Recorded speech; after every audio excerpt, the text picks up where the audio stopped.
Carolina or something shit like that. Dude, Mr. B, like his whole thing was like he put 100% or at least like damn near 100% of everything that he made in profits back into his shit. So it started out like super small. Yeah, he's and like, then it blows up into like now he's paying for people's like eye surgery and shit. Yeah, he's like, buy whatever you want in this entire store and buy as many cars as you can in like 30 seconds. And it's like, but people, the shit proves that like people will find any reason like bitch and moan about something. Like when he was doing the whole like eye surgery thing, people were like mad at him because they're like, oh dude, you're trying to play God or you're doing all this other stuff. It's like, brother, he is paying for people's surgeries, like life altering, literally surgeries. helping. Right, exactly. So it's like Mr. Beast's net worth is 500 million plus. That's it. good for him. That's it. Once again, he puts everything back into his art. So like so much of that shit, that 500 million is going to be going into his next like 2-3 videos. He'd be so much more if he just made a company, invested in that. Oh yeah. But he's basically functioning as like a nonprofit, essentially. So good for him, dude. Yeah. Good for him. Except for that one person on his team that was Well, like cheers, talking to gentlemen. minors. yeah, cheers. Let's get this started. This will be the start. I'm a social salad here. Hey, Sorry, guys. cheers. Are you drinking a Gatorade? Evan with his freaking Capri Sun pouch over here. I want to make sure I'm holding my microphone cool. Do I look Yeah, we like got Oh yeah, you got to hold like a gotta fucking go. cigarette, man. I noticed pinky that. up? Yeah. I don't know what he was is doing. Everybody's making fun of him for it. Yeah, everyone was roasting me. I didn't He looks even. dope as fuck. Yeah. What are you talking I'm about? just vibing He had out. like he's like getting the, Yeah, he's like, Oh, like, nah, flexing dude. Okay. there a little bit. Okay, so listen, remember one the point he's mic- like, I work out, right? yeah, he said some shit about Evan working. I'm like, brother, how are you gonna just pass me up, man? But nah, dude, the microphone kept slipping, and I wasn't gonna keep trying to move it back down towards me so it could hear because it's real touchy. So I just pushed the back part of it up, so I'm not just like holding it down, so I look like I'm like guzzling a glizzy or some shit, So I'm like, pick Please the better. don't say glizzy anymore. I heard Danny say glizzy about 25 times yesterday regarding hot dogs. Are we getting a glizzy? Are we eating glizzies? I'm like, That's just a when we were Danny in thing. Iceland, Bro, when we that's were a in Danny Iceland, thing. That's all he wanted to get is get a glizzy. I'm like, why? There's so much other food in Iceland to get. As soon as he sees it at the airport, that's all he thinks about for like 24 hours until he gets it. I'm like, what the fuck? So- by the way, guys, the movie that we were talking about is called Hardball with Keanu Reeves. Yeah, gotcha, Hardball. good movie. gotcha. All right, so tonight, before we get into like who we're voting for, obviously we're gonna make this show about politics and stuff like that, and we'll probably won't even start Yay, until after fun. I get done talking. But we'll kind of go around the table, talk about like, I don't know, I want to hear what ideas you would have if you were running, like, or what you would change about politics today, right? Like, I have my own ideas, but I'm interested, like, what frustrates you about politics, what you would change in the way things were done, or whatever the case might be. Any ideas that you have? I want to just talk about that for a little bit. And Evan, I know that you really don't have any interest in politics, but you're here. I don't have. I'll say I don't have interest. I just don't like how they're presented. I don't like the way they people have to vie for your votes, and then they say half truths, and don't bring out the whole fact of their matter and stuff. I don't like that. Yeah. That's why there's so much division right now. Yeah. So I don't blame you, dude. Like a lot of people, that's why a lot of us are friends because like we're on different sides of the political spectrum. I know mainly me, I am. I'm more central, but like I'm more left leaning than just right leaning. I like both parties, but like both parties are so engrossed in trying to convince you that you have something different from this other person. It's like people that make the system that are telling you that the other people suffering from the system are the problem. But in reality, y'all got the same shit going on. Y'all got more in common than what you don't. That's why we all work out and shit together. Like, we're friends because we kind of get past that. We see through that. It's nothing like how they say it is. Yeah, well, it's not everything, right? Like, I mean, yeah, a lot of this shit affects us in some way or another, but Right. it doesn't own me. Right. You know what I mean? Like, really, there's nothing that doesn't matter who the president is. Like, I'm not gonna end up in a cell like doing slave labor because that person won or the other person won, and I'm not gonna go broke because this person won or that. I might have to pay a little bit more taxes if this person won. I might have to put up with a little bit more shit if one other person wins or whatever the case might be. But ultimately, I can pretty much put myself in a box and like ignore what's going on outside of it. I wish I could. To most degrees. But anyhow, so I kind of want to go around the table. We'll start with you, Nick. Obviously, you haven't been here before, so for those who are just attending for the first time, my name is Will, and this is the Guys Night Podcast, and we're starting off episode 3. We're just going to introduce everybody around the table, and we're going to go from my left and end on my right. So fire it up, Nick. Who are you? What do you do? Make it Who interesting. am I? Interesting, man. Those are tough questions. Juggle. So my name's Nick, 28. First time on the podcast. Long time listener, first time caller. Thanks for having me, Will. Oh my god. Classic. Classic. Never really followed politics too much, so this will be a good educational experience for me.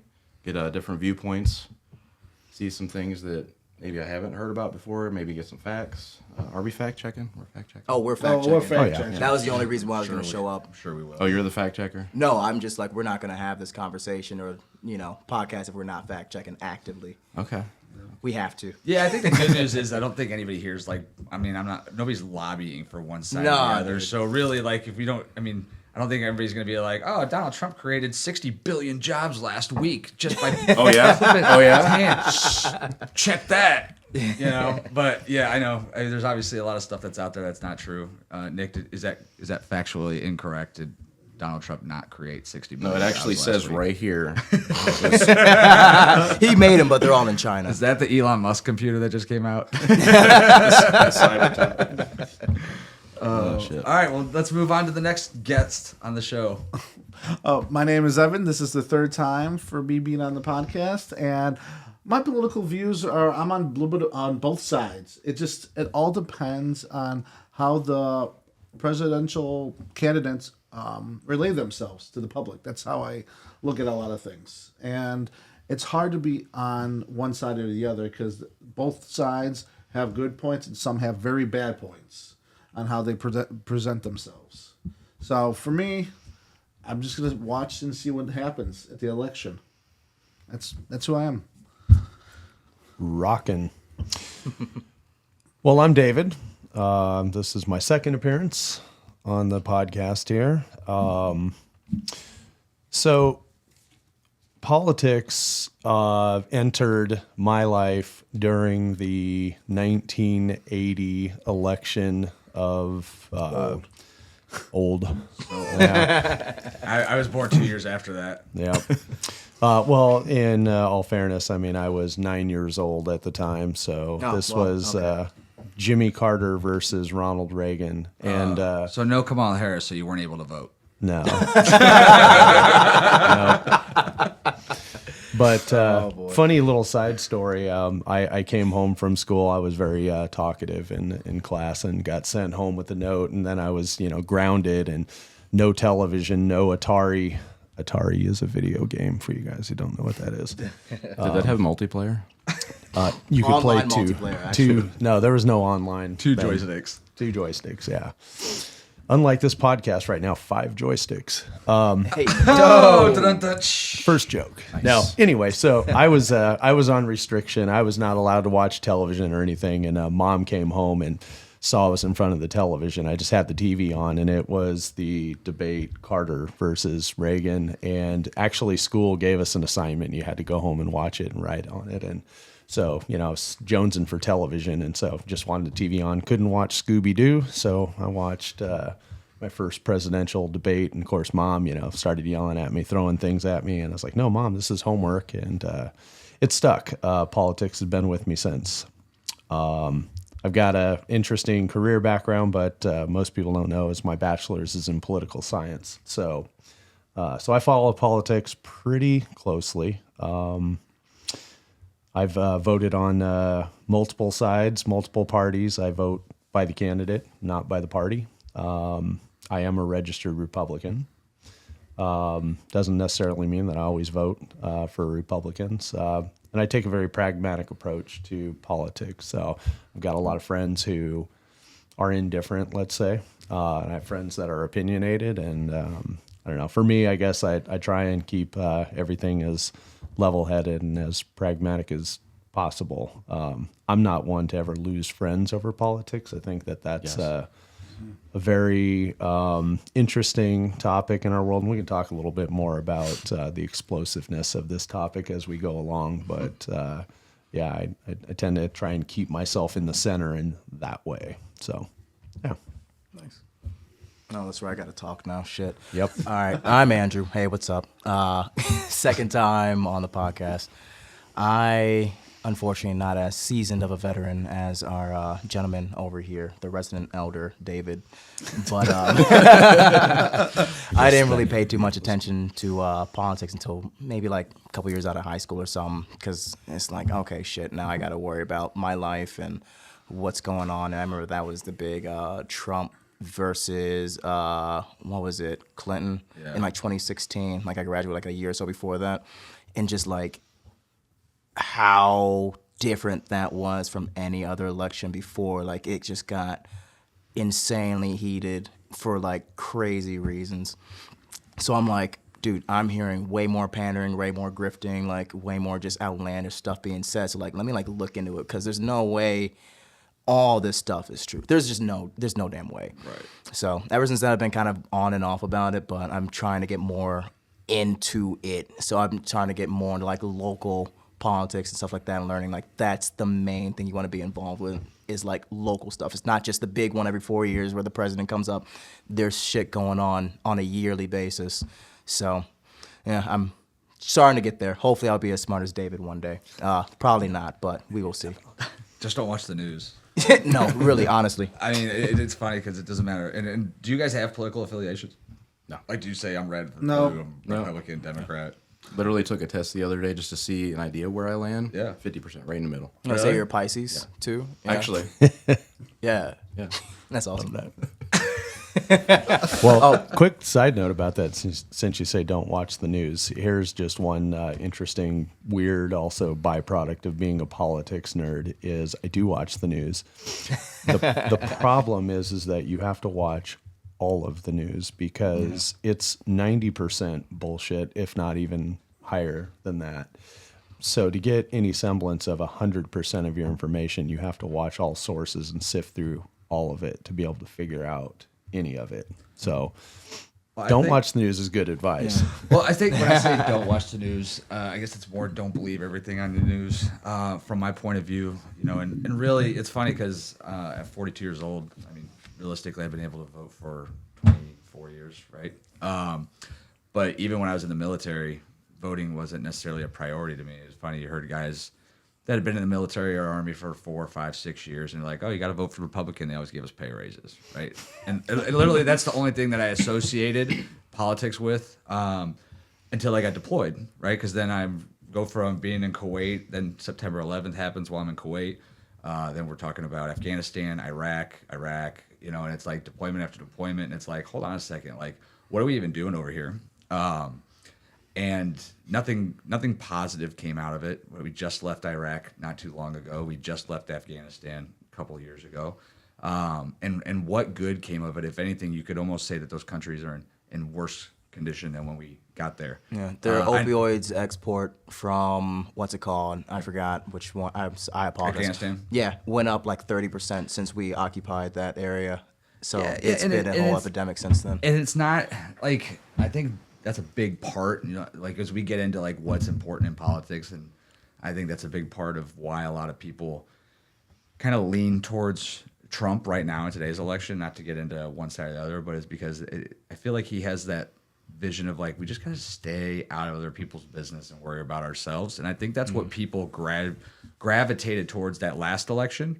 And I think that's what people are kind of gravitating now towards, because, you hear the other day, we're sending hundreds of millions of dollars to a foreign country. Meanwhile, nobody's helped Maui. You don't even hear about Maui anymore, and those people still can't live in their homes. One of my friends are out there, retired surfer, family home of like 80 years, gets completely destroyed. Still can't build on the property, still not even allowed on the land, right? Why? Well, it doesn't make any sense. How are we able to help other countries when we have our own people that need help and we're not giving it to them? So I think that's one of the frustrations I have with politics in general today. And I think that's part of what, when you hear MAGA and all that stuff, like I think people just really want to be like, get back to the point where it's like, let's just worry about our damn selves and stop sending our people to die in other countries. Let's stop giving our money that we working hard for to other countries, and let's start worrying about like where we stand.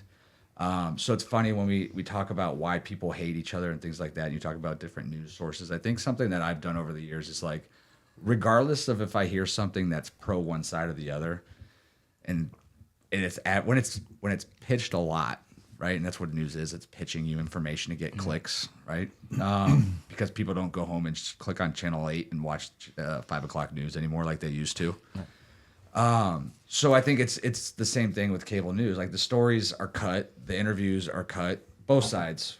The discussion is cut, so you don't even know what the response was. Right. I do think, as we stand in the nation right now, one side is better at it than the other of really feeding the people information. But you could say both sides do, it's one of the things that I would do away with, and we'll talk about that now. I'm just interested if you guys have any stances, and like what if you were running, or what changes would you make in politics today? Not regarding today's, not regarding the current race right now, but just do you have any things that you're like, man, I wish this would change, or I wish this would change, or this is what I would do if I was president? Just interested to see any feedback that you guys might have. Anybody wants to go first? Yeah. Well, I mean, first off, because I yap like a motherfucker. But first off, to touch on the whole news thing, most of the news, and I say that with air quotes, channels that you see that aren't like, like Channel 8 News or some shit like that, they're not actually news organizations. Their business is set up as a entertainment business. It's not a news channel at all. Like, it's not a news company. So that they do that to get away the legality of having to report everything 100%. So like Fox News is not news. It's an entertainment business. It's not even an actual news business if you look at their whole thing. But the main thing I'd change is just getting rid of both parties, honestly, and the Electoral College. I agree. Because I agree. Yeah. because my thing is the Electoral College was mainly made because you didn't have a good way to get what people en masse were thinking and get their perspective on certain things that you would vote for. So we had to have a representative. So you have a town of like 50,000 people and no smartphones and no technology. Instead of having everybody, you got 50 here, you got a couple thousand here, you got a couple hundred here. They all meet. We all talk about things. You just say, hey, who do y'all trust to represent you? Then send them over, and then we'll do business with that person. We'll try to get your best interest from that. So you get a lot of people, since nobody pays attention to their like local elections, you get people that are part of the same party as you. Like you said, some of that frustration, you get other Republicans that are voting to slash, funding for like veterans and shit like that. And they're voting against your own interest because not a lot of people are going to like pay attention to their representatives and stuff. Yeah, 100%. Yeah, but we have we have a race right now in Ohio, Yeah. right? Like, so you got Sherrod Brown, and then you've got John Moreno, I want to say. Bernie Bernie Bernie Moreno. Moreno. I'm sorry, one of the names. The only knowledge of Bernie Moreno I have is the things that I heard, of being in the car business for 20 years, on how he ran his business, how he treated his employees. I saw the downfall of that business and the breakup of all those companies, and I heard about the unsuccessfulness of their management style, just a lot of different things. So like hearing that he's essentially running on really the fact that, hey, I'm pro-Trump and I got Trump's endorsement. Like, to me, that means absolutely nothing, right? Like, what are you going to actually do?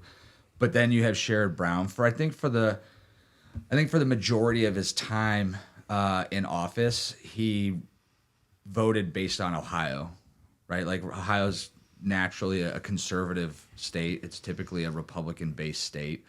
I think he voted on things that made sense for the voters of Ohio. Now I feel like he's just voting for party lines, and I think that's that's any vote that happens right now. It's like drawing down party lines, and I'm with you. Everyone wants a job. The first thing Everyone I would wants a do, if I could make any rule at all, I would eliminate the two-party system. I think it's ridiculous. I don't think there's any reason for it. I think especially in today's day and age where you have unlimited information, you have unlimited ways to reach out through social media, through all these different sources, that if you're running for president, there shouldn't be a party association with it. Like, I just want to run for the guy who's got the best the best ideas, the best agendas, right? Or for us, and it goes down to the lower election.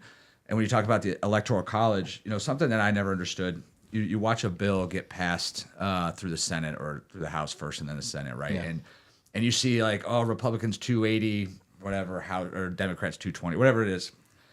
When I look at that, I'm like, I didn't get any say on that. Like, that's not what I would vote. Like, I've always thought that the idea of having representatives for each area of your state, like, what especially with, once again, today's day and age, you don't need 100% of the people to vote, but if you get 50, 60% of the people to vote, it gives you kind of an idea on the way that vote should go. Yeah. Like that politician's vote in the House or that politician's vote in the Senate should be based off of a pre-vote done in his local elections, right? Like, so like when you talk about the infrastructure bill, for instance, the big one that, passed years ago, that should have ran through county elections, and then those representatives would have had to vote, and then those next levels would have voted based off of those smaller ones. And you'd probably have a realistic vote by the time it got to the Senate of the American population on how they feel about that. Yeah. Versus it goes right to the House. It eliminates the state houses, the state senates, goes right to the House. They vote on it. We're all just stuck with what they say. And before you know it, like, they've passed 12 bills. Our taxes go up $100 a week, and we don't even know why. It's not doing anything. We don't even get to see the. So yeah, I agree. I'm down for getting rid of the the electoral college in that sense, and I'm down for getting rid of the two-party system. I think those are the two things that I would love. So, a couple things. There's a little bit to unpack, and not completely unpack because I don't want to put everybody to sleep. But Oh no, do your thing, dude. all right, get your pillows ready. I trusted my fuzzy hoodie for that. Oh, there we go. I figured it was gonna happen. So You were too excited about this topic in the group chat. I know, right? I'm going to keep drinking more whiskey to calm down here because I'm just getting excited. I also don't want to dominate. But This week, sponsored by Buffalo Trace. Not really sponsored by them, but if they're listening, if they're listening, we will take free bottles to keep the conversation flowing. there's times where it's so difficult to find just a bottle of Buffalo Trace here. Unless so, you go to Kentucky and then they sell it in Kmart. yeah. Or remember in Iceland they had like Yes. the wall of Buffalo Trace in Yeah, the they duty did. free. Like, Yeah, and here we are in Ohio, Struggling. like literally in the middle of Iceland and Kentucky, and struggling. can't get Yeah. anything. Crazy. So Don't like us. we're living in a representative government, not so. For instance, we're in a room of 5, and if we could call this a democracy. So by a show of hands, is Buffalo Trace the absolute best bourbon on the market? Yeah, we want to sponsor. Somebody raise your damn 100%. hands. Yes. Okay, Will you so raise your hand? for I don't think they're for the best. Oh, Prove it to me, Buffalo Trace. I need didn't- 25 bottles. He didn't mean that. Gotta make sure. After I drink all of them, I'll be able to be a better judge. so there's an example of democracy, right? We all voted and we all saw what the vote is, right? In our government, you're voting for somebody to go and vote for you. So when they're campaigning, they're promising to uphold what you feel their values are, or the other way around. So to that point of, whether it's at the state level or it's at the national level, the person that got in office is voting their constituency. So when you hear, politicians being censured, that has to do with them, of course, voting outside of their constituency, which can cost them money. It could cost them, they could be ejected from the party, et cetera, right? So that's the first part of that. Well, so it's a really trust thing. to dive into that, though, okay, we all just voted. 4 you guys voted Buffalo Trace is the best, right? How do you know that Jack Daniels didn't offer my grandson and my granddaughter an opportunity to run 2 of their corporate headquarters positions for me to vote for Jack Daniels? Right. But suddenly I went into politics as a $100,000 a year salaried worker, and I left with $3.4 million in my bank account, right? So like, And a guaranteed I job. get the idea, but you don't know what from what they campaign on, Right. versus the hundreds and hundreds of bills, lobbyists for different things that come up over that course of time, that what we voted for could be completely opposite of what their interests are when it comes to they already got the seat in the House. 100%. And then you go to the fact that it's a 2-party based system that typically, I'd love to see the statistics on it, but I would venture to say that, Republicans voting for Republicans and Democrats voting for Democrats is pretty consistent. Meaning people are going to vote down ballot on red or blue Right, the majority of the time if that's what they side with. Yeah. So it kind of, you know what I mean? That's the problem with that aspect, because you're just going to vote for the guy. You don't even know what he did his last 2 years or 4 years or whatever the what case. he's voted on, what issues he's voted on. Right, because you can't. My life doesn't center around that, so my focus isn't going to be on what he voted on this week or last week, et cetera, et cetera. And I think that's where you want to put the power back in the hands of the people. Local elections that affect how your upper elections vote in their different settings would make more power to us. Right, I get what you're saying, but that's the issue with that. Wasn't the case 150, 200 years ago when this country was created. 200 years ago, like, because back then you could be like, John, you son of a bitch, I told you I wanted to fucking kill babies, and you were supposed to say it's okay on abortion forever, and now you're voting differently. What the fuck? Like, you just go to your neighbor's house and you take your musket and you beat him over the head with it. And you elect, and you say you're no longer in Congress, right? Like, that's not the case when it comes to that anymore. But so it's funny is you just stole just a little bit of my thunder there. So twofold. There's multiple parties now, but what we have is we have a biopoly. So everybody knows what a monopoly is, but we have a biopoly in that, you've got the two parties that have got the most money out of all of the parties that are out there. And the only time that in our lifetimes that there's been a third party that's been able to come in and do anything would be during Ross Perot. And of course, that split the vote, and, that's essentially what got Clinton elected. But so there's multiple parties, but the new parties coming in, they don't stand a chance because of the amount of money that the two big parties have. And then the fine point in what you said, and this is just what I just pulled from Google here, is lobbying as a business. Do you guys have any idea how much money is spent in lobbying? Does everybody? Billions. Billions. Nah, it's gotta be trillions. I don't think it's trillions, but it's probably. It's gotta be hundreds. trillions. It's probably in the hundreds of billions. We know what lobbying is, though, right? Yeah. This is exactly what Will was saying. Is like, how do you know that Jack Daniels didn't come to me and legally? So lobbying right now is estimated $9 billion every year. So this is money that's coming from businesses or special interest groups that are raising money and spending money in perfectly legal ways to influence elections. Well, you could look us up on and fact check me, but I think a pro-Israel lobbyist group is the largest. AIPAC. Yeah, AIPAC is the largest. And they lobbyist sponsor group both sides. Yeah, of course they do. Yeah. It's funny. I actually, this might have been on a Rogan podcast, whose platform is almost as big as ours. No, but I might have been on his podcast where they're talking about, though, like, if you're a congressman, you're new up on the Hill or whatever, and you go up there, like, the first person to show up on your door is AIPAC. And if you don't agree with them, like, you're destroyed. Yeah. And if you disagree with them at all prior to your election, they will just fund the other party fucking millions of dollars to get everybody in your local election to vote for you or them, right? So, yeah, lobbyism it's a huge fucking problem. Yeah. Imagine everybody ever play the game roulette. Yes. Yeah. Right? So, if you can play either red or black, or you can then play all the numbers. But yeah, if you have the money to just play every number and somehow, pick the two losers out of the whole table and play that forever, you will win the game. You'll be very wealthy, and that's lobbying. Mm-hmm. Yeah. So, well, and that goes to talk about things that would change in politics. I think the number one thing when it comes to, other than eliminating the party system, I don't think money should even be involved in politics. I don't even think a campaign should be able to take $1. You look at the billions of dollars spent on, right now we have a presidential race, so obviously the money stepped up a bit.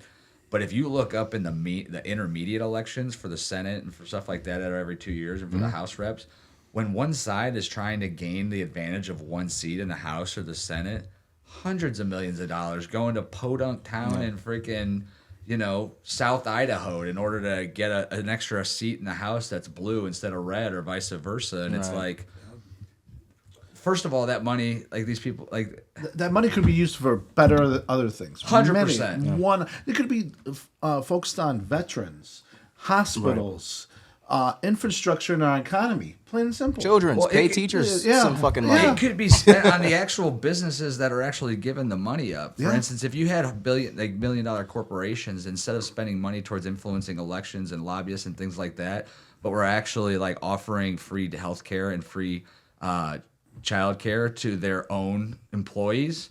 Like, wow, what would that do to it? What would that do to an area? Imagine if like every major corporation offered free healthcare and free childcare. Which How they many more sh- they single should. moms would leave welfare and go to work? How many more Yeah. opportunities would that create?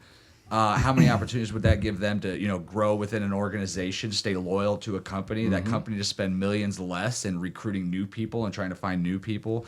So yeah, the idea of money in politics is the most. It's just the dumbest thing I've ever heard of. Like, especially the number they're getting. Are you looking it up right now? How much money is spent?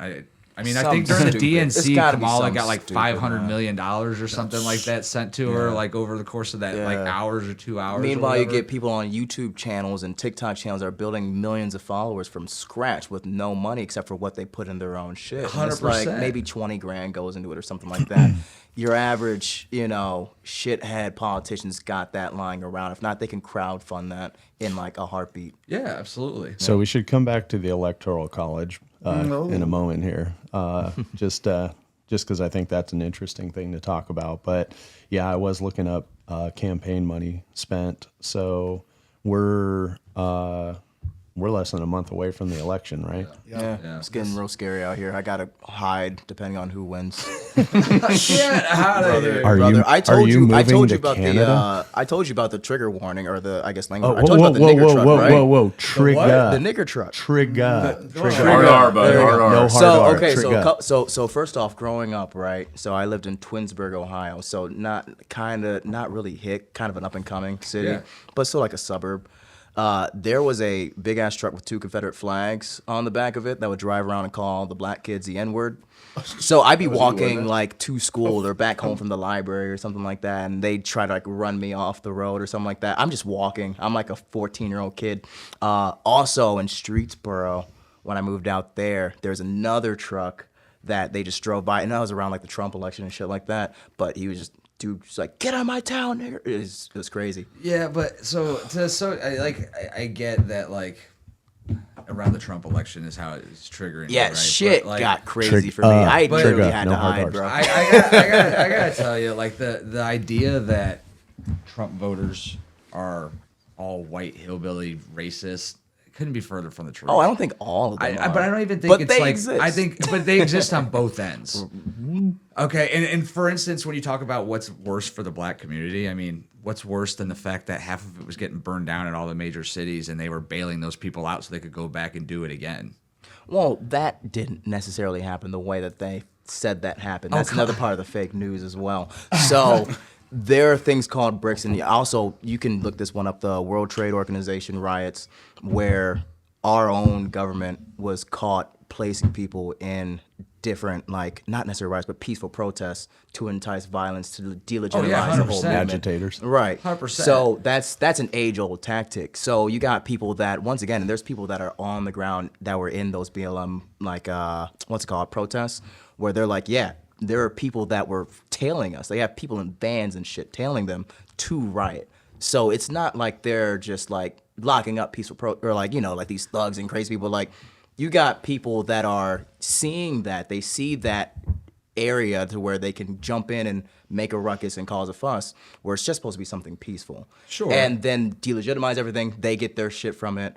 And once again, they have their way. But I mean, And then they have talking points like this getting brought up that they don't even have to pay for, because that's going to put that taste in your mouth. And No, no but- matter how much that gets debunked, they still going to have that long-lasting effect of the people that didn't look into it and the people that are still like, well, you got people that are like causing all these violence on the other side. And it's like, no, they're not involved with it. I agree there's government actors in it, but at the same point in time, there's a lot of real people, too, that were definitely eluding the shit out of Oh, buildings. absolutely, Like, yeah. Right, and I mean, you could go the same thing. Like, there's obviously a January 6th, right? Everybody makes a big deal about January 6th. There's definitely people in there that were very suspicious Oh, about a yeah. lot That of shit stuff. was awful, yeah. And you know that the government's involved because you go back and you look at, like, Project Chaos and stuff like that from the 60s and the Black Panthers. Like, that's how all that stuff got started as well. Right.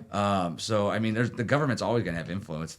Once again, it's another thing, like eliminating half of these freaking 3-letter Yeah, Right. they gotta drop the wages for them or do some or like and also get rid of fucking insider trading for government officials. big That one. shit makes Yeah. no damn sense. Like Nancy Pelosi has one of the most incredible portfolios I've ever seen in my life. Like her return is like crazy. It makes no sense why they can make the legislation that's going to affect businesses and still be able to put in investments on that. Yeah. Drop their wages to let them make fucking $15 an hour or wherever they're a representative of. Drop their wage to whatever the minimum is there, because there's no way they should be making that much fucking money Well, and that and goes have back that to- much potential. That goes back to lobbying, right? Yeah. Like It's if all an money. electrical company is lobbying you to freaking make electric more powerful, or like you talk about the go green environment and what, Just make it what's look more powerful than what's what it what's really is. Like and how climate change, and then that affects the Green New Deal, and Mm. then guess what? All of a sudden, we need all electric cars. Everybody change all the laws that everybody's got to be all electric by a certain time. But hey, day before that, I just happened to buy stock in every electrical vehicle Right. manufacturer in the That's market. crazy. Like, wow, I just made a lot of money. That's fantastic. You know what I mean? And then, but then once again, regardless of the party, that happens on both sides. does. And people line up at the ballot box and they vote for the exact same fucking people. Right. Do the exact same people So- again. And if a regular person just put their name in the hat, they would have the money to compete. They get buried. Speaking of competing, so Kamala Harris has spent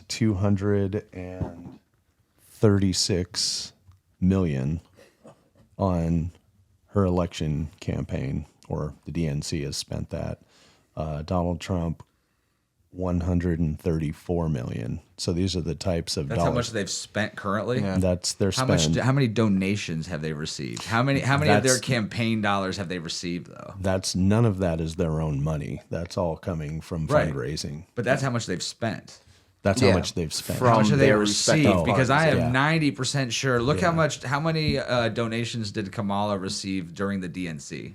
And I only know that one because it's was off the top big. of my head. Yeah. But I'm pretty sure it was $500 million. So where's the extra Holy $300 shit, million? man. Well, obviously Of course, they're it's gonna- in PACs and everything else, super PACs and all You this can't other shit that you trace don't all of even it under 100%. fucking stand. It's more of an estimate than anything, really. Of course. Yeah. Well, that is, we'll still call it an estimate, but the FEC actually tracks every penny of that. So, but we're going to get more into this. But a big reason why Kamala, do we know if it's Kamala or Kamala? What are we doing with that? I want to say it's Kamala. I don't want to mess that up, though. How about Kamala? Hey, yo! Because sometimes people they pronounce normal names. Was that a black accent, weird. David, It might that I have heard? been- might He have just been said that. people, bro. I said people. But the way you said, the thing before. It was kind of like a hard people. Yeah. Kind of people. fishy. I'll get that. I but, got it right here for you. According to, let's just make sure we quote multiple sources here: PBS, ABC, Chicago, Al Jazeera, Oh, PBS is pretty NPR, all suggest over 540 million raised that evening. So $500 million. Oh, just for just Kamala, Kamala? just during Kamala. the DNC. Kamala. Just during the DNC. Just during the DNC. It's wild. That's crazy. It's insane. All right, so we can get back to electoral college. You mentioned that was one thing you'd want to get rid of. I kind of duplicate yeah, that. I think get yeah, rid I'm of the over it. two-party system 100%. So let's We have the technology to make what we've got a reality. Like, I know we have a lot of dinosaurs out here. Sorry, David, I love you. But I'm just kidding. He's got the laptop, I don't. But we've got the technology to make sure that a larger majority, or at least a larger percentage of the population's voices are heard. We have ways to do that. So the only reason why we have the same outdated thing is because there's way too much money to get rid of it. And it's going to be too weird to replace, but we could figure it out. But once again, there's too much money riding on it. There's like trillions of dollars riding on this shit. yeah, but that's the idea. You get rid of the money, you get rid of the Here's- the Well, same there's old too much money to candidates. get rid of the money. That's the problem. So Evan, Okay, we got. what is the electoral college? What is the electoral? Yeah. college? Don't Google it, but Yeah, put that laptop down, Just my be guy. real. Like you're just looking at it, like obviously you're not that into politics. yeah. You said, Dude, so he's got we're- Subway Surfers on his laptop You're- anyway. He's not listening to us You are anyway. probably 30% of the country. I'd say even higher. More than that. I'd Yeah, say- definitely I'd more say than the that. majority, actually. Brother, but like 60, Well, 70% doesn't know how the government works at Well, all. my understanding is what you guys were talking about. The electoral college is we're the people talking to our what's it called, House representatives, and then they vote for the president, correct? And then they have certain amount of like votes or like what do they call it, scores or whatever they call it. You have a certain amount of power per region or per state. Yeah. You're heading in the right direction. So when you get those kind of people off the stands, then it'll just be the people voting. So it'll be just by popular vote if you get rid of the electoral college. Okay. So what do you think, Nick? What's your take Do you on think? what it Can is? you think? Well, to be fair, I got a D in government. So In like eighth grade. Which trying to government? think. All of them. that was my Doesn't understanding of the electoral college. Yeah. Yeah. No, that's you're in good the right response. neighborhood. Yeah. So Isn't it based on population? yes. So like the city centers and population dense states have the same say as a rural based state. Kind of like That's the Senate's essentially- like 2 people from each one. I mean, you're both. If you took both your answers and squished them together, you're there. But the system's complex, and maybe it was designed that way so that Absolutely. you can manage the public that way. But I think we're the only country that uses anything like it. Germany uses something similar, but their party system is different. In Germany they're built. I mean, it's a smaller country, 90 million people ish, and 16 states.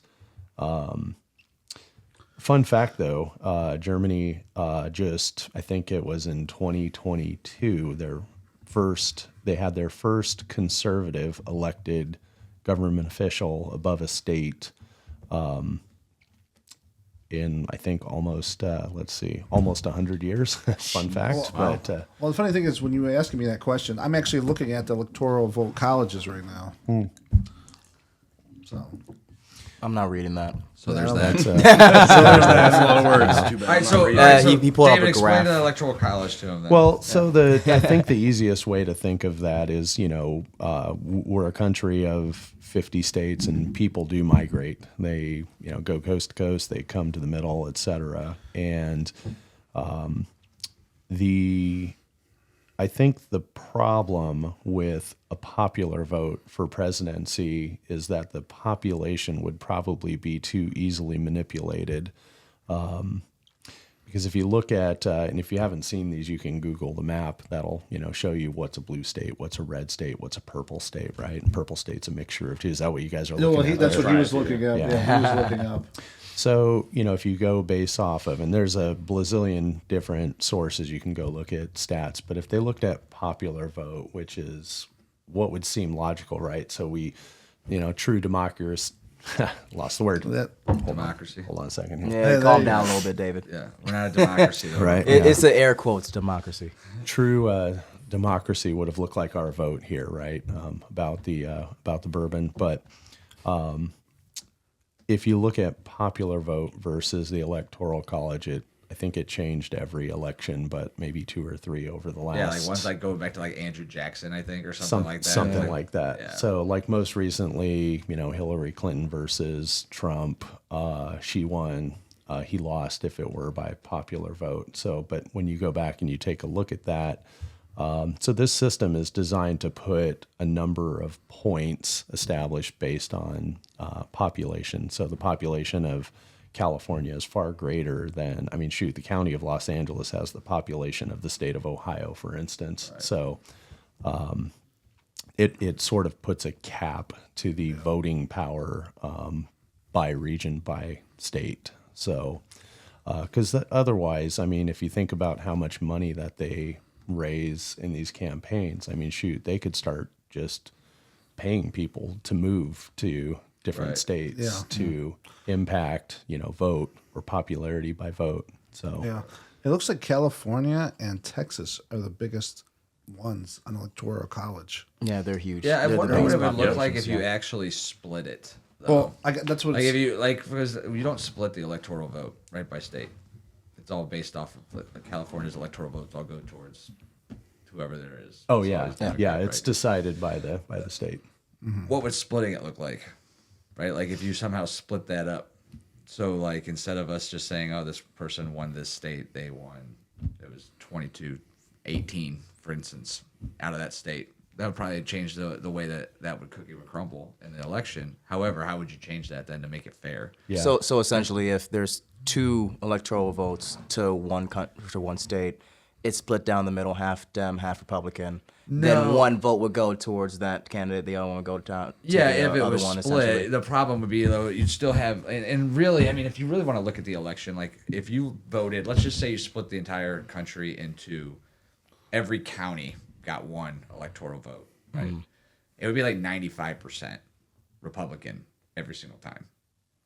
Like that's how big the cities, the major cities, affect the overall state. For instance, Cleveland, Columbus, even Cincinnati, I would venture to state make up like 70% of the state of Ohio's votes. But And those those aren't major good. cities are typically in those, Right. and that's every area. Those major cities are typically pro Democrat, right? So that gives, even though we talk about how the Electoral College is supposed to give like fairness to the country as far as not just the popular vote, it really doesn't, because even in California, I don't know what it is, but I would venture to say it's something like 70% of the counties vote red. Like, would you even guess that? Like the No. fact that There's a it's- reason for that. It's called gerrymandering. That's what they have the whole. Well, yeah, because not to that degree, because if you like, it's gerrymandering if you're trying to get it to maneuver at something to vote. I'm talking like if you look at the actual voting of the entire state of California, like it's like blue, and then the rest is red. Yeah. Gotcha. Like there's no way you could gerrymander it to look any certain way. Other But than when you that, bring if up, you like, made the Cleveland, city Cincinnati, bigger, right, then right. you made and the same thing with Cleveland and Cincinnati. If you made the area bigger, then yeah, it would affect it, right? But we don't realize how much the major cities play into our politics. Is what I'm saying. Right. Like if you voted, and once again, I don't believe in the 2-party system. It's just something that I always look at. Is I always look at the counties, because when you look at it, like California is always going to be blue. New York always going to be blue, because so much of the population lives inside the major cities.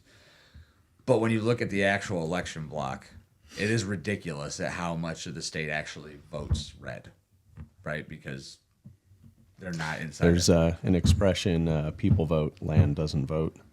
And that's, you see that if you look at it on the map, Will and I are both former Californians at parts of our lives. And when you look at that, it's exactly as he says. Like, you look at Los Angeles County is bright blue on the map, and then all of the Bay Area is bright blue, and that's this is a massive state, and you look at the rest of it, it's all red. So I get asked that a lot, like, oh, you're going to California, like, isn't that all liberals? Like, well, if you spend your time in Los Angeles or San Fran, absolutely. But yeah, it's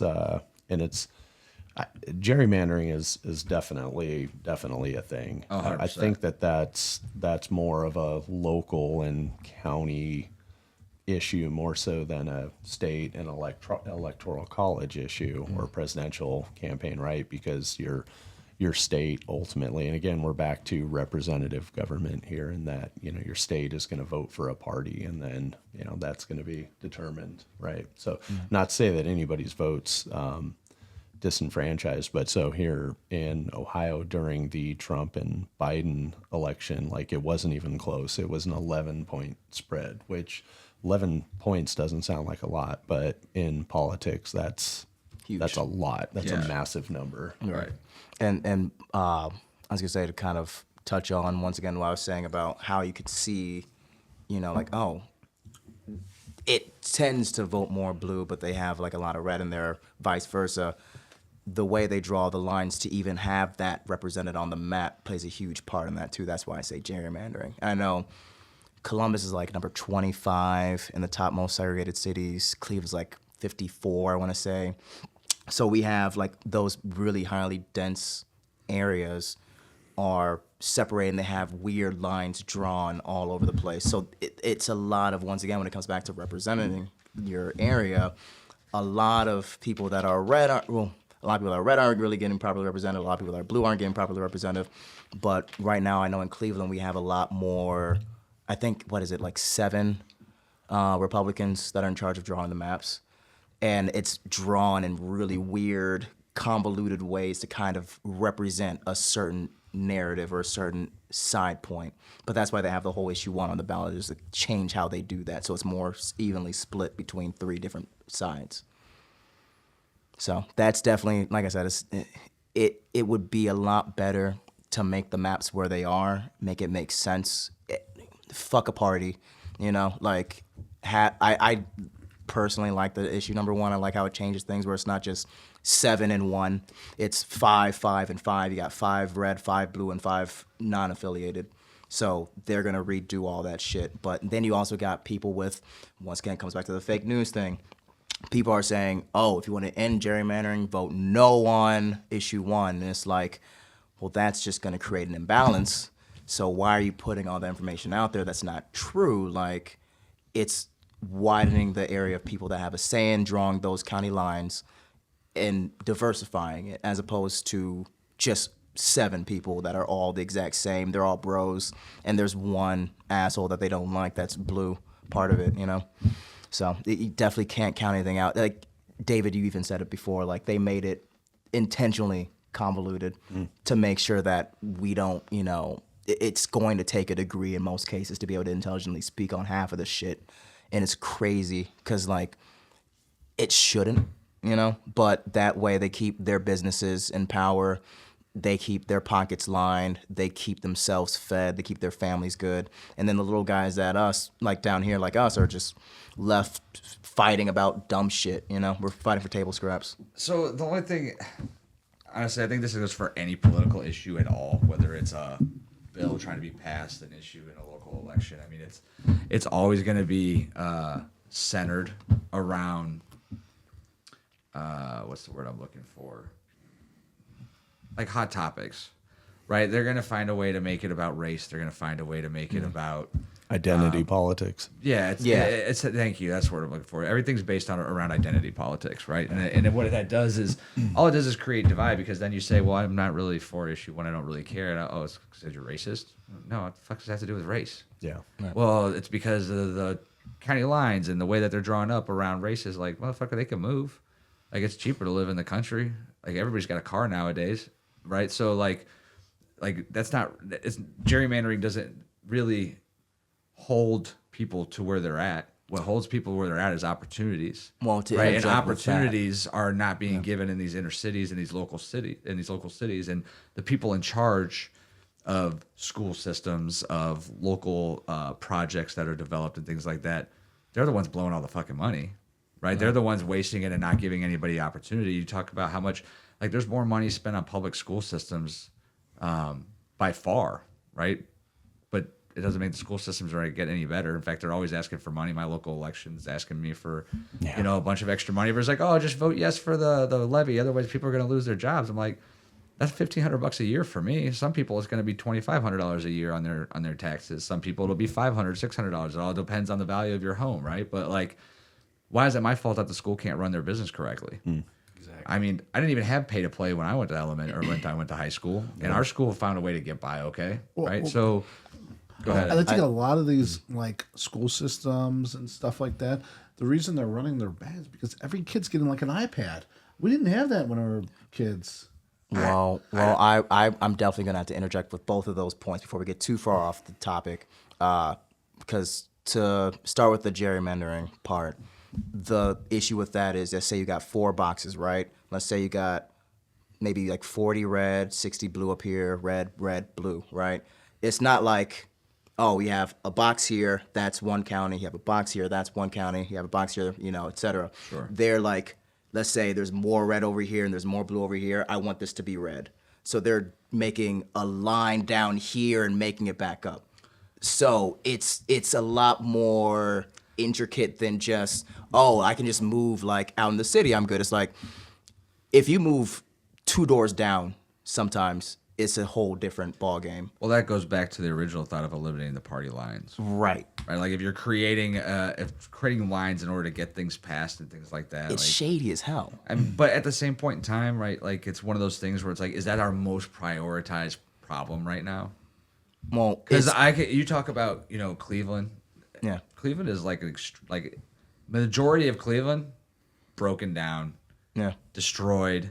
They spent all that money downtown because of the DNC or the RNC 8 years ago. Yeah. They haven't put any dollars into it since. The Flats is getting redeveloped, but like housing in that area, not getting any help. Right. Jobs in that area not going up. Why did Cleveland become like such a shithole? Is because we stopped putting business into manufacturing inside of our own country, right? We stopped. Yeah. Like we were big in steel. We were big in Huge. The Rust Belt. yeah, when you push all those jobs out of the town, it's the same thing with Detroit. Why is Detroit so poverty?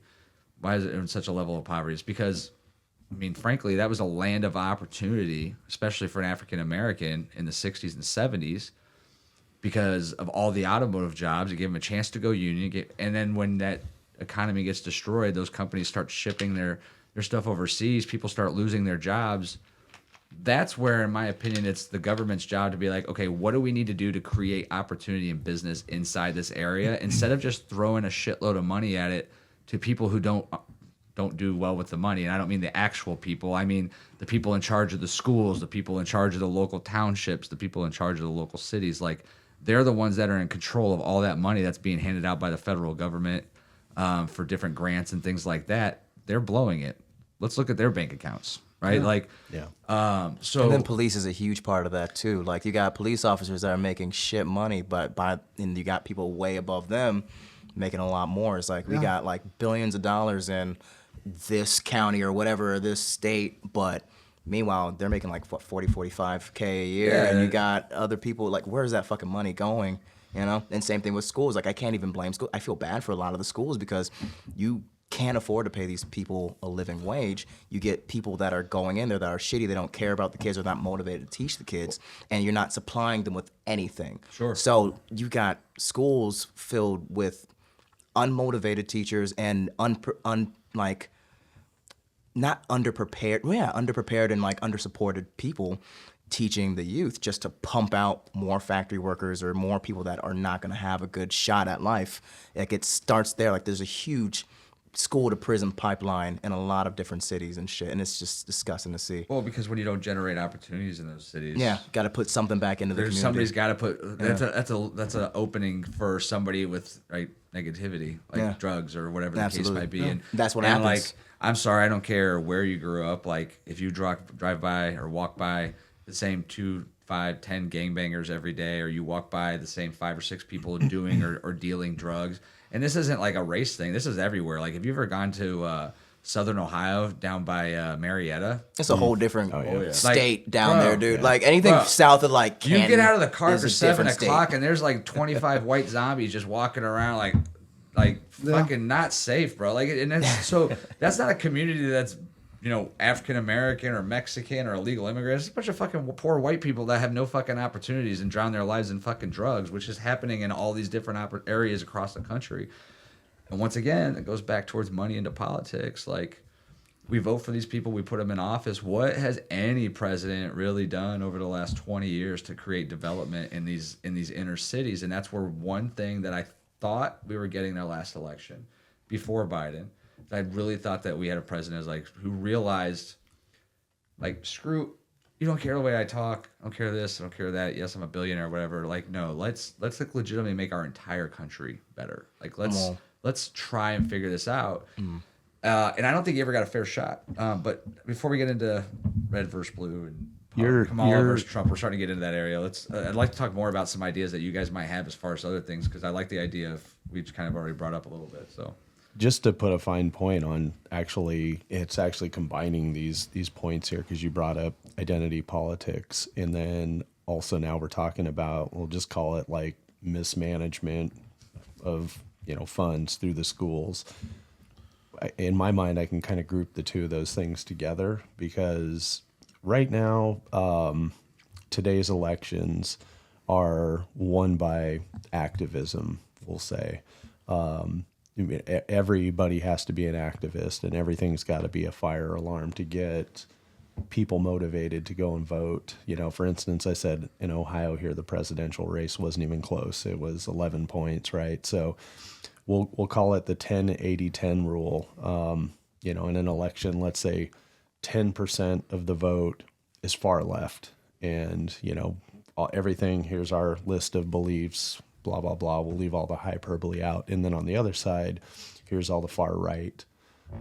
This is what we want. This is who we are, all of that. And we'll leave all their hyperbole out as well. And then the 80% in the middle are those that can be swayed. And of that 80%, I would say 70% of those, we're doing some math here, but majority of those people don't even vote because they just feel like, well, I don't know enough about it, or this guy goes on Twitter and does this, and then this person over here falls asleep, or whatever it is, right? Like, or it doesn't affect me. Like, I'm gonna be fine tomorrow when I wake up because whatever. Well, my state always votes this way, so my vote isn't even going to count. If it was close, then I would get involved, right? So the way that people get motivated it's this culture that we're in of identity politics, where everything is a fire alarm, everything has to be extreme.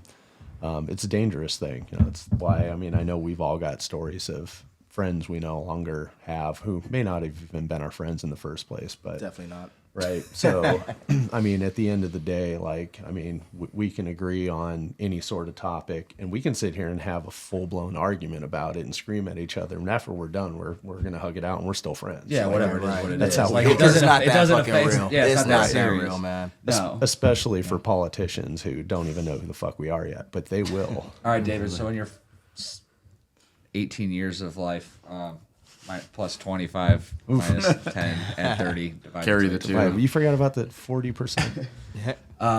What changes would you like to see happen in politics? Like, or what policies would you put weight behind? Because I think I have a couple extreme ones I'm excited to talk about. But I'm no. hear what you guys talk about. About to get racist again, yo.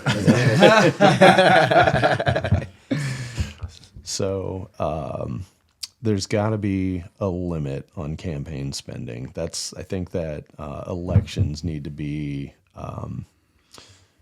homogenized somehow. They've got to become wholesome. They've got to be more about, here's my policies, here's my plans, and here's my ideas, like a job interview per se. I like the way you're thinking about there should be a limit, but I also think after you hit a limit, maybe they should put their money towards maybe medical expenses or something, and then they maybe could put more towards their, whatever you call it, their...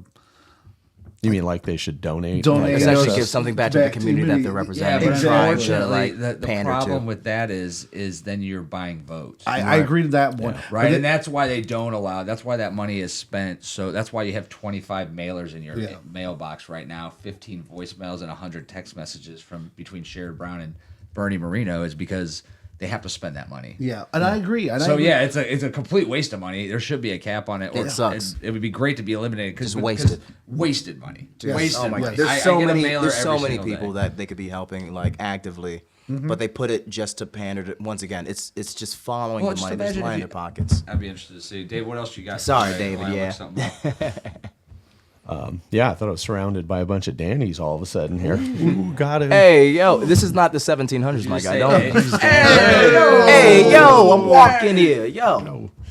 No. The biggest one for me is just that. I think that you eliminate this ridiculous amount of spending and campaigning that really returns things to, you go back to high school, like your people that are running for class president had to stand up in front of everybody and they had their stupid notes that they, wrote on, here's what I'm running on. And, I think if you removed money and you get back to that level of integrity, I think that would make things a little more wholesome. Jeez, Evan's trying to tear this place apart.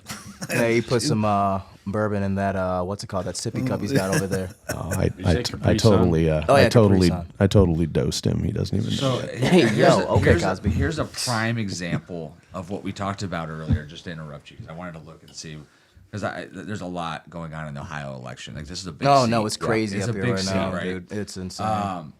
If you had to guess, any one of you, how much do you think Sherrod Brown has received in campaign donations this year? And this is the best part. Guess in-state versus out-of-state. Oh my god! Jesus. I want to say maybe 50 million in state, maybe 100 million out of state. So, okay. Anybody else got another guess? I'm guessing Not that much. Maybe probably 25 million in-state, maybe 35 million out-state. Pretty close. So you were Okay. actually 50 million total, 18 in, 32 out. Now, how much do you think Bernie Moreno's received? Oh God.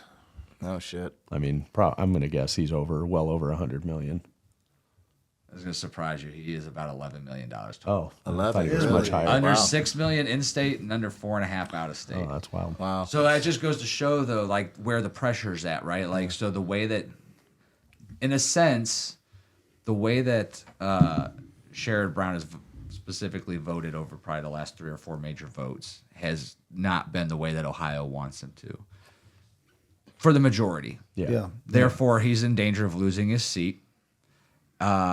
And they are, what is that, 5 times the spend in ads to retain keep a him. seat, Oh, yeah. just to retain a seat. So that kind of just goes to show you, like, hey, you don't like the way I'm voting? No problem. We're just going to spend 5 times as much as the other guy to make you vote for me again because of whatever.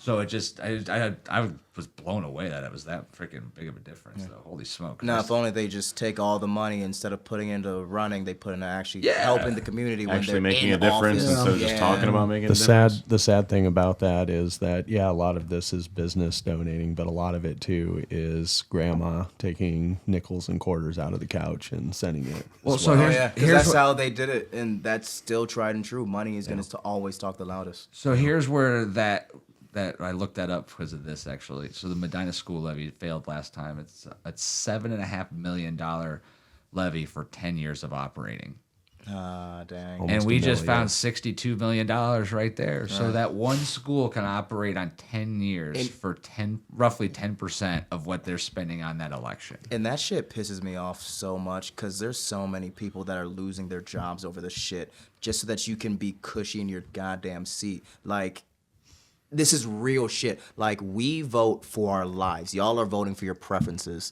and you have real consequences of that shit.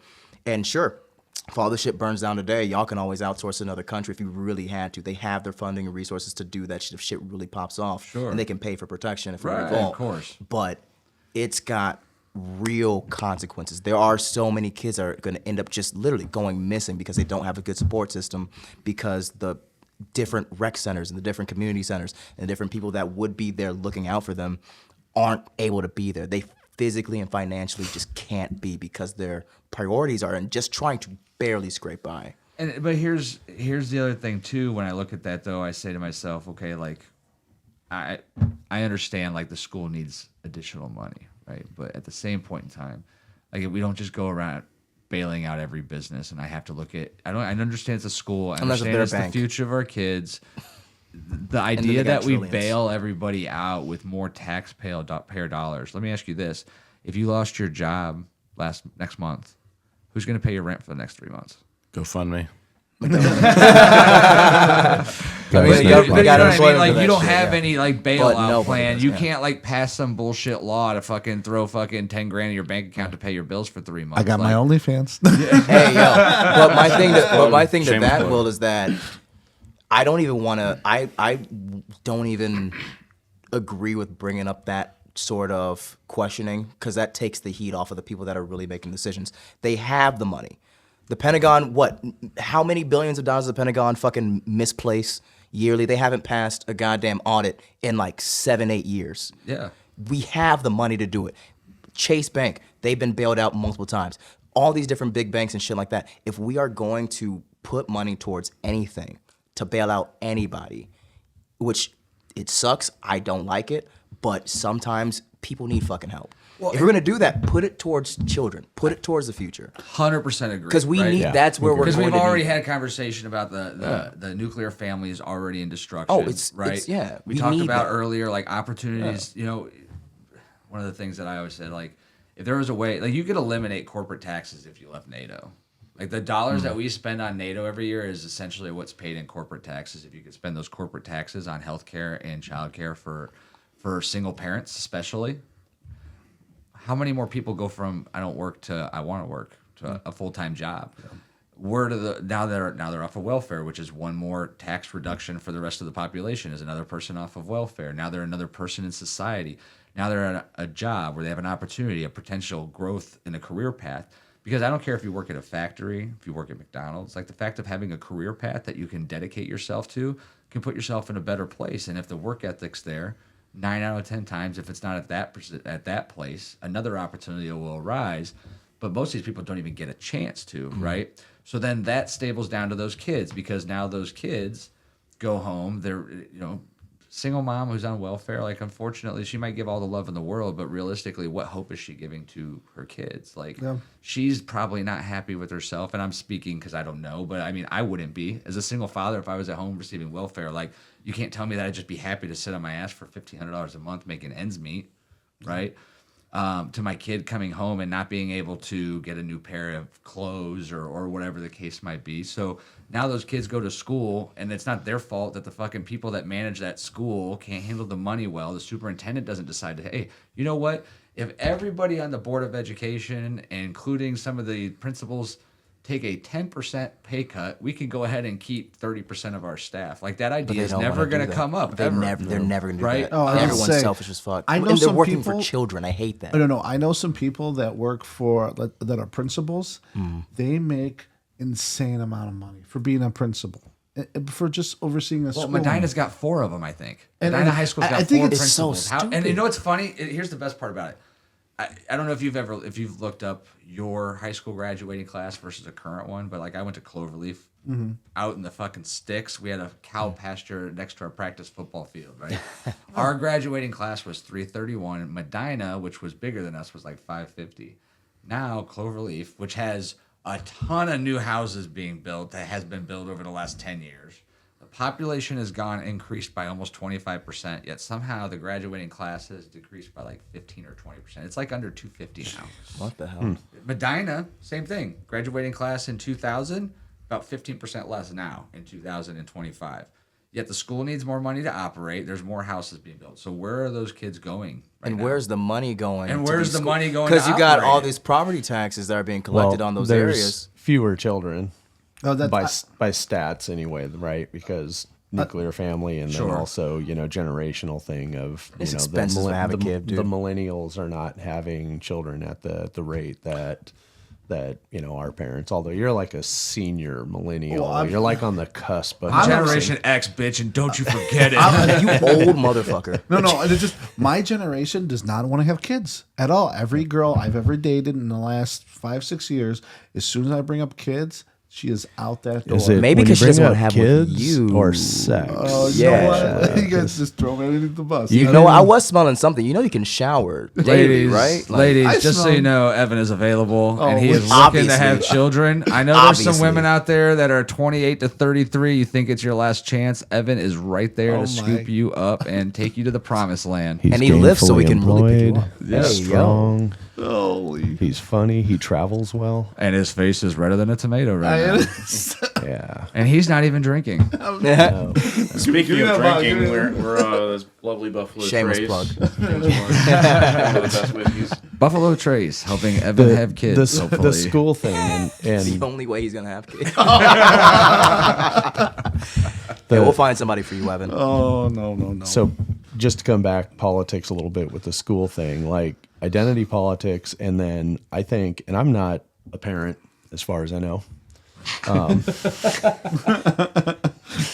Are you sure? I'm pretty certain-ish. We'll get a random knock on the door in a couple years. Yeah. Don't worry.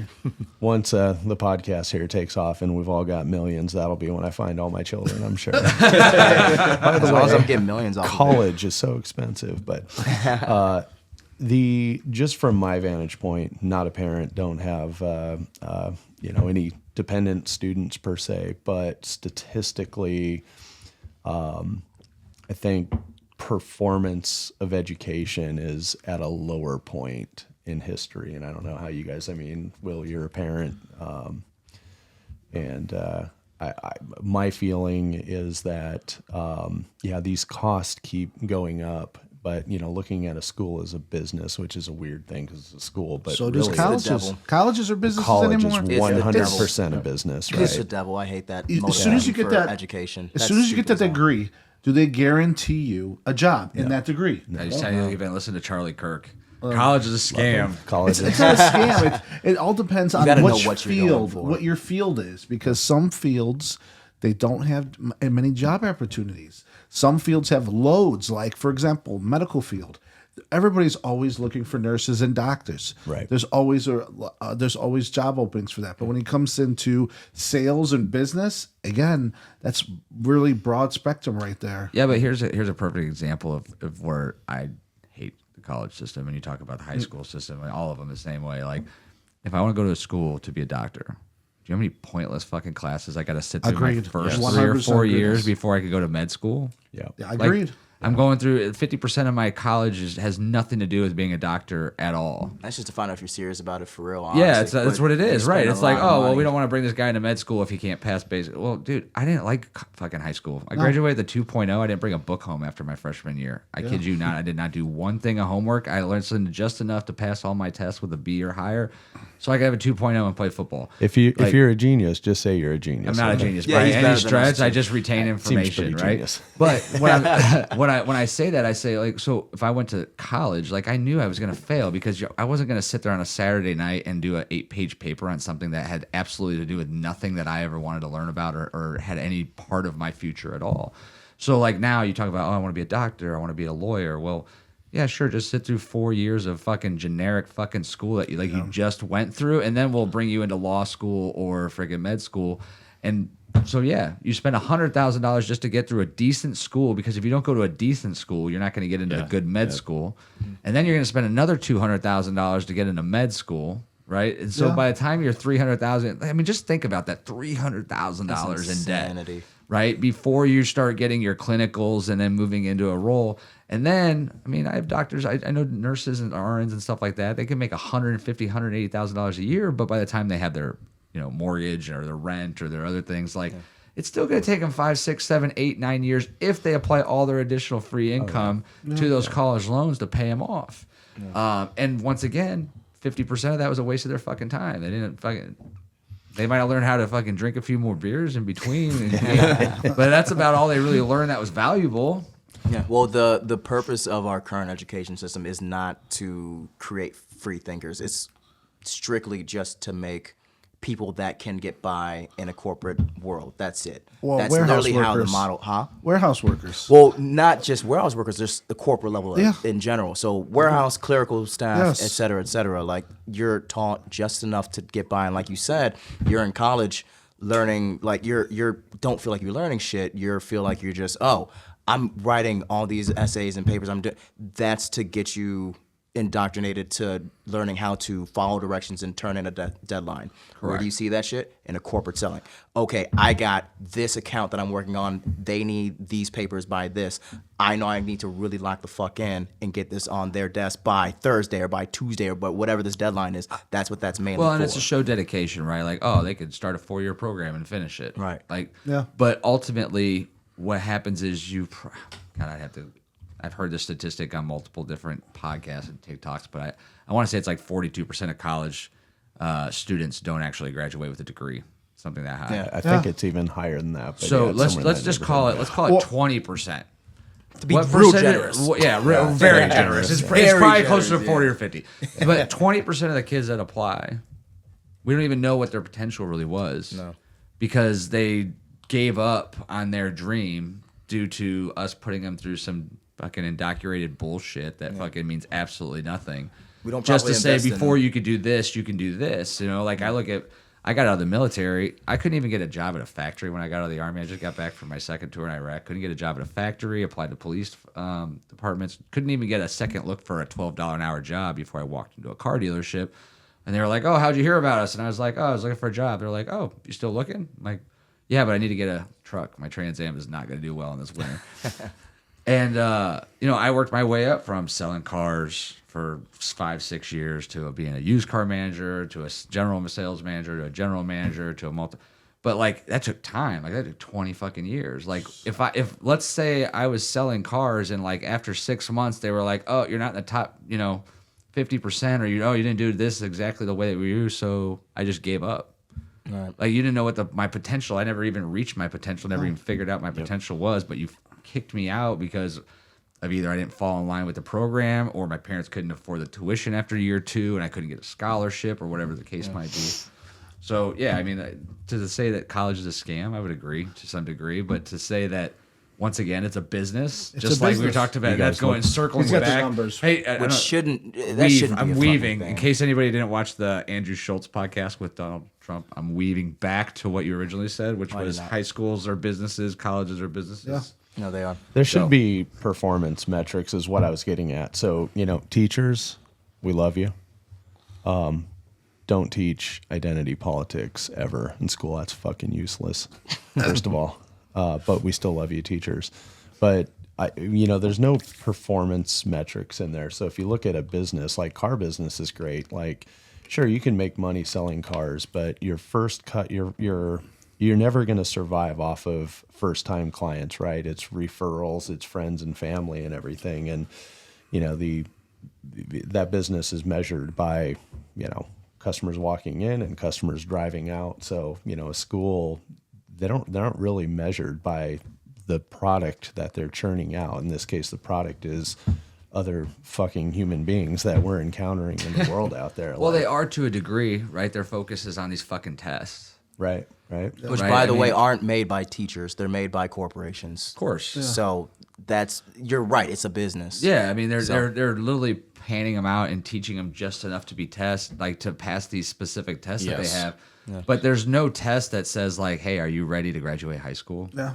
Like, do you know how to balance a bank account? Do you understand how? Do you know to, what finances are at all? Yeah. Do you know how to invest Financial in a literacy is business? Do huge. you know how to create priorities? Do you know how much it costs for every app you download with your mom's and dad's account? Do you know Do how you much? know your rights? Like Yeah. your basic fucking rights Right. as an American. Do you know the law? Yeah, at Like all. you get pulled over, you know what the fuck to do. You know? Right.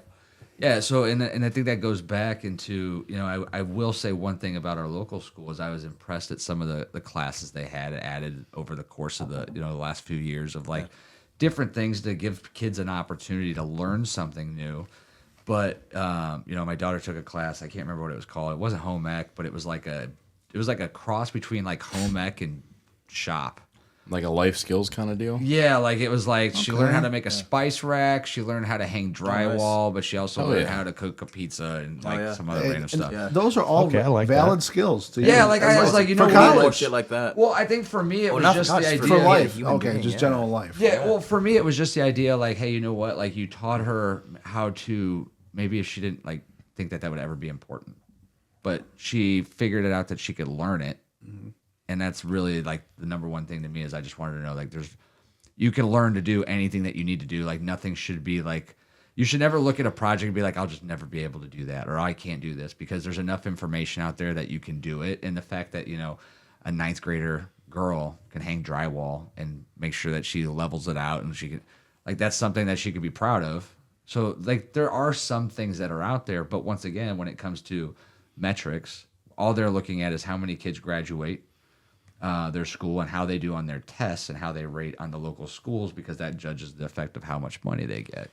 I think the one thing that you're going to start to see more of that's going to make it more difficult, I think that's why you're going to see a lot of pressure on levies, is because of the voucher programs that a lot of different states are putting out there. I think, and once again, we'll get into it with Trump versus Kamala, but one of the things that I did like that I didn't even really pay much attention to until I heard him bring it up was school voucher programs. For you guys that don't know what that is, school voucher programs are essentially like the federal government gives public schools as low as $10,000 per student, as much as like $17,000 per student, depending on the area. Detroit's actually one of the highest, I think, at like 15,800 or something like that. But they get that per person that applies and goes to that school. Right? For them to go to a private school. No. public That's how school. much the public school Yeah. gets from the government per student. Okay. So voucher programs are like, okay, so if I'm worth $15,800 to Medina City Schools, public school, I can apply for a state voucher for $10,000 that can go towards the tuition of a private school. Okay. And that private school might be $12,000 a year. It might be $8,000 a year. I could get a basically full ride for my voucher or whatever the case. But the idea is that if you don't like the way your local public school's doing it, you have the opportunity to put your kids in a school that they might not otherwise have. For instance, and where that varies significantly is really for inner city school systems, where we know the school systems are shit in some of these poverty-stricken areas. Yeah. The schools are getting $15,000 for that kid to go to school, where a parent might sit there and be like, if you can get my kid a free ride to a private school and all I have to do is get up a little bit early to drive him there and he doesn't have to walk past this fucking mess and he doesn't have to go to a school where the teachers don't care, like, fuck yeah, I want that opportunity for my kid. What parent wouldn't? Yeah, right? So, I agree 100%. And then what that ultimately hopefully does, but I'll rebuttal after you're done. Yeah. And what you hope ultimately comes with that is, okay, let's say I run a fucking if I'm running two businesses, one's the local school, public school, one's the private school, and I start noticing that kids are leaving my public school and I'm losing money. The hope is that you sit there and you go, I need to fucking change something. Like, this isn't working. Like, one, we can't keep operating. If we lose students, we're going to lose money. Two, why are we losing fucking students? Like, why are parents or people willing to go additional extra work to put their kids in a better school? What can we do? Not just on the school side of things, but what can we do locally? What can we get our government to do for us locally, and how we can apply for that? So you mentioned you have a rebuttal on that. I'm interested to hear why. Right. And I think this is a classic case of we both want to save the world. We just both don't agree how to do it. So the end goal is always... mic again? So the end goal is definitely to, once again, like you said, make sure that these inner city schools and like the schools that aren't performing as well and that have like the crappy leadership, that they get their shit together eventually and they start doing right by these children. I do not think that the voucher program, personally, by my own standards, would be good, because that's, to me, addressing the symptom and not the cause. So you're saying that, yeah, the school isn't doing well and they're getting, they have all this crap going on, so put him somewhere else, and when they see that they're hemorrhaging money because they're losing these kids, they're going to do something different. But by that point, it's going to be too late. I think you misunderstood me a little bit. Okay. That's the end result. Yeah. The number one result is, as a parent, you're not restricted to, you live right here, so you have to go right. Your kid has to go to right here. Like, I'll give you an example. You live in Kent, Summit. You said you lived in Twinsburg, but that kind of general area, yeah, so right? Summit kind of, yeah. You're familiar with Akron Public Schools. Yeah. You're familiar with St. Vincent, St. Mary. If you lived in between them, No, and you had the option, and you had, but if you did, but yeah, if I did, and you had the option, would you not look at which schools gave your kid a better opportunity to succeed and be like, I want my kid to go to that school? And if it didn't cost you the $10,000 to $12,000 a year money to the tuition to go to that better school, wouldn't you want your kid to go there? Right, but if I don't have the means to get them there safely, then that would also be another problem. Let's say it's right in the middle. That's an opportunity. Right. That's an opportunity where you're not doing anything extra. All you're doing is getting your kid to a different, better school and a better opportunity. True, but that's the whole thing, is that we're not necessarily speaking hypotheticals like that. There's a very real, hey, there are people in Cleveland that they take the RTA bus system to school, and the RTA bus system is going to take them to certain parts of town and certain parts outside of town in a reasonable time frame for them to make that work. That's the only issue. So that's why I say that's more of addressing the symptom of an issue, not the real issue. I would more like to see them make some sort of internal investigation like unit or something like that that looks deeper into why these schools are the way they are, really focus in on them and turn it around. Because like you said, they're just going to take their kids somewhere else. So which means that those schools aren't going to get the money. They're going to close down. My mom personally went through that already in another Cleveland public school she worked for, where the school shut down. It doesn't exist anymore, East Tech. It just purely doesn't exist anymore. They didn't get a chance to save it. It just hemorrhaged money. They weren't making anything off of it. People were taking their kids to other schools, et cetera, et cetera. They can't do shit with that. So if they were to say, hey, not promote kids going all out of the way and punishing and putting all these restrictions and issues on like the parents, which is their liability to get there. And with more distance comes more distance between you and that child and a lot more room for error. So now you get predators that are going in there. Maybe someone that doesn't have to register in your city to as like a sex offender. You don't know that they might pass like 20,000 sex offenders on their way to this other better school. Right. There's all these different margins for error, rooms for error.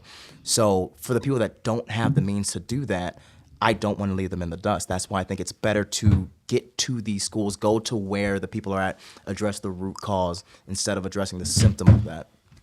So here's where, yes, not everybody will be able to take advantage of something like that. However, if you're an inner city school teacher and you have 35 kids in your class, and 10 of them up and get a voucher program and leave and go to a public school, is your time not better allocated to those current 25 students than it was to 35 when it was an overpopulated inner city school that didn't have the resources? It is, but you also do have a personal connection with those kids as well. So it's a bittersweet For a thing. year as a teacher. Let's be realistic. No, really. No, Even for a I mean, year. yes, absolutely. But those kids, I mean, the biggest benefit of it is I want the kids to have the best opportunity possible to grow up. Right. And I think that having a choice, right? This isn't a voucher program that says, I pick you, I pick you. No, this is saying like, hey, if you're not happy with your local school and you have the opportunity to get your kids to a local private school, there's a voucher program to help you with tuition, regardless of color, race, athletics, any of that information. Like just based off of the fact, like we'll take you in, you have an opportunity to go there. Hey guys, have any of you guys ever went to a private school?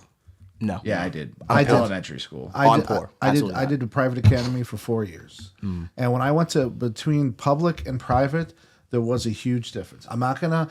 It was not to the point where life changing, but it was a point where when I went to a public school, because I am dyslexic, they put me in different classes. They didn't want to deal with me. They didn't want to because I was learning slower, but I was still learning, not to the point where You couldn't pass their test. yeah, I couldn't pass their test. So when at this private academy, I did tests. They wanted to see what level of learning I did, how fast I did it, and then they put me in classes that were only 10 to 15 people, between 20 to 30 people in a class in a public school.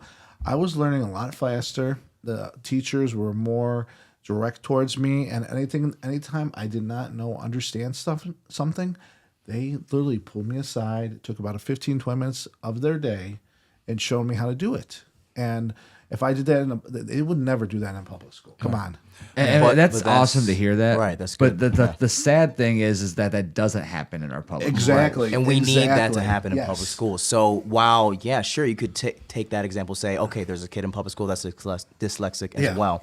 We could just use that voucher to put them in a private school. But if that tuition is $35,000 Agreed. and the voucher is only for $15,000, that parent's going to have to fork up the $15,000. Well, and that's, once again, And that's why I'm saying it'd be better, in my opinion, once again. We both want to save the world. We both want the exact same shit. It's just how do we do it? Yes. I just personally think that it would be better to go to where the root cause is instead of addressing the symptom and make sure that we have them fully staffed, fully give them whatever the hell they need. We always find the money for the bank.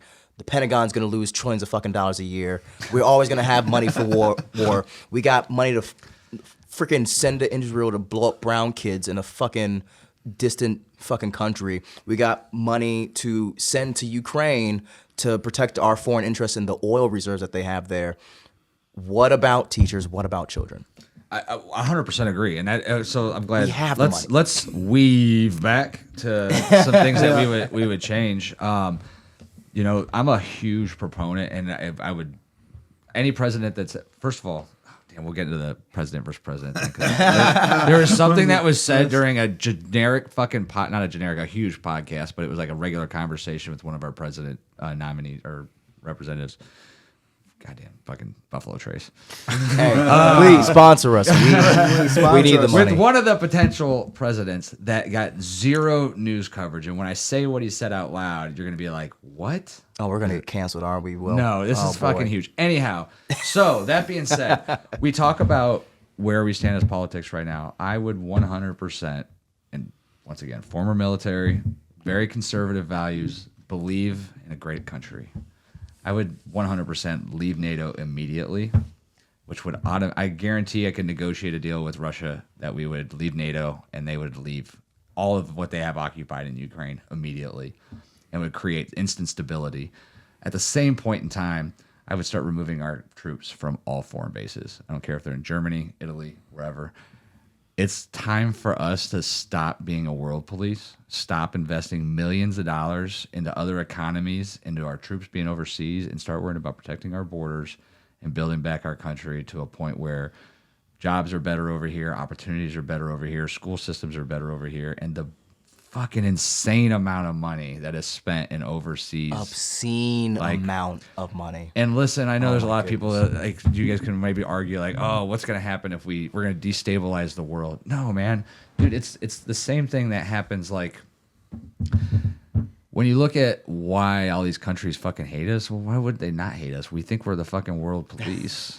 Like, we're in every single fucking country. We don't ever leave. We've been in Germany since fucking 1942. Like, the only reason you want to get stationed in Germany, and my fellow troops out there would tell me, is because you want to fucking drink beer and fucking party. Like, you're not going to get stationed in Germany because you feel like you're preventing the fucking Eighth Reich from taking over the fucking country. Like, yeah, they paid their reparations. That's not what, pretty much. You're not going to Germany. You're not like, hey guys, I'm going over to Germany to protect them from fucking Nazism. Like, that's not fucking. That's not what you're going to. You know, those kids need it so badly. You know. You're not going over to Italy. Let me tell you, you're definitely not going to Italy because you're worried about Mussolini, fucking dictators popping up. No, dude. You're going to Italy because we all know why you're going to fucking Italy. Right. Yes. So, that being said, it's the same thing with any of the Japan, same thing. I mean, first of all, our troops in Japan and in South Korea are at such a disadvantage. Like, essentially, if something kicked off over there, they'd be annihilated within 30 seconds of any war. Like, they'd have zero chance of survival. So you're definitely not going over there like, oh, our troops are over there letting people know that, hey, you don't want to fuck with us. No, I'm pretty sure North Korea could fucking annihilate South Korea in about 30 seconds, maybe 60 seconds. And by the time we got reinforcements over there would be nothing left of that country. And the same thing goes with... what was the other one that I said? Korea. No, you got it. There's another one. No, there's another one. We'll let you get either way. Any of these fucking countries. Like, and fucking, it just makes zero fucking sense. And we wouldn't be talking about a war with Ukraine and Russia right now. We wouldn't be talking about, in this fucking, look, I understand allies. Allies is like if your brother gets into a fight.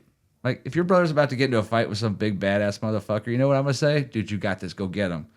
I am not going to jump my ass in there and get my ass fucking kicked until you absolutely need it. So when Israel wants to go fucking start blowing the fuck out of a bunch of fucking people in a different country, let them fucking do it. But I'm not going to give them my bombs to do it. Because you know all that does is make a bunch of people over there in Palestine or fucking Lebanon and all these other countries hate us that much fucking They made more. a pact the other day. They came to... What was it?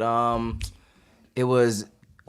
It was Lebanon and I want to say Afghanistan. I'm not sure. But they just made like a treaty together to, hey, we're going to put aside our differences and go fuck up Israel. Did they really? It just happened within the last like a week or two. But But there's like no press covering it. I forgot. I forgive me for fucking that up. But it's huge. It's way bigger than, you know, what we're giving them credit for. But to what Will's saying, we have put more dictators in to all these different countries that we've gone and messed around with than not. So it's not even like you can say we're promoting democracy across the world. We're promoting our interest. That is it. Our interests are fucked up. Our foreign interests are fucked up. It's money driven. Everything is money driven. Come on. Well, I was gonna say, you talked about oil. Like, honestly, oil has nothing to do with Ukraine. Like, the only thing that has to do with Ukraine is the fact that we want to start a fucking war with Russia. We want to be able to we want to be able to create bullets and fucking bombs for fucking Ukraine. Because that funds our defense contract and defense contractors, and you talk about like the defense, the industrial, goddamn Military complex. Yeah, thank you. You know, everything that we do is in order to fund them because they're the second biggest fucking lobbyist besides in DC. the pharmaceutical industrial Make complex. no There's another fucking problem. And that's a whole nother pod. No, that was That's a whole we will nother never. That is another podcast, thing. man. I would make it illegal my to God. advertise pharmaceuticals on TV. That's a big Bro. one. There is Charging- absolutely zero reason to advertise a fucking Yeah. thing. If I go to my doctor and my doctor says, "Hey, Will, you're feeling this, I have something for you," that's one thing. But if I see something on TV and I'm like, "Oh, you know what? I can't focus in school. I must need that," and I fucking go in there and I'm like, "I need this. Let me Google online what I need to say to my doctor before I get there," and then it'll make it that much easier for him to get there. Like, That's the problem with advertising that shit on TV, dude. But And the you talked thing, about the dude- news organizations Yeah. not being news organizations. They're Dude, not. like They're 80% of entertainment. their funding comes from pharmaceutical companies. Yeah. What do you think they're going to fucking tell you? They're shut Hey, you're off. a They should healthy be commercial 18-year-old? breaks. Go get a fucking shot in the arm for a fucking common fucking cold. Like, what the fuck, dude? And dude, to that, but if you take that away, their ability to market on that end, we're gonna have to make new rules to open up and see what doctors and pharmacists are getting paid, just like how we do politicians. Who's funding you? Because now they're just gonna be going directly to the source and making all these training courses for doctors and shit like that. To say, hey, why don't you just like come cold Maybe a finger. flu season, push Claritin. Yeah. You know? Push Claritin. Yeah. You know, we got this much. We'll buy you this. We'll bring you food and shit. We'll make sure you get X amount of profits put into your account and shit like that. So now we're gonna have to do doctors like politicians. Who the fuck is Cleveland Clinic getting their sponsorships from? Who's funding them? What PACs are funding them? Because they're just gonna find a new way around it. There's once again, trillions of dollars. But see, all they do in the meantime is keep us preoccupied with all the other bullshit. Yeah, we're Right. fighting over, whether, we can cut our dicks off and still, compete against girls in swimming or whatever. Well, you're What are we 100% arguing about right. Like, Like trivial shit. It's like, yo, what? Like, let's focus on the things that are going to kill us if we can't get access to it. Let's focus on insulin costs. Let's Yeah. focus Don't on even start cancer on me. treatment. Don't even Like, hold on a start. second. Hold on a Don't second. Oh, yeah, Let's- that's right. I let's- start. No, this is a perfect example, right? Because both presidents, I know Trump's was previous, like for older folks, retirees and stuff, something like that.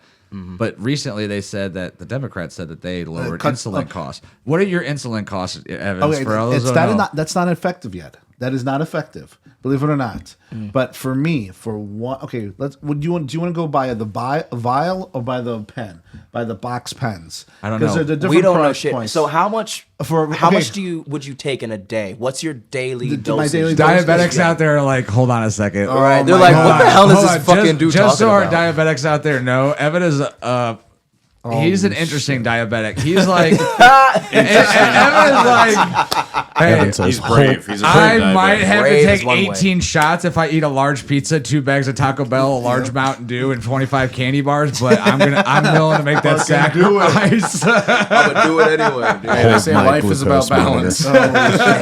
Evan's like, hold on a sec. So, ladies, if you need someone to pay your bills, you know Evan's got money for that. Insulin. Holy shit! All right, so No, all right, no. legitimately, Okay, though, how much do you okay. spend on insulin? Okay, right now I don't spend that much because I make under a certain amount of money. So the hospital I'm at, I go to see a doctor. They cover my medication costs because I make under 50,000. Okay. Good shit. So if I make over 50,000, I have to pay the premium. I got to pay. Yeah. But right now, if I had to pay regular costs for, like, say, if I had insurance, it would be $500 a box of insulin, and that'll last me 1 month. $500 a box. So So how many vials $500 come in a month? box? Just enough to last them a month, I insulin guess. pens. There'll be insulin pens. There'll be 5 in a box, and that'll be, well, actually, you know what? It would be costing me a little bit more because I take a little bit more insulin, so it'll be about $1,000 a box. So a normal person would last you about like 3 or 4 months then, right? Because you're just shooting the shit up like a heroin addict. Yeah, sometimes don't know. No, it all depends because I again, each diabetic's different because some diabetics are like if you notice diabetics are either very skinny or very fat. Yeah. And the reason is because one, some of them don't eat enough or they try to keep their insulin down. So they eat less and they're really skinny. Their glucose levels are down, but it's not really unhealthy over long periods of time. Then you got these big guys that literally do not care, do not go to the gym, do not maintain this. There's some people I've met that are younger than me that have lost feet, body parts because they don't care. They don't go to the gym. They don't monitor their blood sugars. It's bad. I mean, it gets really bad real fast for diabetics. I can't wait till we have a conversation about pharmaceuticals because there's a whole bunch. There's a whole bunch. I mean, literally, my friend worked for Eli Lilly, the guy that the company that produced insulin. Guess what insulin, the main insulin, is made from? A derivative from. Guess what insulin's made out of right now? It's all synthetic. It's a derivative. I can't say the word. Derivative? Derivative. Yeah, gotcha. He's not drinking, by the way. I'm not even drinking. It's mold. Really? Mold. So you yes. could get that shit just It's however. for a gallon to make for them to produce a gallon of insulin is $100. A gallon, a whole milk jug of insulin. Jesus Christ. Profit on that is insane. It's over. I think the guy said it was like over 6,000%. Dude, we get into pharmaceuticals and we get into fucking what's that fat drug? Ozempic. Ozempic. Oh my Ozempic. gosh, Dude, you want to talk about bro. disgusting profit, bro? That's gonna be our gym podcast. Oh my god. Topic. Yeah, it is when we so have that fucking episode. wrong. All right. So Go, we let's talked go back about a on whole subject. bunch of stuff that we would want to do. I'm definitely for removing all our troops from overseas and stopping. Oh, yeah. I think we should agree. stop all foreign aid for the time being. Like I would just cut it off right now and be like, look, y'all got to deal with yourself. We got our own problems right now. Yep. Well, I would most likely get everybody off. Get everybody back to the U.S. Oh yeah, you get everybody off once you let them. Yeah, I saw You you. hear that, troops? Evan's out there for you. Hey, ladies, he'll make sure I you got some finish like- first. Hey, anybody? Confirmed feminist. He said everyone. What the hell? He said everyone, not just ladies. Oh, He says he no. wants to get I everyone prefer off. ladies. Thank you very much. Men, equal Preference ladies. opportunists. Preference ladies. All right, Evan, very progressive of you. All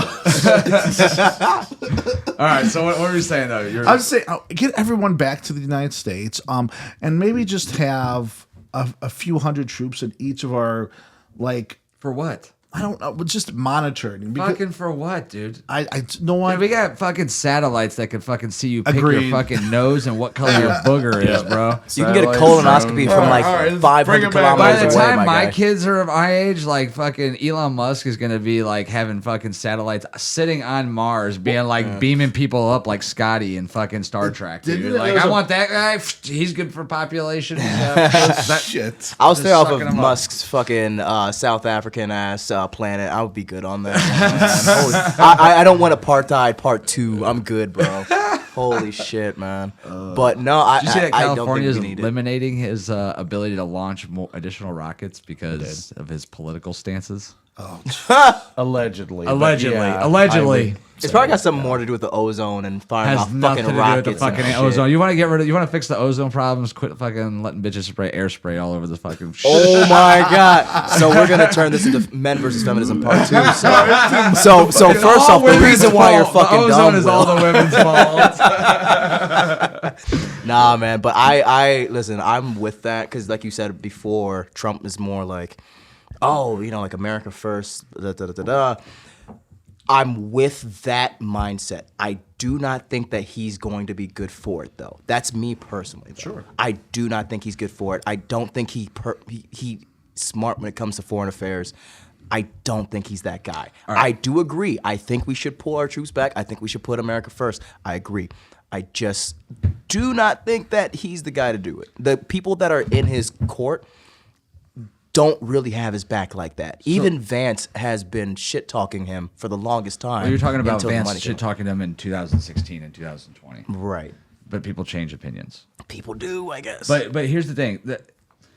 Especially when there's And money even involved. Vance has come out and been like here's the thing. So let's talk about that aspect, right? You're like Vance. Even Vance talks shit about him back in the past. I don't trust Vance for a fucking goddamn I think Vance millimeter. is a fucking genius. In fact, I think if Trump wins, he'll be the president for the next 8 years. Agreed. I don't know if you watched that debate with Tim Walz. Oh, I did. That was the most well-spoken president in my lifetime. Well, I will say by contrast. No, I'm sorry. Barack was as well of a speaker. He was very well spoken. But Barack Obama was but absolutely he the most had elegant. absolutely fucking nothing for the fucking presidency of the United States, unfortunately. Like all the change that he wanted to create, he didn't create really any change. In fact, he created most of the diversity we have today. Well, In my opinion. We don't have to talk There you about go. him though. There's that. We're talking about right now. So, all right. So you're voting for Kamala Harris. That's your Yeah. opinion right now. All right. You mentioned first off, you don't even Vance talk shit about Trump right. 8 years ago. Kamala Harris has been in the office for the last 4 years Right. as a vice president. Before that and during that, she's essentially changed her stance on like the majority of the way she feels, or at least she's telling us she's different. Oh, absolutely, yeah. When it comes to fracking, the border,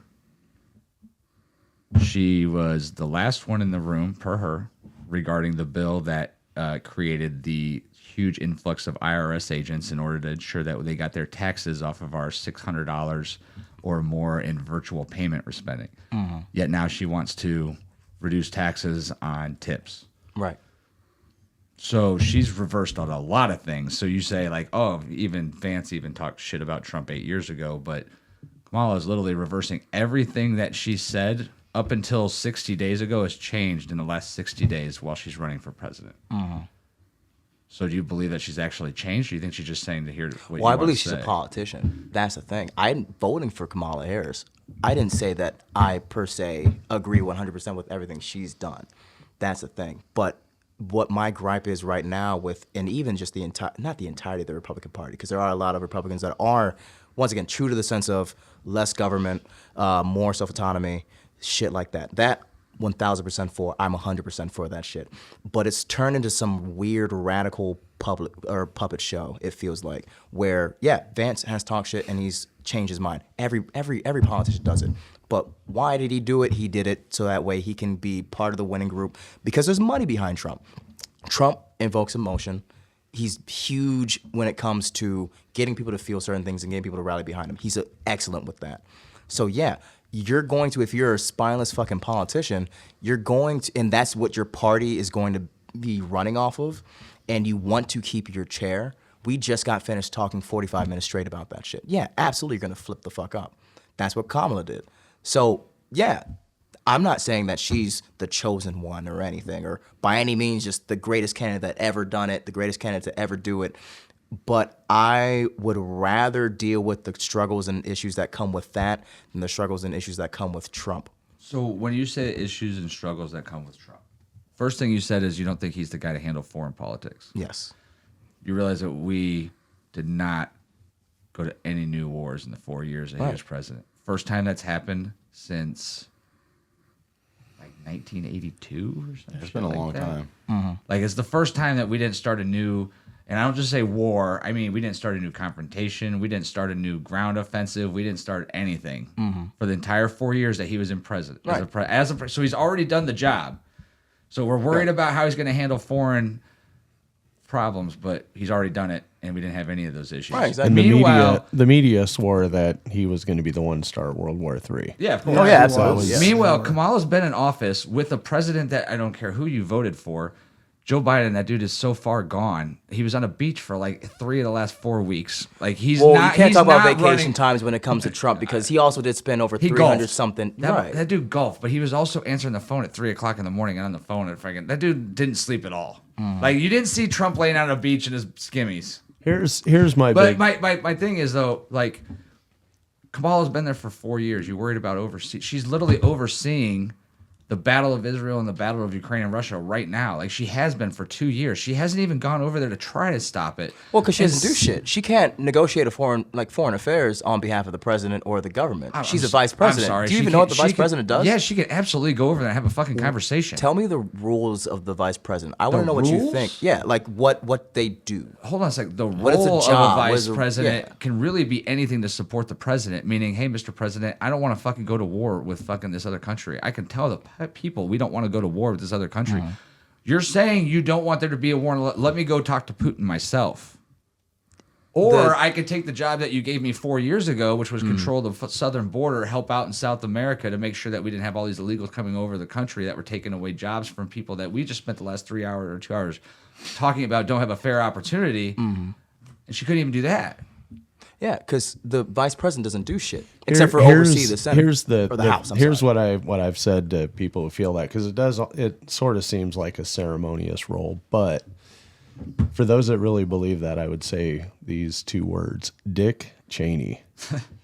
Because if you think a vice president doesn't have a role in the administration, I would say Dick Cheney. And if you don't understand his role in G.W. Bush's administration, this is recent history.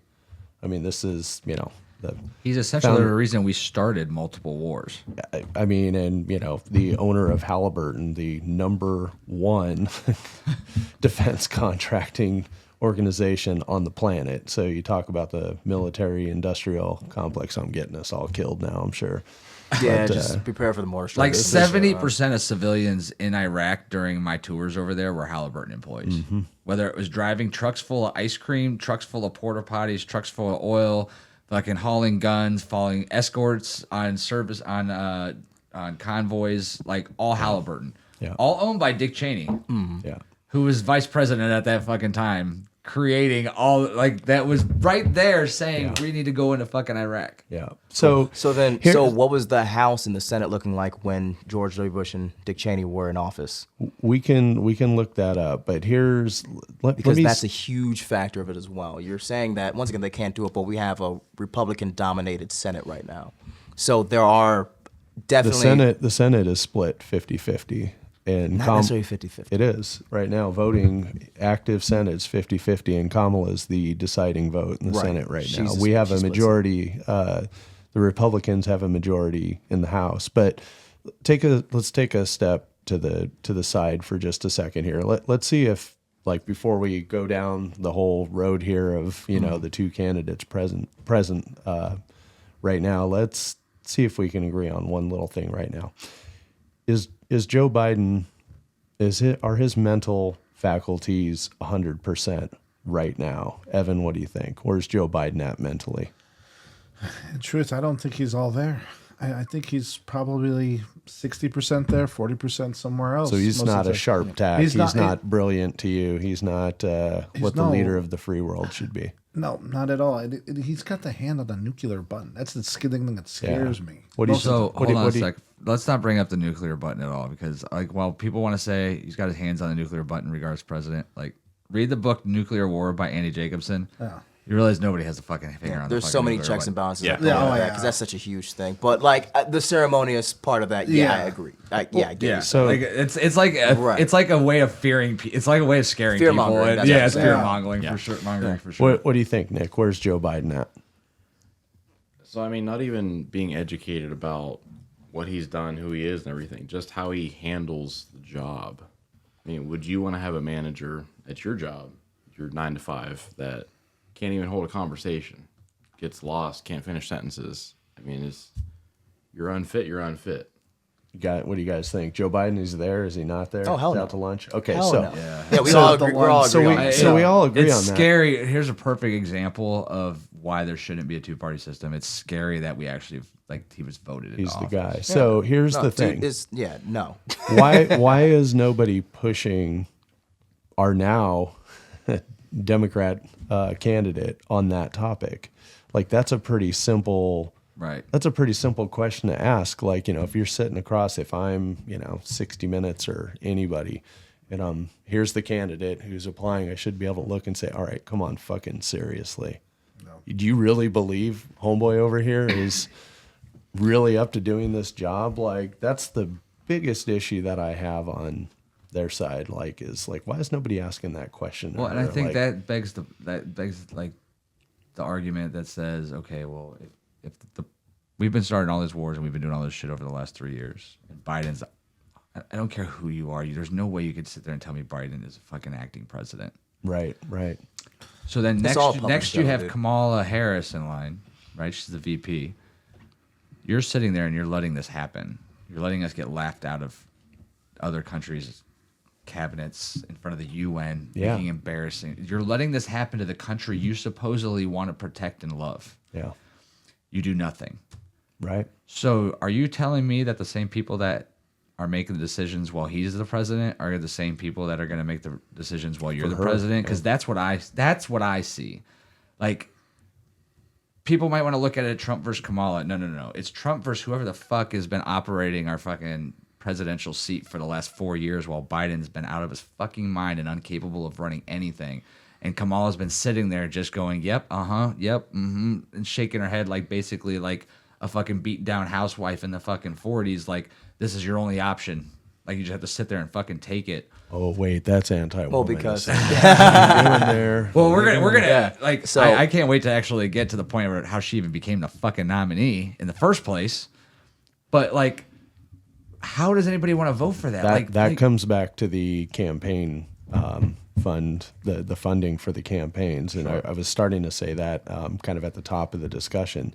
The only reason that she's the candidate is because if she wasn't, then the DNC would have had to have refunded every single penny that they raised, because by the FEC laws, they can only raise based on the listed candidate at the time they start fundraising. So Right. all of that money, and you looked up the stats too to see the Well, that was difference. just during the DNC. The money previous to that was right, even more. right. Yeah, yep. So But also, I can also raise the first off to that point too as well. That is weird, and I do agree. But it's not as weird when you factor in the part that another role of the vice president is to take over if the president can't do their shit anymore. So if Right. something happens Right, to but Biden, she has to so invoke she that right. So she 25th. once again, so she got voted into that. So they're already on one accord of if something happened to Biden anyway, she'd be the backup. So Right, but if he can't run for re-election, that's why they're playing that. Because in addition to, once again, they don't want to refund the fucking money back. But also, it does make sense from that viewpoint of, well, she was going to be put in the position anyway to where, something happens to him, we would have trusted her to be the president anyway. So she would be the acting stand-in president. But so if she was a strong presidential candidate and she truly was going to do everything she said, 2 years ago, she could have stood in front of Congress and said, this man is absolutely not what he says that he is. He is not mentally acute. He does not understand what is going on. He is not able to have a conversation. He is not able to stay awake. He is not able to focus on the day-to-day jobs of the president, and I need you to invoke the 25th yeah, just Amendment turn the and make him TV on and president. watch him. Oh, absolutely. Like, that's 100% all she had to do at any point in time. She could have already been the president. I don't think she wants to be. I don't think she wants to be president. I think she got thrust into that freaking seat because here's the thing.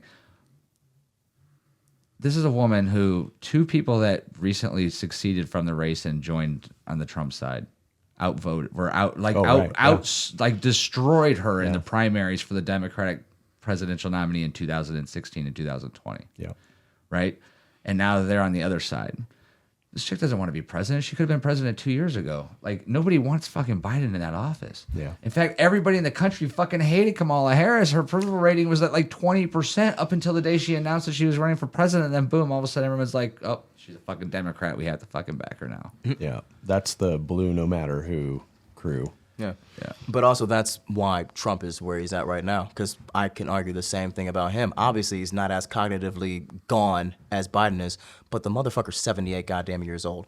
If you had a guy coming and saying he wants to sell cars, he's 78 years old, he's got 34 felonies, he got in trouble for being part of a rental, or a, what's it called? Being part of a retail company that wasn't renting shit out to black people. He committed a bunch of fraud in the 90s about undervaluing his shit so he didn't have to pay taxes on it. And you saw that in his background. Would you still hire him to sell cars? All right. If he could do the job. So let's Like, there's is that a moral issue? Or there's a lot to unpack there. Let's unpack the fucking topics of the fucking Speaking of conversation that just unpacking, I happened. got to go pee. Oh, dude, no, that's the best part, man. Come on. Oh, cool. You should bring the mic in with you. I think bring that it. if Hey, wash your hands too, man. Live from the Oval Office. do I agree that I wish that we had a younger Like the I dude wish, wears I diapers. wish either of the candidates were younger. I wish Yeah. we had 40-year-old people. I mean, They the need to have an conversations age that term we've at that, had or an is age like, limit. well, you can't because, well, Well, you got to become president. You have to be what, 35 or older? Yeah. So it shouldn't be someone that's like got a foot in the goddamn grate, and worse, depends with the fake toupee. hey, real quick, you asked earlier. I looked this up. I don't want to forget it. Oh, no, what's this up? is like this blew my fucking mind actually. What do you think? So we talked about how Dick Cheney pulled the chains going to war. Yeah. What do you think the Democratic and Republican percentage of the House was? Oh, back dude, I have no clue. Like voting to go to war? No, like what the split was in 1990. No, I have no clue. Fuck no. Yeah, you would know. Because once again, I was a It was child. actually fucking Democrats were fucking 54 to 45. Oh, hell yeah. 55 to 45 at the end. There was one vacant chair at the beginning of the race. Yeah. So, that's actually, one of those during that bipartisan initial things where, fucking like, that's it's one of those bipartisan things where, like, once again, there you could say that's- it's left wing, we're all right getting wing. paid. We're all getting paid by Yeah, the fucking they- military, war brings industrial money. conduct. We have to fucking vote for these motherfuckers. That's the thing. Like, war is gonna bring in all kind of money. That's why, like, when you say like, oh, we didn't go to war when we were in Trump. Trump still made money. They made like 446 not billion. I'm sorry. Who are you like talking about? Who made 446 like money? $1 million. Who made money? Their family did. Who, the Trump family? Yeah. Trump family lost money during that Brother, presidency. they I just read a all CNN those article resorts today. and shit that they went to, they were Trump resorts. They made a lot of money. I Taxpayer just dollars. read an article that Trump lost like $7 billion during his fucking or maybe it wasn't that much. Maybe And it was what he 7%. would have assessed his profits to be. If he was a businessman, he would have assessed his profits to be at a certain point. So that's what he would have quote unquote lost. But they made money on that. But once again, he's notorious for lying about the amount of money that his businesses are bringing in. No, you Yeah, can't he is. lie about He the money literally that your is. fucking business brings in. You file. That's what fucking he's known for. taxes, That was a bro. whole That's a campaign because of that fucking- fucking TV show that was coming out, dude. The whole Trump shit. That's a fucking. They made a talking whole point. marketing thing about that. He was hiding a bunch of shit that he was losing out. Dude was filing for bankruptcy. He had a bunch of failed businesses and shit. He And they're like, yo, filed we're trying to bankruptcy. sell you, dude. You can't be doing this. So he's like, oh, I'm the best, blah, blah, blah, blah, blah. And everyone bought it. Says he lost about $700 million during his time as president. Yeah, I just. And read how is that evaluated? Like, $600 million. $700 million in Bloomberg what? Billionaires Index is what I'm reading. Yeah, I'm reading CNN actually. 2016 is worth 3.7 million according to Forbes. That dropped to 3.1 in 2017. Held there through 18 and 19, but his net worth is 2.5 billion. That's a 600 million decline since the and dropped from the 275th richest person to the 352nd richest person. A drop of 77 spots. It took a net worth of 2.1 million to make the top 400. Cool. So does it show how he lost the money? It just shows that he lost Well, the money. this is not cash. This is Yeah, this is No, I understand. Well, Well, this once is- again, this his net is- worth went down. Yeah, his net so worth is over $10 billion. Right. Like his real estate isn't going to drop in value. Most of it's happening from the fact that he's taking his eye Unless off if the he business. values that to the government Well, he's as a taking lower it- value, he's- which he's been on Hold on a tape second. like saying that Hold himself. on. So, are you familiar with Shark Tank? yeah. Yes. You know, Everyone's familiar with You Shark know Tank. the what's the bald-headed dude's name? Fucking that's on there. I know. Great question.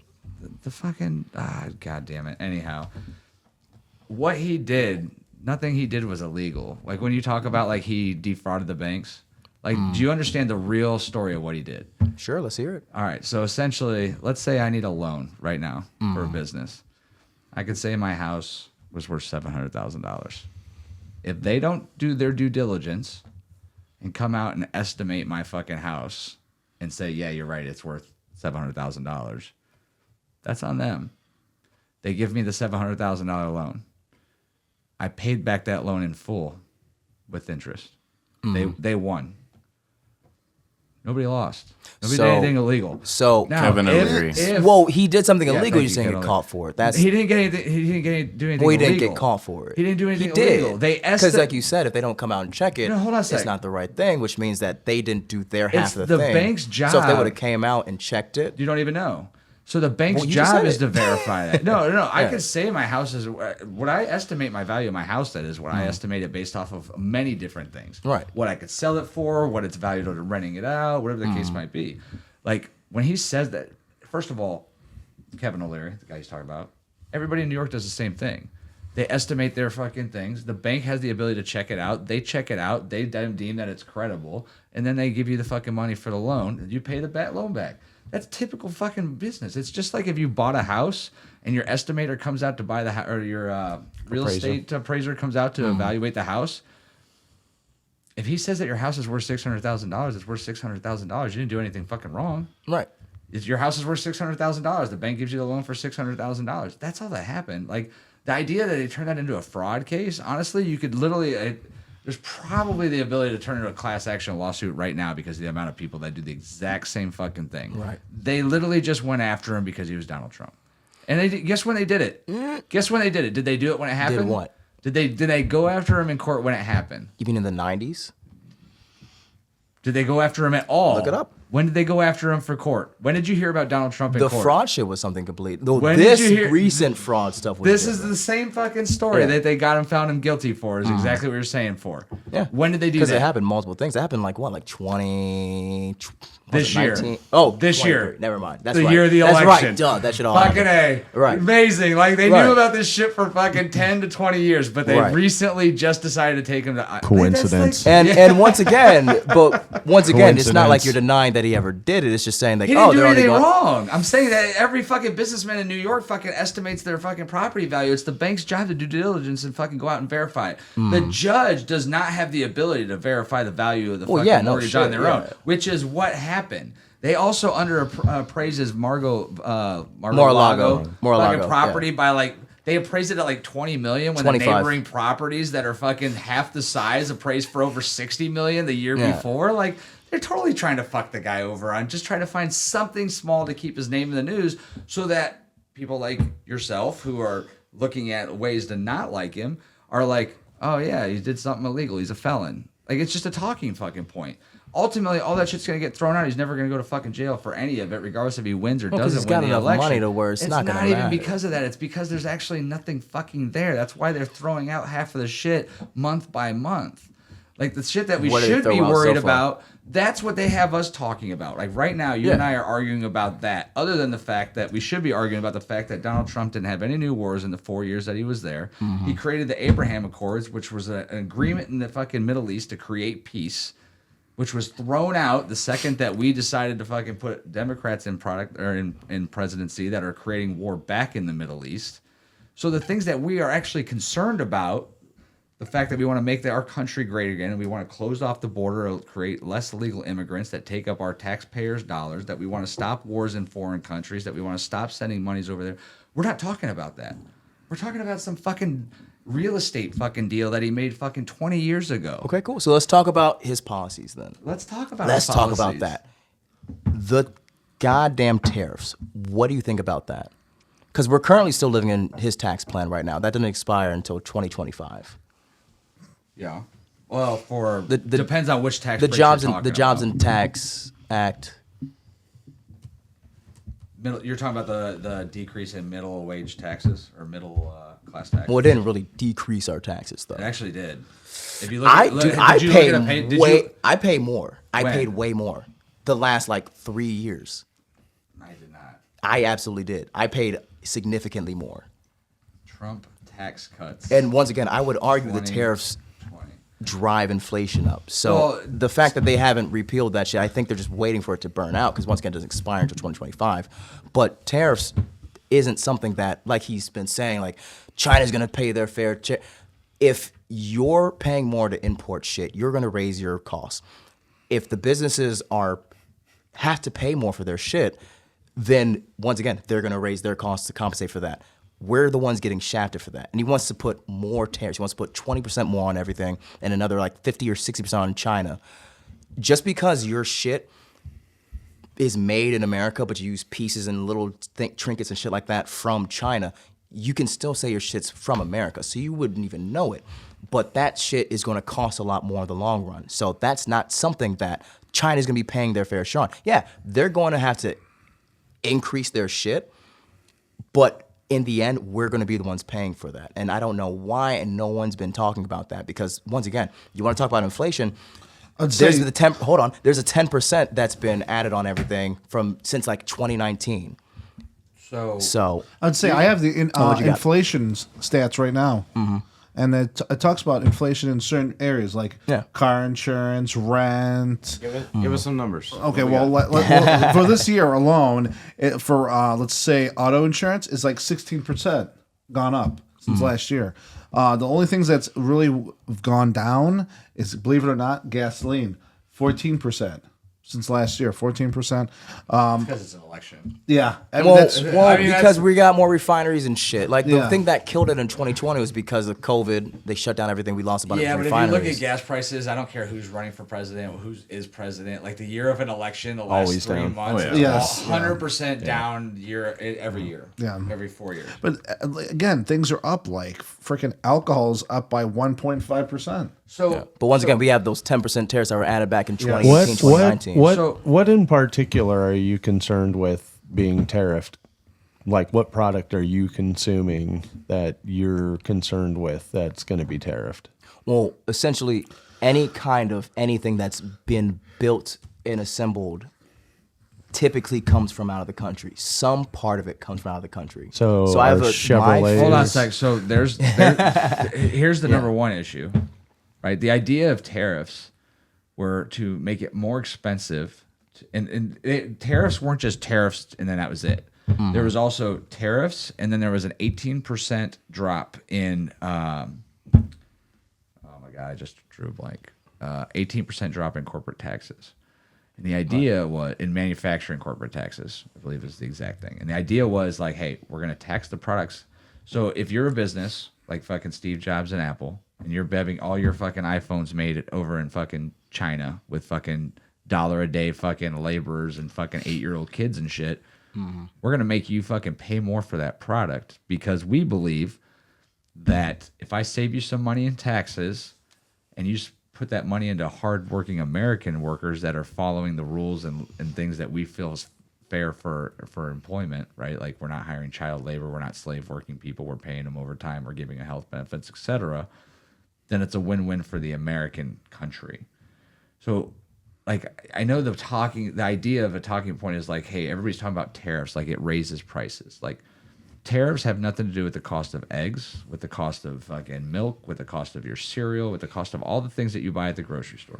Tariffs have a limited impact on our fuel, and the reason they do is because we cut down like 50% of our fuel supply over the initial 2 years of Biden's fucking presidency and allowed most of the fuel to go through the Nord Stream 3 pipeline that fucking fed most of Europe instead of using our own pipeline. So we went from getting Europe from us or getting fuel from us and getting it from foreign countries, which means we had to pay more for it. So the idea for tariffs wasn't because we just wanted to raise the prices on all the stuff that we were building over here. The idea was like, hey, let's manufacture this shit over here.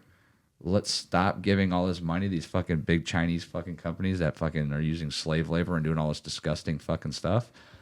And on top of that, we're going to reduce your corporate taxes, right? So I think they were, and these are these are things I've heard. I'm not 100% sure. I'd have to fact check me, if you will.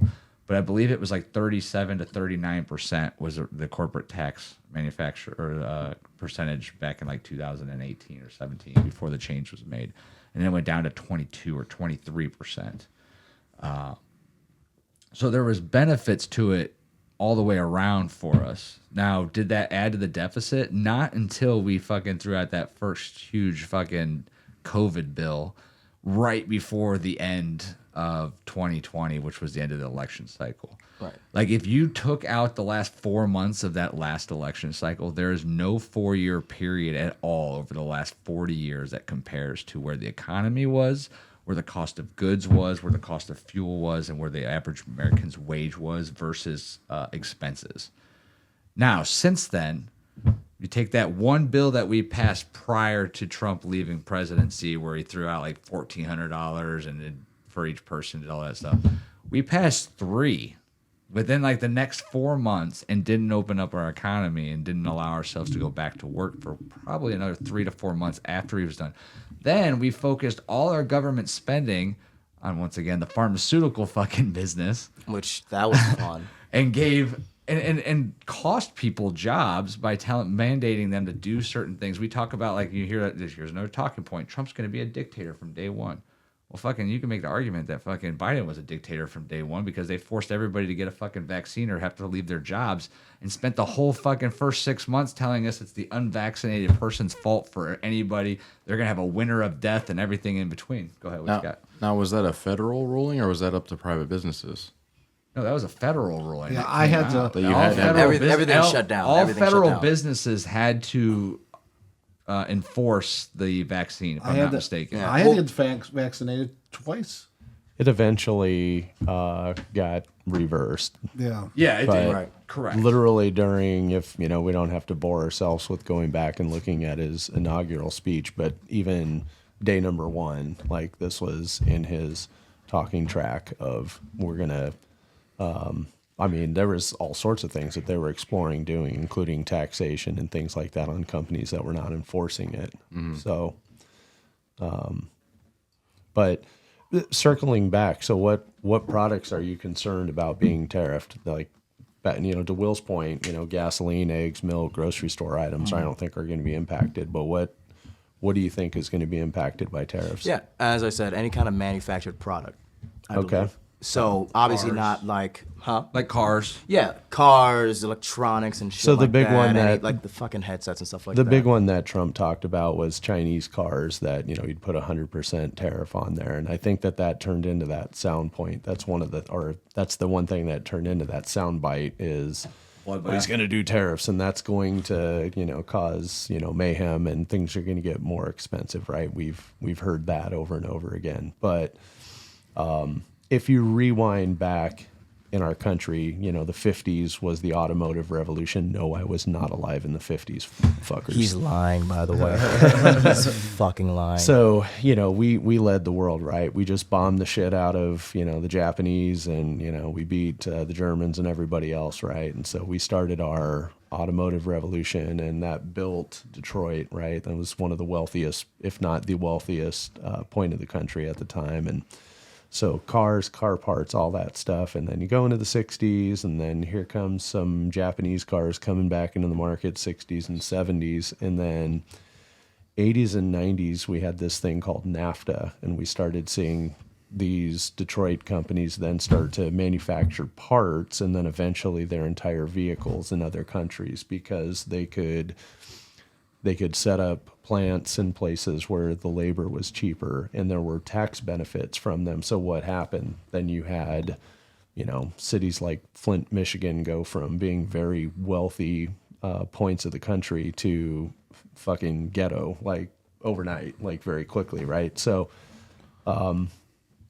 this whole tariff discussion, I think it's a more complex solution to an overall problem. We've got to bring manufacturing back into this country. We have to, and if we learned anything during COVID, we learned that, right? Because when we had to be wearing fucking masks and we had to be doing this and, 6 feet away from people, you know how difficult it was for Evan to get laid when he had to be 6 feet away from you everybody? know how difficult it is for Evan to get laid now that you don't have to be 6 feet away from people?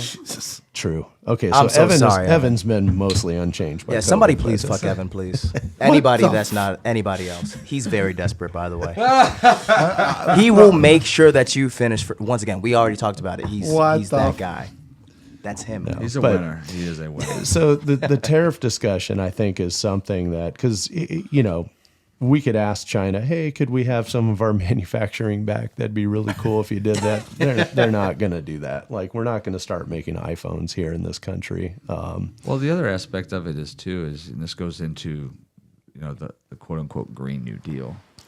Why would we send things to be manufactured in the country that has the least amount of environmental fucking protection in the world? And on top of that, Other than getting things there and back is going to hurt your own cause. Right, on right, top right, of that, right, right. like So- you're shooting yourself in the foot. And here's one thing about tariffs. So in case you weren't aware, I wasn't aware. Tariffs can be removed by any sitting president at any point in time. True. Yeah. The Biden administration actually kept almost all the Trump tariffs in place, and in May 24 actually announced a hike on an additional $18 billion of Chinese goods, including semiconductors and electric vehicles. Yeah, and that's what I said earlier. We're like, I don't know why they didn't remove it, because I personally don't think that's a good idea. Because once again, we've been seeing all this inflation. Shit's already expensive enough. I do not know why we're making it harder on ourselves by making the shit that we already rely on to be more expensive, because we've put tariffs on them, and obviously they've shown no signs of bringing shit back here. So, like I said, I'm for the America First part. I'm with y'all on that. I personally don't think this is a good way of doing it, and I'm not a poli-science major, so I don't know the best way of doing it. I just personally, just seeing what it's done to us already, shit's expensive enough. My taxes are goddamn high as fuck. I'd rather not say, hey, this thing that we did that's been one of the driving forces of inflation, let's do that on crack. Like, that doesn't sound good to me. That doesn't sound good to me. Well, I think the idea of tariffs, they call it like, it's a sales tax on stuff that we're going to spend money on. But the idea is it's to find ways to do things inside of our own countries, like to make it cheaper to buy from other countries. And like, I get it. Like you look at it as like, it adds to inflation, but it also adds to American jobs, which in turn increase American wages, which then justify those increases in your other expenses like eggs and bacon and all these other different things, right? So if you continue to source jobs from other countries or source parts and things like that from other countries, and you don't tariff them, then you're still buying from other places, and you're not increasing jobs inside your own country, and you're not building your own manufacturing inside a country. And on top of that, you're not generating tax revenue off of those, which means then in order to get tax revenue, you have to go and tax your American people for all the bills that you want to fucking pass through Congress that require you to Or do tax the stuff. rich motherfuckers that are not paying Well, their fair hold share on a of taxes. second. So we say that now because we're not rich. We say that because we're not rich, right? How much money do you need to live off of at the same time? Me Yeah. or anybody? I mean, just in general. About tree fitty. As much as possible. Like I don't hate people. I don't hate people for being rich because honestly, they're rich for a reason. Like think of every rich person you know. Let's talk about 3 of the rich fucking people in the world: Bill Gates, Elon Musk. Evan Elvey. Hell no. Don't be telling all the girls are going to be commenting like, "What I mean, Evan? I'm just He's trying to rich, help and a he's brother out, so man. Evan, No. make sure I finish Well, my God." Bill Gates is a made man millionaire. He worked his ass off. Yeah, but now he's a dirtbag, right? Yeah. Well, I've been keeping up with the whole. He hung Bill out with Gates Epstein lore. quite a bit, So, and, so did Trump, and he's though, buying also. out. No, actually, Trump kicked him out of Mar-a-Lago, though. did he really? Oh, you didn't know Because that? he also hung out with Diddy. Google it. Google it on your phone. He also hung out with Diddy. Trump kicked him out of Mar-a-Lago because he was a fucking creeper. Jesus. That's what he said. Hey, there's an I was just say because when that article- list, when that list came out, Yeah, there's 'cause one Fox picture News of was asking them for at that list. Mar-a-Lago, like in 2000 or 1988 or some shit. Anyhow, where were we going with that? Before we said Trump and You Epstein, said- now you we're said definitely something getting about, fucking axed. We're all gonna die. That Buffalo Trace is showing up a little bit. Shown up and shown out. Thank you, Buffalo Trace, for supporting this episode. Yet another great guy's night. Yeah, well, we're gonna have one of those. But again. you're talking about Bill Gates or whatever again, called with Epstein. Yeah, and so some you're talking shit. about some of the billionaires in the world. Like, yeah, they're rich as fuck and they're made. But yes, Bill Gates, fucking self-made. Yes. I hate the guy. He's fucking destroyed, but fucking awesome. Well- Steve Jobs, fucking another guy. Like before he passed, What like was the fucking third one you were listing? awesome. Elon Musk. Elon, yes. I mean, Elon Musk is fucking sending rockets that fucking land back in the fucking. that happened today. That Yeah. landed themselves. What the fuck? We stopped sending shit to anywhere. We don't do any cool shit in the fucking United States anymore. Like we sent. We could talk about this during conspiracy. We sent fucking no. people to the moon. Bro, don't turn to Axe Jones, my guy. The frogs are turning the water, or the water's turning the frogs gay, or some shit. What did he say? Yeah. That's gonna be but such a good I mean, episode. I can't wait to Man. talk conspiracies because, like, I was always a firm believer there wasn't one, but like the moon landing, the more and more I like, it's That's a Yeah, tough one. There's some they're good getting ones out really there. It's tough really to hide hard the to believe. allegations. Yeah, it's hard with to that believe one. now. Yeah, Yeah, when you look it's at like- the video, it's like, Well, and I'm not denying it. I'm personally not denying it. For the record, I'm not denying it. But all I'm saying is that, You look at a video. yeah, do you hear the shit about like, Well- wait, okay, that's kind of weird. Well, That's hold on a kind of sec. weird. Like, let's think of that. Like, we were all kids. We rode bikes, right? Like, you rode bikes to your friend's house. Like, if I found out my friend's house was like 3 miles away and I rode my bike there, like, I wouldn't not ever ride my bike there again. Like, I made it there once. I'm gonna go over there again because I know I'm gonna have a good fucking time. Like, we got to the moon and then what? We were just like, I'm good. we're Been cool. there, done that. I think they said there's like fucking trillions of dollars of fucking rare fucking material up there that like could like dramatically help the fucking world right now. Like, are you kidding me? If we got to the moon and we knew there was trillions of dollars of fucking shit up there, we'd be fucking crazy. That bitch would be a crescent moon for the rest of our lives. I feel like that might be one of the reasons why, because like the moon has so much impact on like our water and our earth in general. Right. So I feel like It's that like, might be, hopefully that might be where they draw the line at trying to fuck up the environment, because they don't give a shit about it now. But like maybe the moon is their stopping point.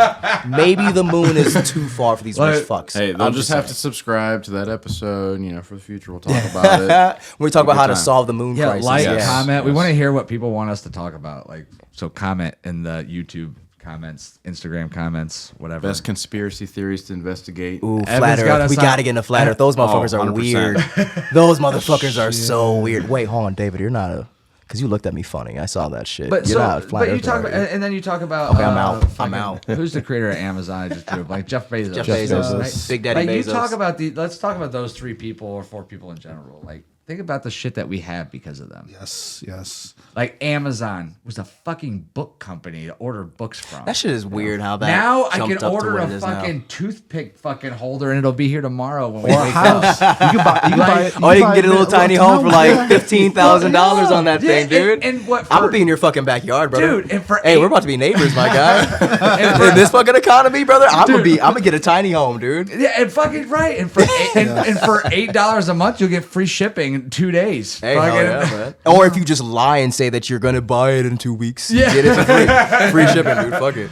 But like, so you talk, and then you talk about Elon, who's like literally fucking Tesla, fucking Taxis. going to the moon. Now I didn't even watch the fucking. Also, his dad's insanely rich as well. He's kind of like the South African Trump. It's Yeah. like some weird Trump. They say all got Trump, weird Trump's names. not even in the top 300. No, bro. I know. I'm just saying, but like, it's one of those like nepo babies. Like their fathers were rich and now they got like Yeah, I mean, but 'Cause he's his also family money. fucking Yeah, ridiculously Mustad. fucking smart, dude. yeah. Oh yeah, I'm not discounting I'm just that. saying, like, All I'm saying is these that are money motherfuckers that sitting are in rich for a trusts and reason. funds and shit like that and that aren't getting circulated into the economy isn't doing much for Well, us either. And, I and none of agree these with guys went to college. Right. But like once again, it's like you get millions upon millions upon millions upon millions of dollars Dude, I think, sitting. I think what Trump started off with $1 million from his dad or whatever. Yeah, and A if he would have small invested, loan he would have of $1 had million, more I or some think is shit. what it Yeah. was. Yeah, I mean that's fucking still incredible, dude.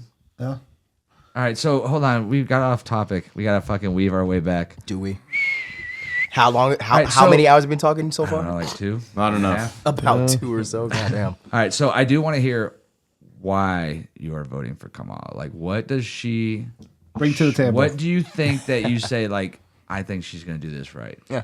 So, looking at once again, I don't know. I don't want to about- hear like not No, the I other understand. guy. I want to hear Oh strictly no, based on her no, merits. absolutely no. Yeah, yeah, I know how to just not purely follow people's Yeah, thoughts yeah, about yeah. shit. But no, so looking vaguely into her past and shit like that, the work that she's done in terms of not necessarily working on that what- dick. Hey yo, Sorry. pause. I mean, you left me an opening because she did work on that Willie fucking Hey dick. yo. Anyways, we're not gonna get into that at all. Yeah, all right, sorry. But working on what she did as what was she, a prosecutor, I want to say, but she made programs on how to like reacclimate people that were in jail, how to get them out of the prison system and that whole loop and shit. That was something that I do feel passionate about because the prison system is fucked. I do not like that. But seeing someone that's in that position that kind of goes against the grain in that, I think that could be a positive thing. Seeing her background, how she kind of came from like a middle class and she's not some kind of like self-made millionaire or whatever the fuck like that. She's like kind of a normal-ish person. That's nice. She's not some 78-year-old motherfucker with a diaper on. That's pretty nice. But also looking into some of her policies and stuff like that as well. So like the tax that she's got on what is it, unrealized capital gains, like I said, the money that's sitting and not getting circulated into the economy, that's a huge thing that I believe at least. So taxes on that I do think is probably a better thing. It's not gonna just like, oh, if let's say your house or whatever, like your primary residence isn't gonna get taxed. That's a myth. That's another talking point that people are just saying. Your fucking like, even like certain rental properties and shit like that, it's only gonna affect people that are in that top percent that aren't paying their fair share. I do think that's a good step in the right direction. I think she represents a lot of good things. She's one of the few candidates that doesn't have any like huge major scandals. Once again, not saying, oh my God, Kamala is like Jesus incarnate. Oh my goodness, she's like perfect. No, she's a fucking politician at the end of the day. I don't trust her that much at all. But like I said, the alternative scares the living shit out of me. And even once again, not just looking at the certain talking points that they have and, oh yeah, that's right, we said we're not going to do this, so I'm not going to do that. Shut up. Anyway, so, but those would be the reasons why I would stick with Kamala, or Kamala, I apologize. I'm butchering the shit out of her name. I don't even mean to do that Miss on Harris. purpose. So Miss when Harris. okay, this is an interesting topic because when you talk about Kamala, like I know our big thing is like, oh, make them pay their fair share. Or at least something, Hold on a because sec, they're hold on a never sec, they're hold never on a going to sec. pay their fair share. 'cause they What do lobby you for shit. consider their fair share? Like if you had to call it a percentage, what did you call it? A percentage would be crazy because once again, But when that's you such had a to, huge. like, that's there's such a huge gap. But how do between you the how do classes. you consider something fair though? Well, how much do they need to live off of? Once again, that's another What is thing. that? What is That's the not, that's not right. Yeah, because once the how much do you need to live off of? How much? Do a I need to lot live off more than I'm paying and taking out in taxes right now. I'll tell you that. All right, shit, so that's dude. what I'm saying. So like, So for you instance, get- like we spent a whole conversation talking about men versus women equal rights. Right. Like you're saying, like because you're a billionaire, you should have to pay more taxes than me, like a higher percentage. Honestly, yeah. Why? Because it's not going to hurt you. Well, hold on. How do you know it's not Well, going to that's hurt your me? opinion. I'm not saying. That's- Well, yeah, I'm hold on, not hold on. saying. So let's say I'm a billionaire. That You're saying you runs- can't live off of like $500 million a year. Let's Well, let's it's say- all relative. Depends on your But, lifestyle, your investments. hold on, that's you like know? me. That's like me saying, like, "Hey, Andrew, you can't live off of 30 grand a year and give your extra 10 grand to the guy down the street that doesn't have any income at all because he doesn't work." Right. But if we did that with everybody, though, But, you, it would be a whole different story. but that's not fair, right? That's like saying, like In a sense. like that's not what a fair percent. Like honestly, taxes should be capped. Yeah, I do I think believe so as income well. But I taxes should be do. fucking capped. I think Yeah. federal income tax should be capped. I think it should be a straight fucking 15% across the board, regardless of who you are, what Yeah, you 'cause do. the percentage is without any proportional to what you write-off. make. Without any write-off. 15%, no write-off. No fucking tax credits, no anything. Just Right. 15 fucking percent. And I do- That would put I more do money agree. in I think that would everybody's be good. paycheck across the fucking board. And it would stop the, I got 40% taxes, but I got $1,000 write-off for this, $5,000 write-off for this, da, da, da, da, da. Yeah. Like, so that would help. But like, you can't say like I'm gonna make billionaires pay their fair share. That would mean like that. What you would have then, you want to cheat the system, is it would be like, hey, at $5 billion, you have to pay 5% higher. Okay, well then I'm just gonna fucking donate fucking $500 million to this fucking self-interest that I have and create a new business out of it and not gonna have to pay that fucking taxes. And then I'm gonna say that new business didn't generate any income last month or last year.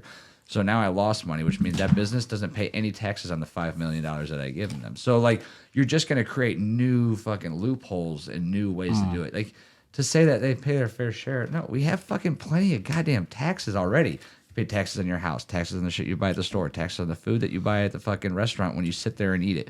You pay taxes on your house, you pay taxes on your property, you pay taxes on your car when you buy it, taxes on the new car when you buy that after you sell your old car. Like, you pay fucking taxes on goddamn everything. Like, Your water was Right. taxed, so I Like- just flushed the toilet in there. You were taxed. And he didn't wash his hands, by the way. He did not include which that is in, by the way. funny because I Yeah. just saw a Tax whole. fraud. I just saw a video on TikTok not too long ago about like we're the fucking same people that argued over the fucking $2 tax on the fucking Boston Tea Party or whatever that fucking shit was, and Yeah. like now we get taxed on literally every fucking thing that we do, and we say like, oh, we don't want billionaires to get fucking taxed. Like fucking, what do you? That's funny. Like That's ironic. Hey, yo, nice. So So once again, I do agree with that as well. But my thing is that if it was a fair thing where everyone's getting taxed the same amount across the board, but businesses already do shit like that. Like, let's just cut the shit right So do there. regular Like they, people, though. Right, exactly. But once again, there's still already all these different loopholes. That's why not saying that it's the end all be all and that's what's gonna save this country. Like, that's obviously bullshit. That's not gonna fucking happen. I do think it's a better step in the right direction, but I don't think that that's gonna fucking solve everything, obviously. But I know we need more people that are going to stop being so lenient on all these huge companies and big billionaires that are lobbying Congress and lobbying the government. Like, we just got finished talking about this in the beginning part of the podcast with how, once again, money has been one of the main driving factors as to why shit is so fucked up. So then why do we keep giving them breaks? And you say it's about being fair or Who not. are we giving breaks though? I mean, the thing is when you have a multi-billion-dollar organization that's fucking bringing in tons of fucking money, like, yeah, we look at it as like, oh, if they make X amount of dollars, how much is the guy that owns it actually? And fucking, he is not taking in all that fucking profit as profit. He's reinvesting it into other companies, into other organizations. Let's look at a guy like Mark Cuban, right? Like, just because he's a name that everybody knows, right? I can't fucking stand the guy. Honestly, like I don't like his political beliefs. I think he's fucking full of shit. I think he lies to fucking people. But whatever the the dude's case weird. might be, The dude's weird. He's a fucking billionaire. He owns the fucking Mavericks, right? He also goes on Shark Tank and fucking invests in fucking tons and tons and tons of additional businesses and startups that he invests in, that he spends his money on, which there's probably, and I don't know the fucking stats, but I'm guessing like a 30 to 40% failure rate on. that he's dropping that money in, right? So But he could say that that's a loss, and then that's not. so once he again, doesn't lose as much money in taxes on it, right? But it's no different than if you make so much amount of dollars from fucking home and you get to write off that you have an office and that you have to invest in computer and you have to invest in internet and you have to invest in all these different things. It's the same. It's the same idea. It's just on a larger scale.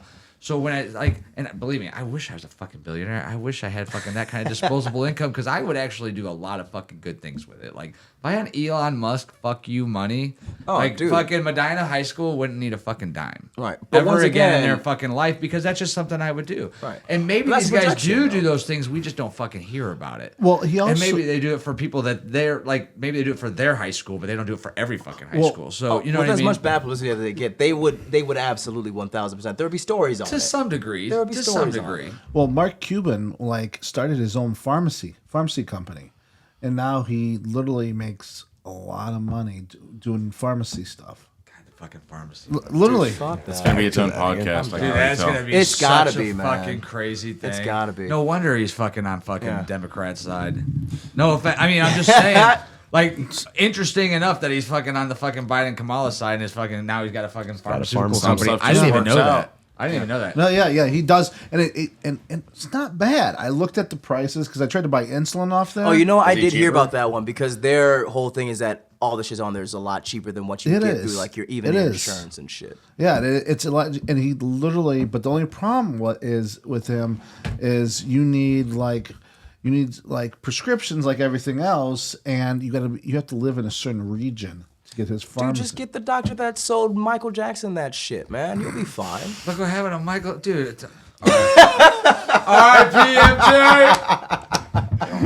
No, I tried. Let's go back to the taxes thing here because there's a soundbite in there that I think's a little funky and Like Cole Medina.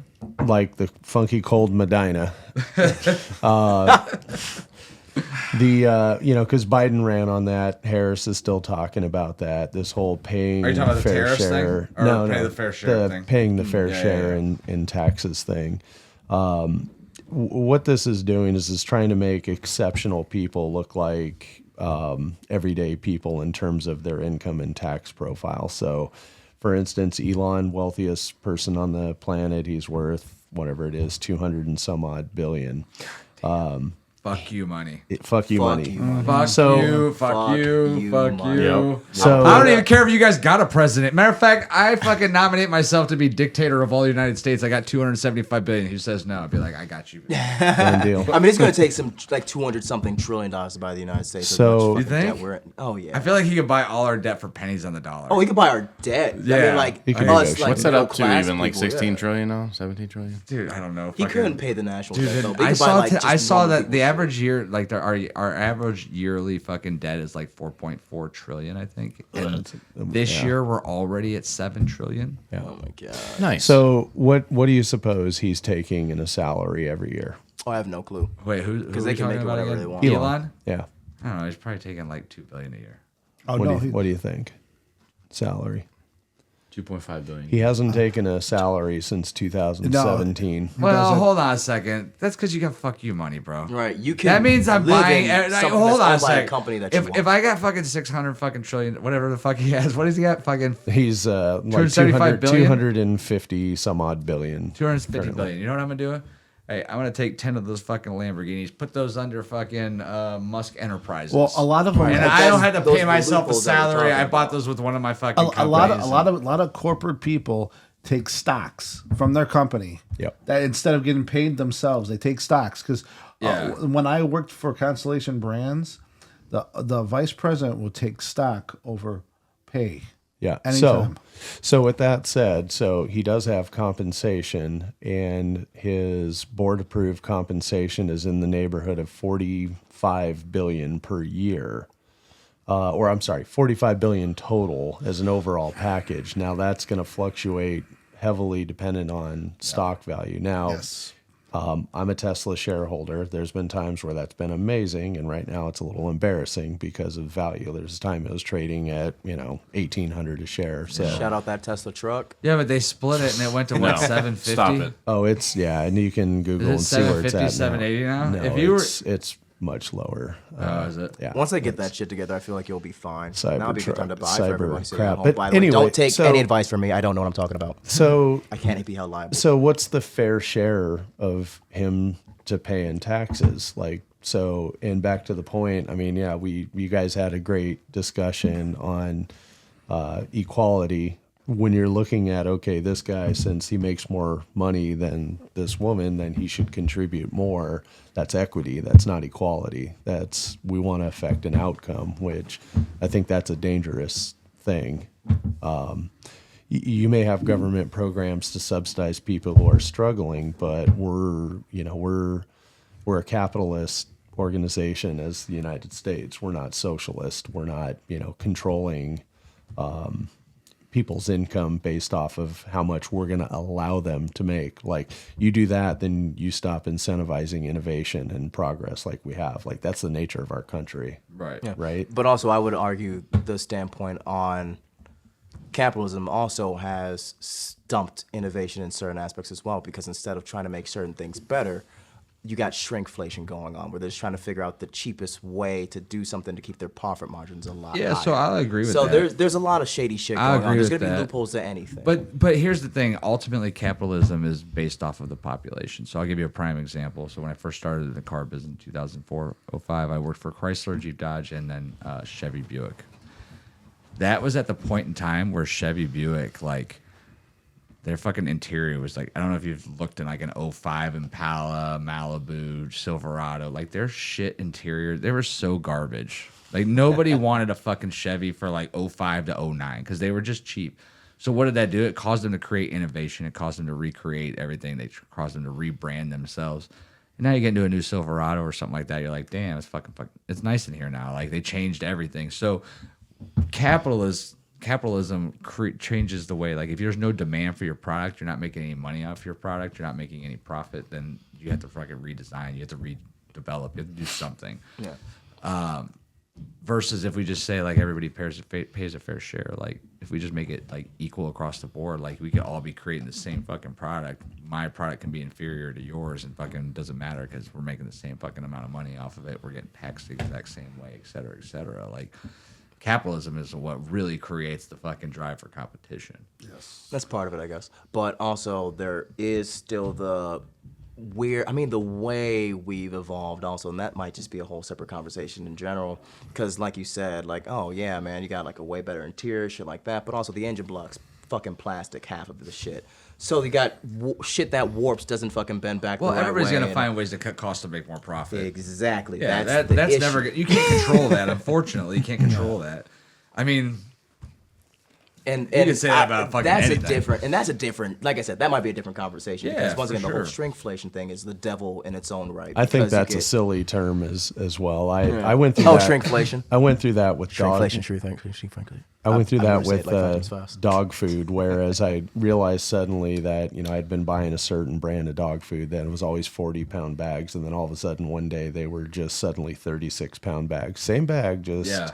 a little smaller, but identical. And then I realized several months in, I was like, oh yeah, these bags are lighter and smaller. But like, I'm the consumer, so I'm the fucking idiot who didn't notice the change in it. So Yeah. like, that's the manufacturer's fault that they just changed. The price stayed the same. Yeah, they just changed cut it. you 4 like, pounds. Right. Yeah. yeah, And then go buy some from somebody else. I mean, that's yeah, And then if that's- everybody- as a consumer, I could do that. But then like, if that's the industry standard, then that's its own separate issue. well, unfortunately, business isn't about like doing the right thing Or the fairness. No, it's not not. or necessarily. the fair thing. No. Yeah, that's now, why now I that- have no now that- sympathy for fucking billionaire pricks that do shit like that and fuck over the middle class. But So, you like, have I to- get it. I like- get it. You got to be fair. But there's some billionaires that are doing really good fucking things. oh yeah, There are. Like, there are. Yeah. Elon Musk is going to be the reason that one day we're living on fucking Mars, or at least If that's a attempting good thing, to. though, we'll find out. Is 'Cause it a once good thing? again, I you're don't know. talking But the about- fact that we're still exploring outer space, like, I mean, you think about the fact that, like, there's, like, God, unlimited amount of fucking space out there, and the fact that only one person is exploring it. Yeah, but Is also Elon I could. Musk. Like, he could be fucking sitting on, and that's the other thing too. Like, I have frustrations with a lot of these fucking billionaires that, like, they get like shit on, like Trump or like fucking Elon, and it's not just them. It's fucking, they could be sitting on fucking yachts with fucking 25-year-olds at their fucking beck and call, getting them what they want, when they want, sucking their dick, fucking feeding them fucking sushi, fucking He's projecting right now. massaging their Will is fucking projecting Like- very a little hard. jealous. I'm just saying, we're not looking down. Everybody's not. They we're can not- no literally one sees that. have whatever they want, whenever they want, because they have fuck you money. They could have a garage full of 100 sports cars. They could have 25 houses on different continents. And they're sitting there fucking worried about free speech on Twitter. They're worried about running for president. Like, people talk about Trump's just for him. What did he get out of being fucking president? They just stopped another assassination attempt today. I know.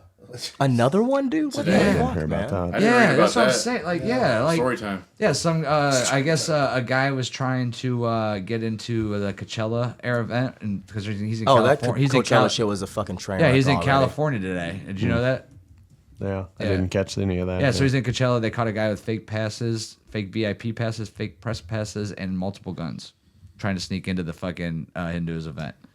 Like, so the cops are saying it was a possible assassination attempt. They were waiting for questioning, et cetera, et cetera. But like, this dude's a fucking billionaire. He's got a hot wife. He's got fucking beautiful fucking children. He's got fucking beautiful grandchildren. Like, this motherfucker could be doing whatever the fuck he want, living Yeah. his best life, and he's sitting here trying to run for president while getting shot at. Like, But- I'm sorry, if I caught a fucking bullet to fucking ear, face, neck, shoulder, my fucking big toe, I'd be like, you know what? Fuck you, America. You guys got this. I'm out. Yeah, but also I would say I'd rather them just fuck off. Honestly, I'm not gonna lie, because you're not gonna feed me shit and tell me it's sweet because you put fucking sprinkles on it. Like, the fact of the matter is, yeah, sure, they're billionaires. Sure, they could be doing whatever they want to do, but I'm not gonna sit here for a goddamn second and be like, yeah, oh my God, thank you so much for charging all this extra money while finding plastic replacements for fucking metal parts. Thank you so much for all this shit you're shoveling down my throats. Thank you so much for fucking lobbying our government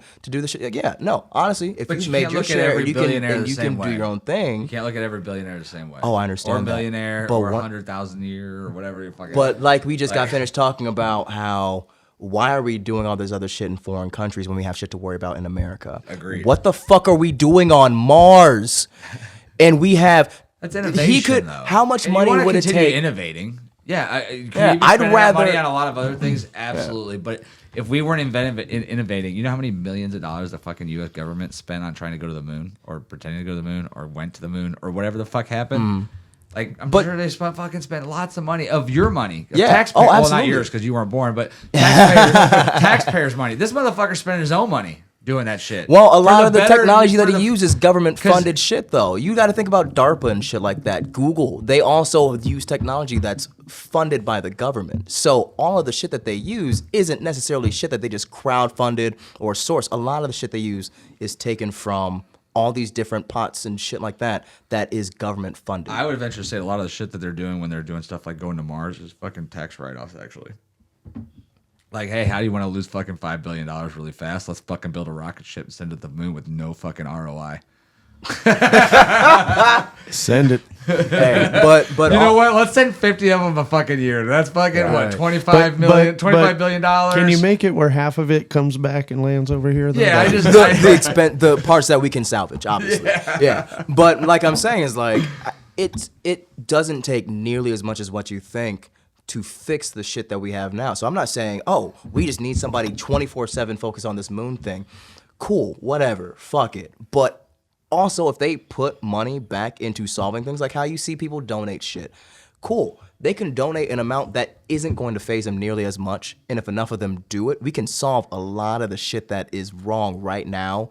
They can write that shit off, whatever the fuck. We're not worried about that anymore. Then focus on Mars another like 5 years or something like that. Well, I so think... that's I can't feel bad for them. I cannot. It should be- They got fuck you money. It You should even said be it yourself. curious, and maybe this is a good one for the conspiracy theories month, because we're going to need The a lot water's of time turned the for frogs those. gay, you guys. No, but we should all just sort of question why are two of the wealthiest people ever working on getting off this planet?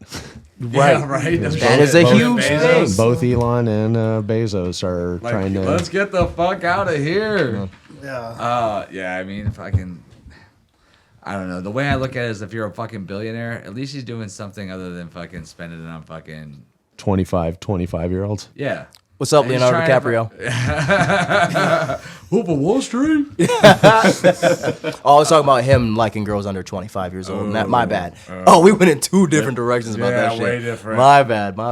But I guess to that degree, like, yes, our billionaires fucking filthy rich, sure. But if somebody told you, like, hey, look, you're making more than the next guy, you have to donate fucking 5% of your shit to this guy or to this group or to this, you'd be like, fuck you, dude. Bro, I'm just trying honestly, to I get the donate fuck more than ahead. that. And But I know that's me. we look at it as like they're billionaires, so they're fucking so far above our spectrum. Like, yeah, I don't have fucking 20. If I had $25 billion in the fucking bank, we would not be talking here. We'd be on a fucking yacht in the fucking Bahamas enjoying fucking. You know you wouldn't fucking remember our names if you Dude, hit the fuck lottery tomorrow, yeah, bro. yeah, You'd 'cause be the- like, oh, Bro. guys, what? Guys, Dude, what let me was tell you that? something. To me, money only brings you fucking adventure. Like, to me, I don't need money in the bank. Amen. My wife will be Yeah. the first one to tell you I don't save a fucking penny. I don't save fucking shit. I will work until the day that I die, as long as I can enjoy every fucking day I'm on this planet. And Like, that's it's not a good thing. understandable. I always tell my wife to make her feel a little bit better, babe. I don't acquire fucking savings accounts, but I do acquire assets, and when I die, you can sell those and make some fucking money. So hell yeah, dirt bikes, fucking side by sides, fucking 3-car garages. But, you know, if I was a billionaire, yeah, I'd probably do a lot fucking more than a lot of these people do. But then again, we don't know what they do because not everything's advertised because not all of them is all about policy, publicity. There's a lot of fucking billionaires. Like we just talked about it. What Trump was like number 372.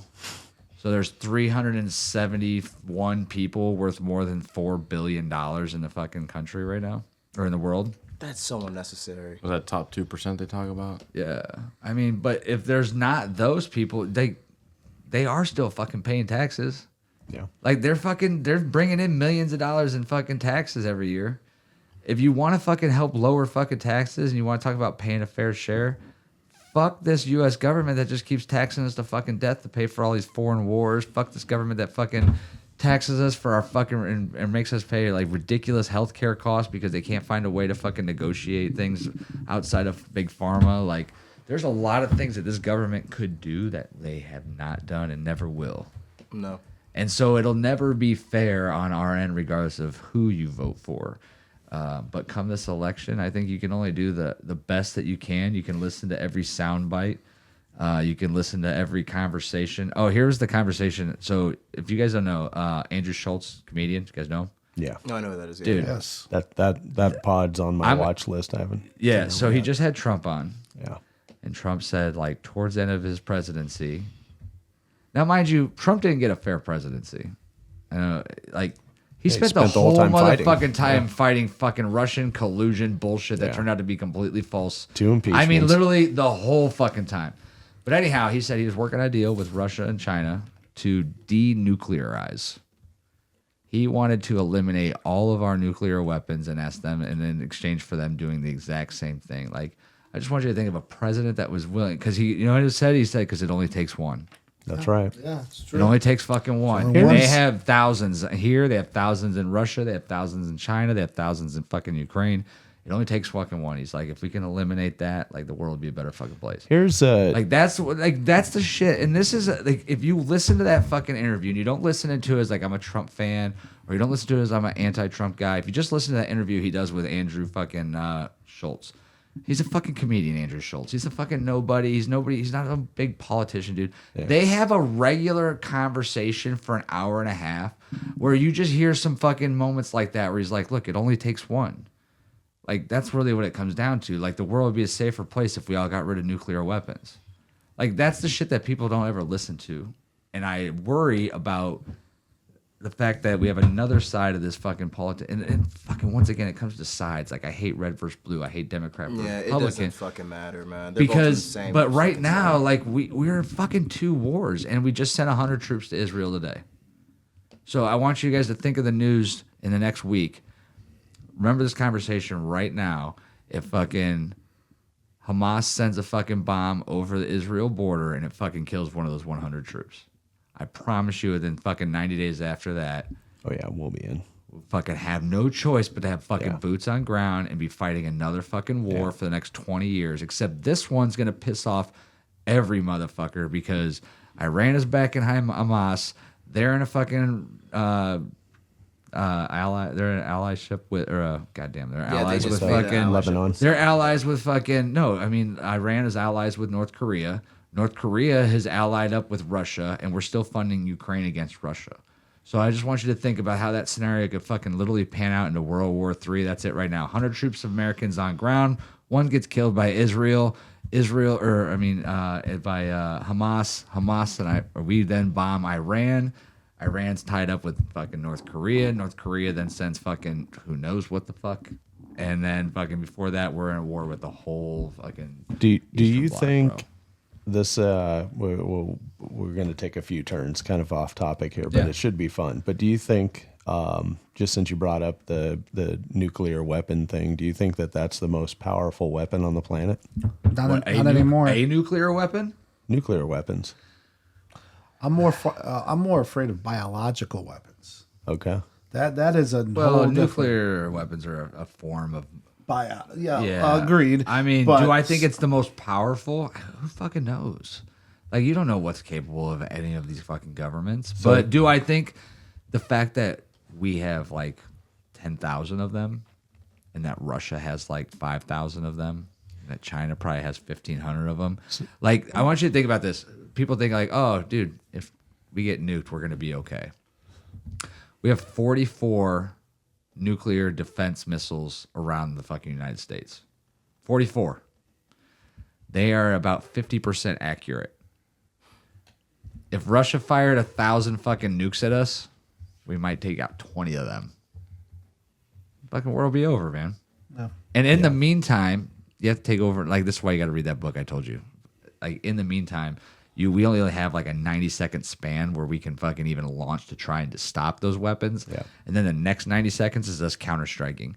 So literally, like, within a minute and a half and then another minute and a half, like, the fucking world is over. It's Yeah. scary. Like, all the buttons are already pushed. Nobody can recall shit. There's nowhere fucking to go. Like, it's done.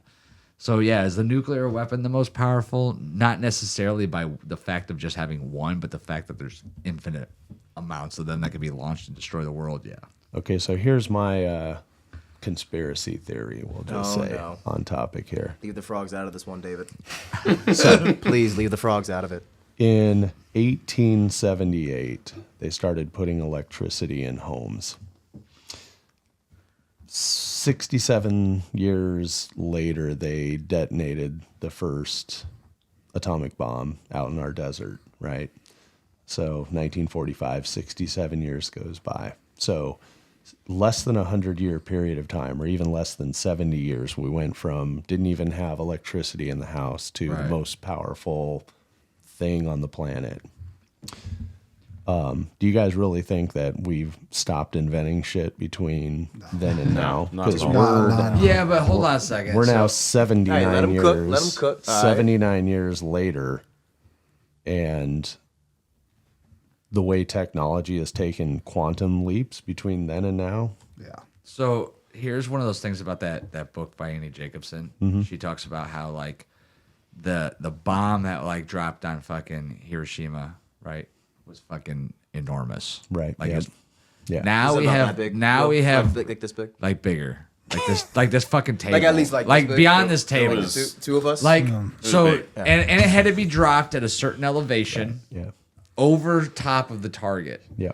Now we have bombs that are like the fucking size of your fucking right arm that could be fired from your fucking neighbor's backyard that could reach a fucking target across the world in fucking 90 fucking seconds or 3 minutes or whatever it is and do fucking twice 10 times as much destruction as that. Yeah. So like while we haven't stopped innovating and I'm sure there's some fucking cool technology like in that book they talk about the fact that North Korea probably right now has an EMP that would have to Yeah. that it would cover half of the United States if it exploded 5,000 miles and it's in space right now. Yeah. So like yeah, there's some fucking technology advance, and that's North Korea. I'm These surprised they got it motherfuckers, off the ground, The to be lights honest. go off at fucking like 6 o'clock in North Korea because they're fucking have no fucking power grid, right? Like so, yeah. Do we have some fucking awesome technology? I'm absolutely sure of it. At the same point in time, technology, like how fast a fucking bullet goes and fucking the type of guns we fire them out of is becoming more and more irrelevant. The fact that nuclear weapons are out there, and that doesn't even talk like, God, dude, a regular fucking bomb hitting a nuclear power plant would fucking destroy like the fucking entire state of California and Nevada Sure, in yeah. fucking like no time at all. Yeah. Right? Like no life expectancy at all. So yeah, I don't want that shit to fucking happen. Like not in fucking ever. Like the Right. fact that nuclear weapons are even still a thing. Like, yeah, if I was president, the first thing I do is like, hey, look, we fucking need to all get together. We need to figure this shit out. Like, you do you, I'll do us. Let's just get rid of these nuclear weapons shit. Like, fuck this. I'm not trying to blow up all your fucking people. Do you want to blow up all my people? Well, fuck you. Like, let's end this right now in a fist fight. That's how that should. Do you know what? I redact my answer. I think that instead of an election, we need to have them fight the shit out. Fucking bare knuckle box that shit. What are we gonna do? Dude, we just had a conversation about fucking men and women equal rights. You're gonna fucking, what's Trump gonna do? Not Yes, throw a sir. punch? Yep. I can't hit you, woman. Nah. You think fucking Trump is knocking out Kamala, brother? Oh, definitely. You've seen how he walks, bro. He walks like a goddamn orangutan. Bro, that dude's 80 years old and only eats McDonald's. Yeah, exactly. And he's still kicking it like fucking karate, dude. Got no fucks Oh given my at all, god, man. brother! I would pay to see that shit. Oiled up, butt naked, bare knuckle box. Come on, let's get it, Dude, hey, twerk hey, off. hey, We're doing a hey, fucking have twerk you off seen- between have you- Donald Trump and Kamala Harris. Have you seen that video on Twitter or TikTok or something where he's like, the guy's like, I'm gonna teach you self-defense, and he's like, here's what you do, and he's like, the girl, like the guy goes to grab her, and she like grabs his arm, and then the next thing you do, the guy's like grabbing her from behind. Like, what the fuck? Like, this is the funniest video. You gotta look it up. It's like a guy Is trying that to the teach a woman sensei? how to do. What's it called? No, is that It's a I know guy- what you're talking about. The dude with the mustache and shit. He's always like punching people in the nuts. No, it's just like a different funny. guy. It's like a okay. funny. Like it's like this huge jack dude, this Yep. fucking like tiny blonde chick, and this guy's like, remember that move I taught you? Like grab him by the wrist and pull pull it him like over the this. shoulder? Yeah. So he like goes to hit her or something. She grabs the wrist and she pulls it across. And when she does, he's behind her. And then the next picture is him in the fucking like just fucking. Just banging yo, her. that's like, Trump, it is bro. fucking hilarious, Oh my bro. god. We need like a screen or something. Up here. I don't think we should show that. Yeah, I don't think we should show that. We need 2 cameras and a screen. All right. Hey, Will, reenact that on Evan. What the fuck? We're gonna try to get him some women. We got a video let's not version do of this that. on Spotify. Let's not do Right? that. Hey, I got a dress for you later. You. Whoa, he's talking to No, you. he's talking to He you, looked Will. right at Hey, you. Willie, my I saw guy. them lock Big Bill. eyes in the Now fucking I don't TikTok. know what you're talking about, brother. I feel violated. I feel dirty, my guy. I need to take a shower after that one. Oh my goodness. Hey, ultimately, here's the thing I tell everybody. Who you vote for is your fucking business. But if you vote for fucking Kamala Harris, well, Say it with your chest. Say it with your whole fucking chest. I'm right here. Say it with the haircut. well, there has to be somebody with a lower IQ than me. Hey, my cup's empty, but I'll clink you anyway, even though you're a little bitch. Oink, oink. No, I mean seriously. I mean everybody's entitled to vote for their home. I just hope that everybody's actually when they say like I'm a Kamala supporter or I'm a fucking Trump supporter, like don't just do it because your fucking party's red. Don't do it because your party's fucking blue. That should be irrelevant at this point. At this point, you should be educated. And if you're not educated, get educated. It doesn't take much fucking time, dude. Like you could listen to a couple of fucking podcasts from a couple of different fucking random people. You hear a little bit of information and do the fucking research and look it up. Bro, and for the love of God, man, please, even as much shit as I talk, man, I don't want any of you people or like my friends or whoever the fuck else is might listen to this, all the tens of person that might listen to this podcast. Don't This listen. week. All 14 of our loyalists. Right. Like, don't listen to this shit and be like, oh man, I'm gonna listen to Andrew. He really said a thing that I like. Like, nah, dude, I'm fucking dumb as hell, dude. So like, look at your own shit. Trust nobody, honestly. Anything, like, as long as you can get something from like a .gov website. But typically, and I don't know if the cameras were on when we were having that conversation before. That must have just been us shit talking beforehand. But my thing is, if I hear something that's too good to be true or too bad to be true or just anything in general, I'm always looking that shit up. Because chances are it is, and you just gotta look at like a couple different articles and try to find the voting history on the people. Because like people that are in office, their shit is public.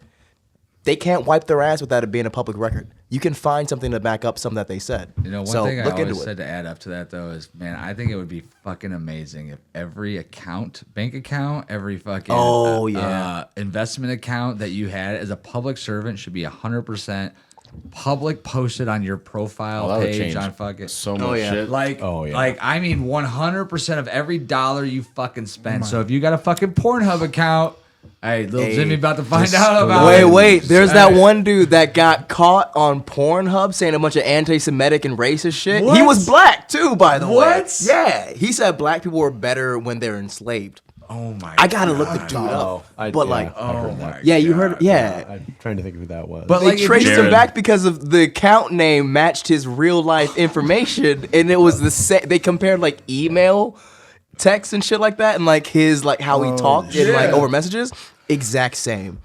And there was some real incriminating shit, like his fucking like home address or his mom's maiden name or some weird that tied him to it. And it's like, brother, why? First off, you're black, all right? Like, that's a crazy thing to say. Second off, to say that under Big Booty Latina Woman 6 is even more foul. That is a type of depravity that can only be found in fiction books. That is crazy unfair to me. to fucking Big Booty Latina 1, 2, 3, 4, and 5. Like that I'm is just waiting for them to drop not 6, fair. man. I'm waiting for them to drop 6, brother. I've been waiting on that shit. I was in the comment section right under him like, brother, you need help. You need Jesus, my guy.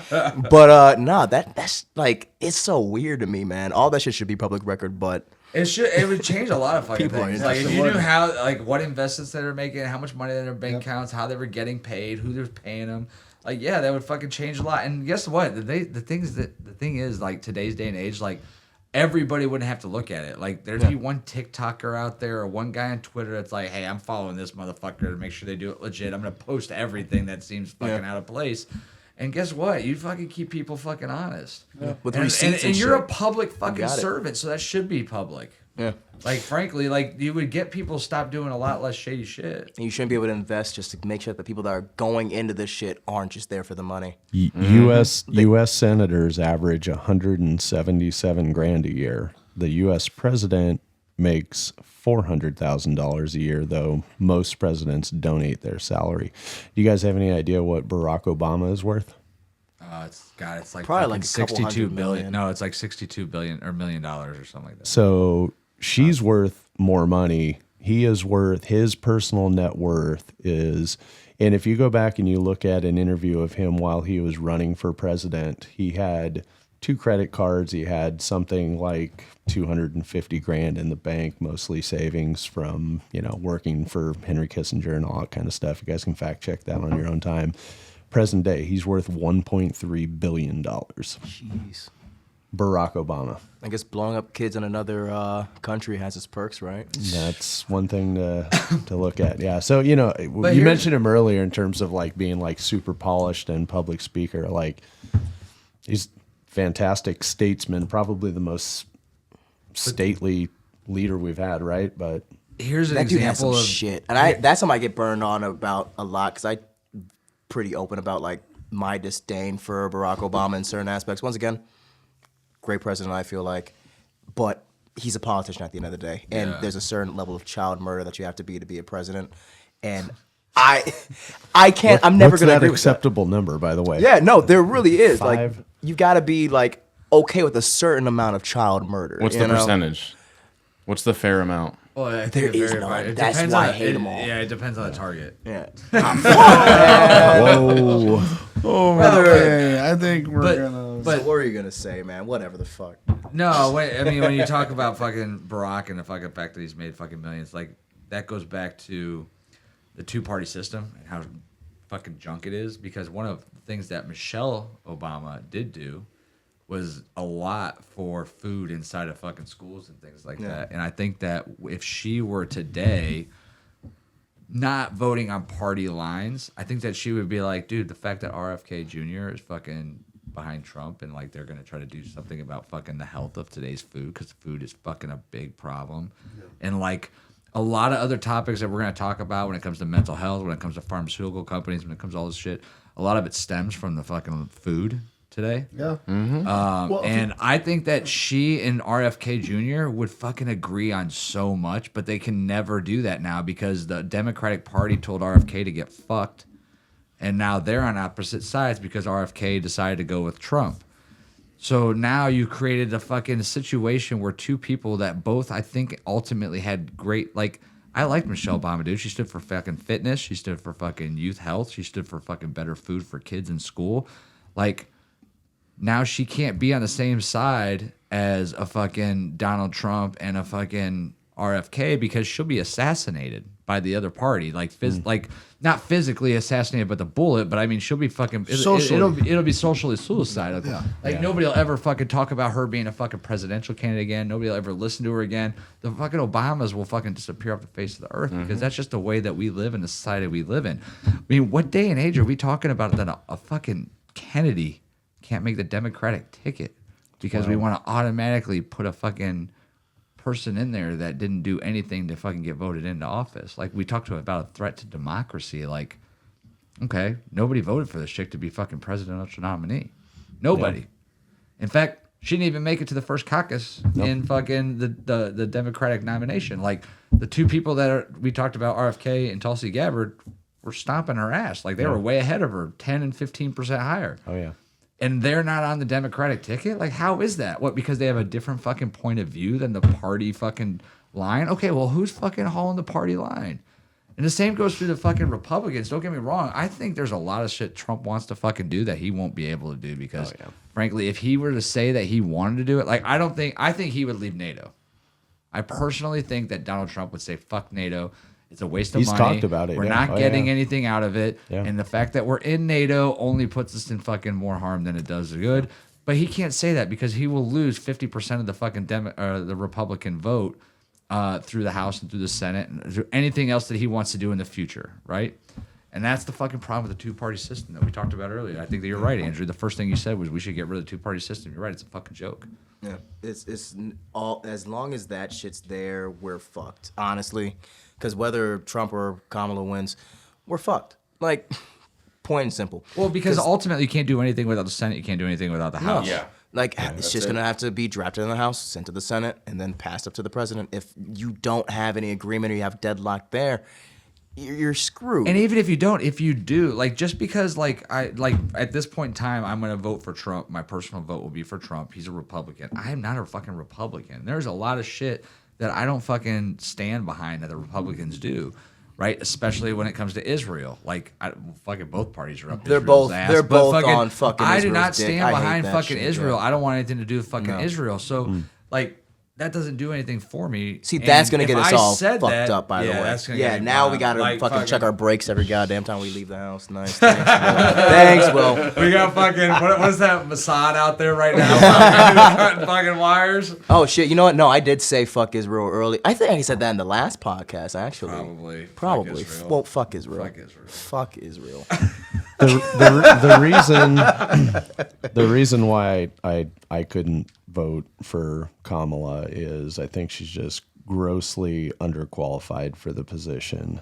I think that's what it just comes down to. You look at the job description and what's important in leadership. I don't see any accountability at all. Like, okay, so the whole entire system's fucked and it's all corrupt, et cetera, et cetera. So you just kind of strip away all the personal feelings and you look at like who's qualified, who could do the job. She can't. I brought up the whole thing about Biden's mental faculties. Like, so nobody can even really stand up to her and ask, like, how the fuck you're the vice president. You have the ability to, she has the executive authority to write a letter and enact the 25th. And now all of a sudden we're having a discussion whether or not this guy's mentally fit to do his job, which everybody who's got eyes and fucking ears that has seen this guy speak, you know, you could look at his public appearances while he's running for office and compare that to today. Like, you know, then let alone if you see the videos from 20 years ago, like, you know, these are all different people, right? Oh, he's a spring chicken back in like 20, 30 years ago. Man. Yeah, when he was asking for fucking racial segregation and fucking no buses. Fucking and super all predator that. shit, man. Dude, that was awesome. That's the fucking craziest shit that guy. That guy got elected and he was like a stone cold racist. And then same thing with Hillary Clinton. Everyone forgot about the whole super predator shit in fucking 2016. I'm like, brother, that shit just happened. happened like not even a decade ago, and we're just not going to talk about. Okay, cool. Right? It's so funny. There's the 60. If you haven't watched the 60 Minutes interview with Kamala, I was watching it while I was driving over here because I was, in Germany prep. all last week. But it was Weird flex, but okay. about watching a video while I was driving over here. It's not a flex. No, that you're in Germany. Oh, yeah. Weird flex, but okay. Okay. Well, the reason why I can afford to go to Germany is I'm not paying your taxes for you. I'm paying my own taxes. On my own, By the way, sponsored by Buffalo. What was that again? Buffalo Trace. Buffalo Trace. Please, Best in the sponsor. business. Yeah. But not sponsored, but we want to be sponsored. Please. It's brought to you by. Evan but will it's put not you on his OnlyFans if you sponsor us. My God.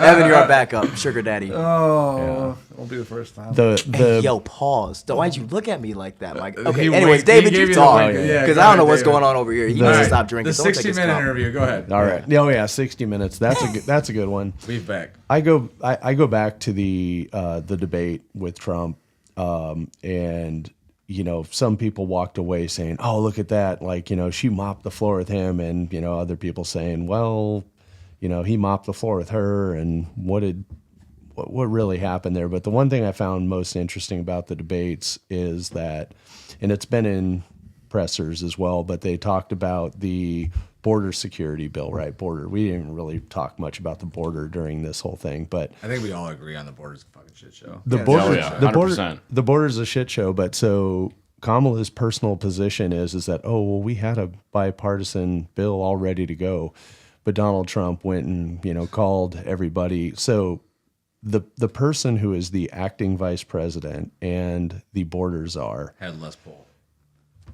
and the number, so let's say that she's the second most powerful person on the planet, scary thought, but she's in that role today, right? She works for the most powerful, and these people cannot enact policy against the former president, the guy who lost the election, Right. air quotes, lost the election last time. Like, so what does that tell you about their future leadership? Because today, right now, they're failing at something, and their excuse is, oh, well, Donald Trump, he made some phone calls, and then they didn't want to pass it because they want to get this passed if he wins.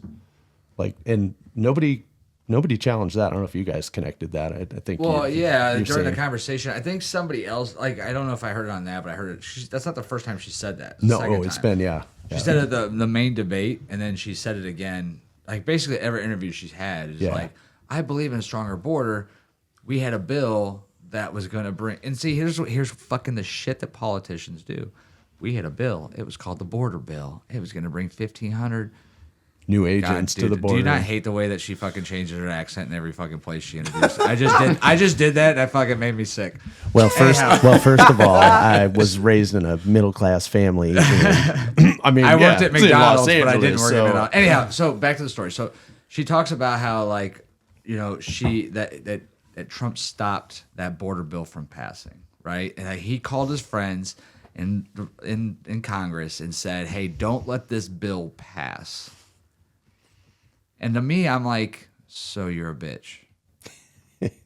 Like, you're literally admitting to the American people you have no fucking pull in Congress, but the former president, who's technically a civilian as they speak at the time of this, 2 years away from an election, has more pull than you do in Congress. He's also a felon. Yeah, and also a felon. But he has more pull than you in Congress. Yeah. Like, who would admit that live? Yeah. The problem with your fucking bill, let's talk about the problem with your bill. And nobody ever talks about the problem with the bill. And I don't even know what it was. But the fact that they didn't pass it means that there was something attached to it. Well, it was drafted by a Republican, though. But that doesn't mean anything. Once again, I'm not a Republican. No, I know. When I think of a bill that's about to get, if it doesn't get passed or it does get passed, I think of what's attached to it. The shit that, like the TikTok bill. Remember they called it the TikTok that's bill? stupid shit. Yeah. Yeah, the TikTok bill had nothing to do with TikTok. Yeah. It was They all, made you think that it was about banning TikTok because they didn't want to give their fucking proprietary information to fucking China. But no, it had nothing to do with It was TikTok. all It was about about First social Amendment, media in yeah. general and fucking being able to fucking control shit. Right. So when it comes to like the fact that she admits live that Trump had more power than she did, Like that was a mistake. Yeah. And then 2, I look at it as like, okay, what was really attached to that fucking bill? Because Donald Trump I don't think he would ever sit, because he's actually commented that there's a couple things Biden did do well while in office, where he was like, well, he actually did that. It was pretty smart. I don't think he would have been like, yeah, I fucking turned down that fucking border bill, and fucking because of that, we had fucking 10,000 or $10 million fucking, or 10 million more fucking illegal immigrants cross the border. Like, Right. Like that's not something it doesn't make any fucking sense. Well, I mean, at like the it same goes against time- everything he stands for. Well, at the same time, you even said it yourself earlier that it's crazy how now, always during an election year, certain shit is going to be cheaper, certain shit's going to change. So that way, it's going to look like a bigger win on whatever party's already in charge or whatever. Right. So, yeah, there is definitely possible to say, it's not out of the realm of possibility to say that, oh, we don't want to give the Democrats another win right now. We're getting close to election. That's a huge Republican talking point. So it would benefit them too, even if it's against their own views, to wait and then just use that as a talking point, wait until 2025 when their side wins, and then pass something similar or something like that. Because it's not going to be as much pressure on that. But if they were to give, once again, that shit a green bill or whatever the fuck, pass it through, it's going to be seen as, everyone's going to be seen like, Democrats won on the border. They passed this border thing. They're going to credit it towards Biden. And there are people that are willing to let shit fester and burn just so that the other guy doesn't look good. I agree. There are bills that people will fucking not pass. But when it comes to something like that I mean, Because it doesn't affect them. It's not going to affect them But at here's all. the other thing too. Like, and here's another reason. Like, I really think that Trump's going to actually show up on Rogan before the end of the month. I think Alex Jones said that Elon Musk quoted that he is going to be on. I mean, he's making his way through the whole universe. You can of tell. He all goes of them, from. like, And here's the other thing too. Like, goddamn it, he's just a fucking dude. yeah. He's a fucking dude. Let's just be real. He went from fucking Theo Vaughn to fucking Andrew Schultz. Like, what is Kamala Harris did fucking the Call Me Tamale? Daddy show? Call her daddy. Say it right. Call her daddy. I forgot about that shit. Call her daddy. Yeah. Like, come on. That podcast is fucking funny, though. It probably is. It's fucking funny, man. But it's I'm not gonna like, lie. come on, call her daddy. Her numbers are slipping, by the way. That's why she's on this tour. That episode fucking smashed her. Yeah. 'Cause she sounded like an idiot. Yeah. And she can't talk without a teleprompter. Yep.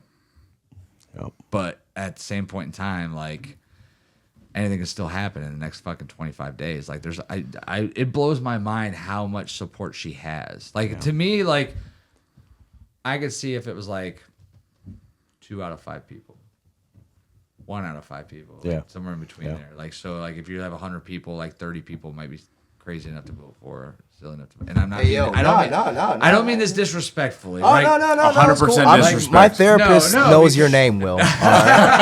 That's all I'm going to say. And you too, David, by the way. I'm crying myself to sleep every night for the next however many days I got left. I just, like, I can't. And once again, I don't fucking love Trump. Like, there's a lot of shit about Trump that I don't fucking like. Talk about the debate he did with Kamala. He did lose that debate. You know why? Because he didn't know how to fucking shut his mouth and focus. As soon as that bitch brought up the fucking fact that he had less fucking people at a rally, Bro, the dick like, measuring you know shit, what he should have said? Coachella, You know what he that said. question originally was about? Do you remember? You know how that conversation started?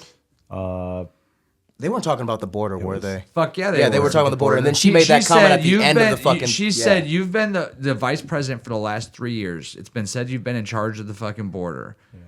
What have you done in the last 3 years? Do you regret anything you did?" And she's like, First of all, have you seen his rallies?" Yeah, she baited And the fuck I out was of him on like, that one. That was like, funny. "Oh, you dumb motherfucker! Don't fall for Because this." you know Yeah. he's all funny. he had to say was, "Kamala, first of all, you ain't been to one of my rallies, or you'd be a lot smarter. Second of all, how about you just fucking talk about the border like she asked you about, and then just shut the fuck up." But he didn't do that, and like that's the shit that fucking bothers me about Trump. Ego. It's the same thing about the first fucking debate he did with Biden. The first hour, that dude was on fucking point. Yeah. Like I was like, that's how I want my president to be. The last 30 minutes, The fucking rambling golf on debate. again. Can we talk about the golf debate and how I wanted to slap the absolute dog shit out of the both of them? Right, like, what are we like the talking most about? cognitive shit that Biden has said. That entire debate was about goddamn golf. Right. What in the actual ever loving fuck was that? Like we're I was worried about how we're gonna pay our bills, and they're fucking talking about golf. right. Like I said, Like that's how I look at it. Like Right. I'm like, are you fucking kidding me? Like I said, we vote for survival. They vote for preference. Yeah. They're gonna be fine. This shit doesn't matter to them. that It does I not agree matter. on. You're I'm out 100% here right. struggling for my goddamn life, and you're worried about your fucking stroke game. That is crazy. So, but goddamn, see that brings up another, like every time I think I'm gonna call this a night, I fucking get another. Yeah, I was fucking gonna say, point man, of we've view. been here for a I minute, know, been man. here for a God minute, but damn. here you We're brought up- spending I the might night. call in sick tomorrow. Fuck it. I'm just fucking late, You man. brought up another fucking point though. Like the only thing that fucking you hear from, like to me, the way that I see the presidential race right now is I see one president who is trying to base everything based off of everybody that he can, right? Like you're never gonna make 100% of the people happy, but you can make as many of the people happy as possible. I see the other party fucking totally pandering to like a specific fucking section of the fucking country that she is hoping will just vote for her because she says a couple of things the way they want her to say it, does a couple of things they want to do it. For instance, abortion. Why is that a fucking presidential or race fucking topic? Right now, the way it stands, Roe v. Wade is not a federal fucking law anymore, right? So it's based off of the states. The fucking law that passed in Ohio is basically Roe v. Wade. Yeah. It's really no difference. So why are we even fucking talking about it? Every state should stand on their own, because just like every city, every person has their own fucking different opinions. Like Alabama might raise their women differently than they do in Ohio, different than they women raised in fucking California. They fucking different religions, different everything else. Like they might have. So let them fucking worry about that. Why are we even talking about that on a national fucking level? and Like that the might only be a reason whole they're nother doing that is because they're trying conversation, to. And it will, because I do want to talk about abortion in the future. But I'm saying that is a fucking conversation that is not a national fucking problem right now.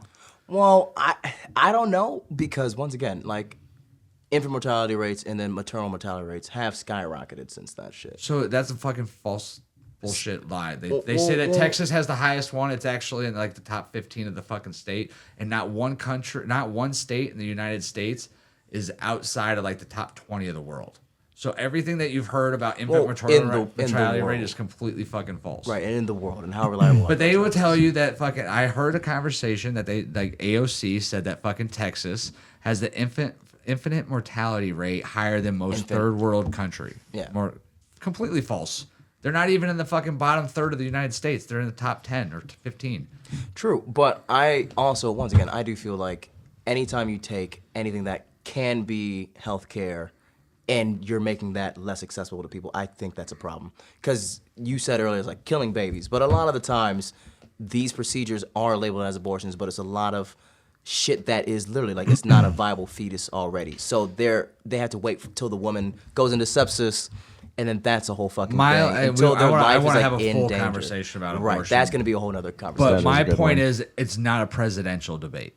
Not only is it not, I think it's one of those things where it should be based off of the fucking state. I think that's a great thing. I think most It's of in the the stuff, voters' hands I in think that case. most of the things that are like, for instance, most of the things that we talk about on a federal level should be fucking on a state level. Like, where's the fucking governor? Fucking God, I hate our governor. What's his fucking name? DeWine. DeWine. I hate that motherfucking midget, fucking sucking dick Yo. motherfucker. He We're hasn't done a canceled. We're fucking goddamn canceled. thing except ride his fucking Republican coattails to his fucking office year after year after year after year. Like, nothing. He's done absolutely nothing good for the state of Ohio. Why are we talking about abortion at a federal election level? Like, fucking, the women of Ohio spoke. I don't agree with them, but they fucking spoke. They made it the biggest fucking cause in the fucking planet. We have fucking people dying in fucking multiple foreign country wars. We're fighting all these country wars, but we made a fucking 2 years about fucking abortion. arguing a topic. And the that's funny been thing argued. is, we know somebody that fucking championed that event. Oh, we all do. And I don't think that woman would have an abortion at any day of her life. Yeah. Well, But that- she that's made the it a thing. fucking key focus because of a woman right act motion versus the fact that, like, how about I'm a father?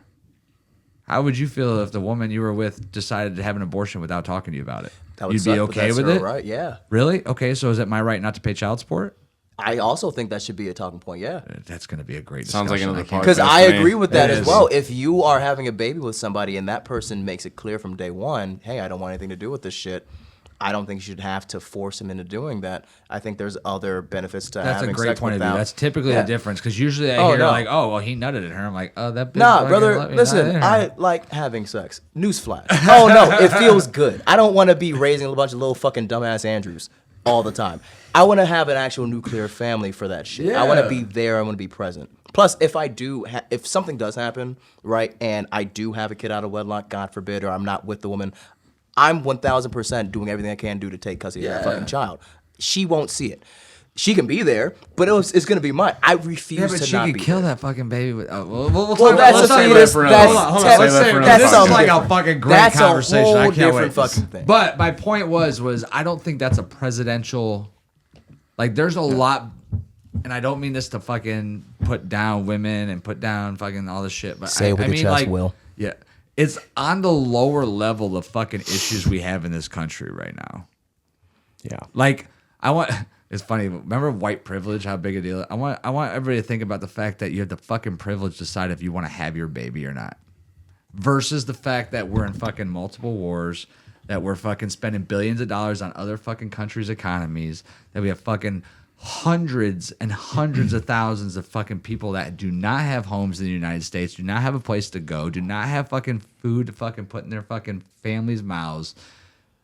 We have fucking multiple states right now, at least 4, 5, Tennessee, Hawaii, Florida, that fucking have hundreds of people displaced, homes destroyed. Insurance company rates are going to go fucking through the roof to fucking pay for all the destruction that they're going to have to pay for. Like, there's a lot bigger fucking problems that are on a national fucking scale. And, like, we fucking continuously get red lighted into these fucking topics that really are not a fucking national level problem. Gets And the that's the votes, thing man. that- I still would disagree and say it's not. I wouldn't agree with saying that it's not as big of a problem as it is. I don't think that, once again, it's like a worldwide stop everything and let's but I do think it's a lot more important than what you're leading on. Because hold on. So I don't believe that everything, everybody that's trying to get an abortion is just like, oh, I just don't want this fucking baby. I just don't want this fucking baby. A lot of people that are suffering from that are people that, if you have cancer and you're pregnant, you would have to choose between risking having that pregnancy go to full term, the cancer spreading, it getting worse, or you would have to terminate that pregnancy and get your cancer treated. That is not people that are getting abortions aren't necessarily people that want to get abortions. They're people that have to do it because they have another bigger overlying health issue. Like I said, with the shit about people going to sepsis and shit. They risk losing certain organs or their entire life before they can get that type of health care. And a lot of times, agree, but like They're great my- points. Just maybe let's save that for a whole nother dedicated conversation. oh, I know. Yeah, but because I can't let him be the only person that pops up about it. I'm just No, saying. there's so much more to that Right. conversation. My problem is like when you have somebody say, this election is about women's rights. Oh, no, and the their fuck bodies. it's not. No, the fuck is not. Like that's 'Cause a whether fucking, Kamala that wins is or a not, fucking topic they're gonna line, turn though, that's back been around said and do other multiple shit. Yeah. times.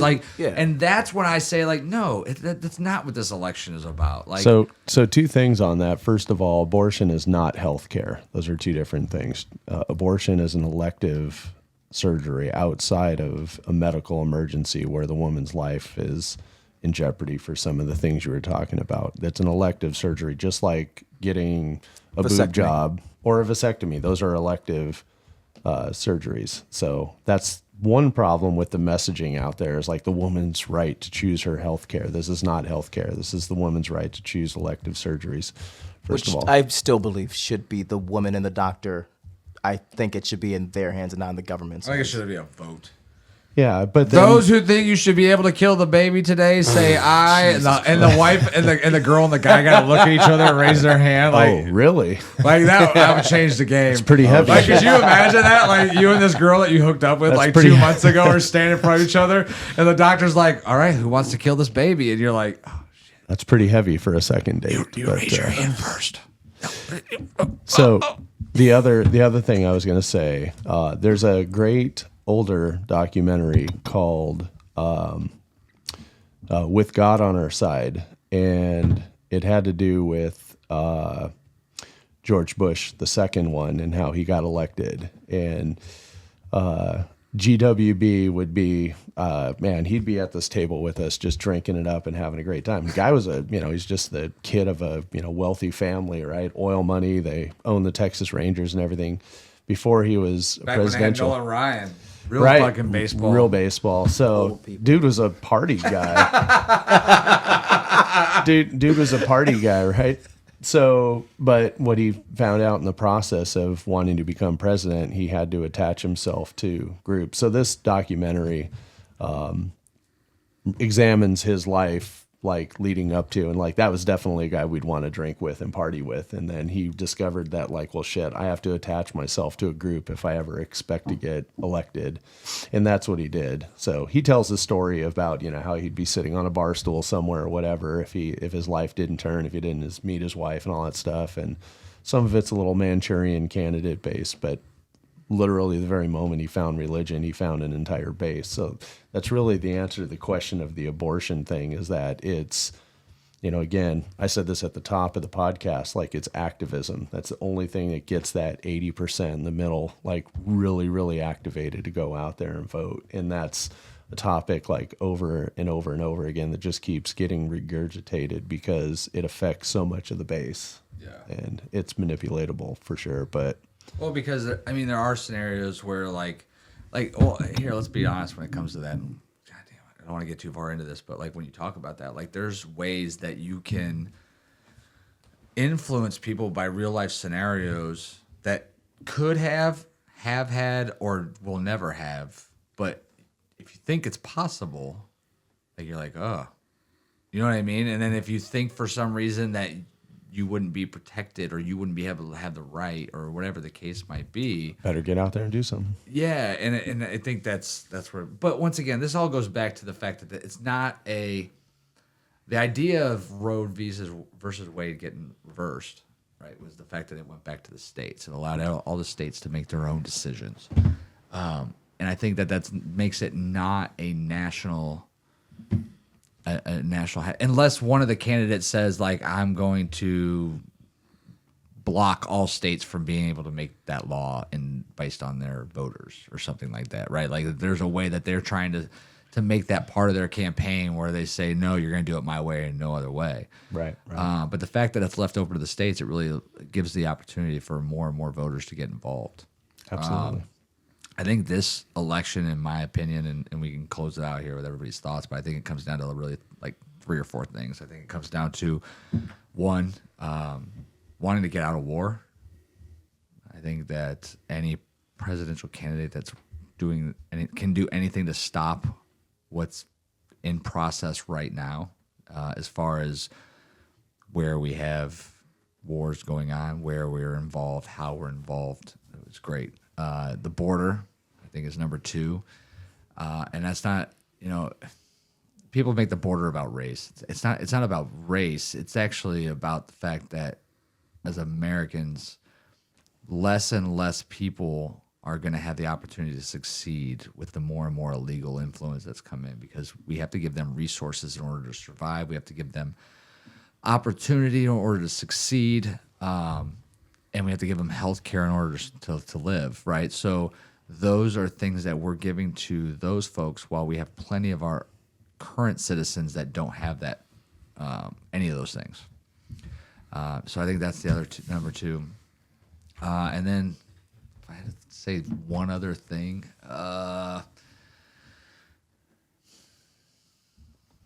Big booty Latinos, number 6. That's what I'm personally looking the most forward to. Yeah, I think border. I'm just waiting for that next installment that made that black dude be so goddamn racist. I just gotta find out what he was looking at. I gotta find out the video. I need to know what that comment. Like, imagine seeing some life-changing shit in a porno that just turns you into a neo-Nazi as a black man. That's crazy. I'm just saying. Okay, proceed. No, so I think the. I'm gonna be going to bed thinking about big booty Latinos. Hey, me too. Let's go. Suddenly change your mind. Open the border, damn it. That's my every night. That's what I feel about the border.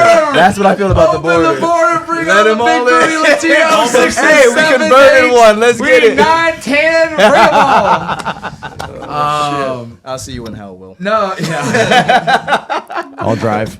I think the two things that I'm focused on is the border and our foreign policy. I can't think of there's something specific about a third aspect that I would put into main priority, but Economy. well, the economy I think comes with those first two. But yeah, obviously the economy would be my next best bet, right? Border, foreign wars, and then economy. I think that's I would actually say foreign wars, border, then economy would be my 3, 2, 1. So 3 super opinionated politics people on this side of the table over here, and then you guys. Yeah, I'm interested do to you hear guys what think? you guys think. You guys heard us talk for fucking 3 hours or maybe 4. I don't even know. Yeah, we're Nick, on do 4. you think? Can I you hope the think? cameras are still I don't. recording. I don't think. I can't think. Oh shit! All right, Evan, what's up? Holy shit. Going right back. All right, so here we're talking about an election. What, as a non-educated voter, right? That's what you would call yourself. I wouldn't say non-educated. I am very educated. I just ignore most of it. Yeah, I hey, think hey, it's Will. white He's noise to plenty me. smart. He read that book It's- once. Hey. It was Okay, backwards and upside down, but he see read that it. A lot of his white noise to me because it doesn't affect me the day-to-day process. I don't literally besides the taxes, the medical costs, about all that stuff. It really doesn't affect me that much. It affects Will because he was in the military. He had to go overseas. It fucks David with his past with the police force and getting money towards the police force and all that stuff. And it affects Andrew a lot, it seems like. I'm black. Everything black. affects me. That's Everything affects me. Why did you have your token shirt on, bro? That would have been tonight. Because there's no way I'm getting Tonight caught would've been dead or fucking alive with that perfect. goddamn shirt. Perfect night for that Listen, shirt. y'all got me Oh, I that forgot shirt. about I that whooped shirt. your asses in axe throwing, and I hung it up. You That wore it is a second That's all I time. need. Stop lying to all the listeners. No, I'm what are you talking fucking about? positive. Wait, you when wore did that hold on? twice. When did I wear it? Did I I? swear you wore that twice. I don't know, but it was. You fucking had to have been funny. feeding me drinks for me to wear that Probably. shit. It was it's fucking. so- I I was still got it, definitely though. feeding you drinks during axe trying to get you to That wear was so it. Dude, fucking- I oh my passed But God. it was fucking funny, dude. It was funny. I pass it every time I go through my black shirt collection of 20 goddamn black shirts. And I'm you like, go on a job nice. interview one day. I hope you wear Oh, that. You're no. like, what? Are you not gonna hire me? I'm gonna wear that on my way to get an internship for the Republican Party. Just so you're aware, Mr. Republican, I have researched your employee history database, and I am aware that you are at 13% and not the required 15%. So, hey, let me help you out. No, I'm just gonna look at him and say, "Hey, I'm one of the good ones." Trust me, you hear this customer service voice. All right, so going back, let's. You talked a little bit, Evan says it doesn't affect you much. I would debate that it wouldn't. It doesn't affect me day to day. Yes, it affects me monthly and yearly, but on a normal day to day basis, You're gonna be able to get up, go to the gym, go to I work, go to work, do your normal do my thing. things. Lord But willing. again, Lord you're military. You're serving, so that affects you. I'm not active anymore, Not and anymore, now but I'm yes. past my time. But here. So it would affect you a lot more. Let's So say it affects me. here, you also have a fair advantage in the Yes. sense that you have the opportunity to still stay at your house, right? Yes, correct. Right. So you don't have the expenses that maybe Andrew might have. Yes. Or I Very have, true. or David Yes. has, or Nick has, because you have that lean back. Yes. You know that. Yes, and I know I have that, but other people have other advantages that I do not. Yeah, and I'm not saying it's a Yes. bad thing. Shit, it's funny. People are like, "Oh, As dude, a straight fucking- white man, that's crazy. I wish that I wish that I was like you, out fucking in the army. worry, I was that dress is 17, waiting for you. working, Brother, I fucking- will. No, Sorry, I was gonna say something violent again. Do it.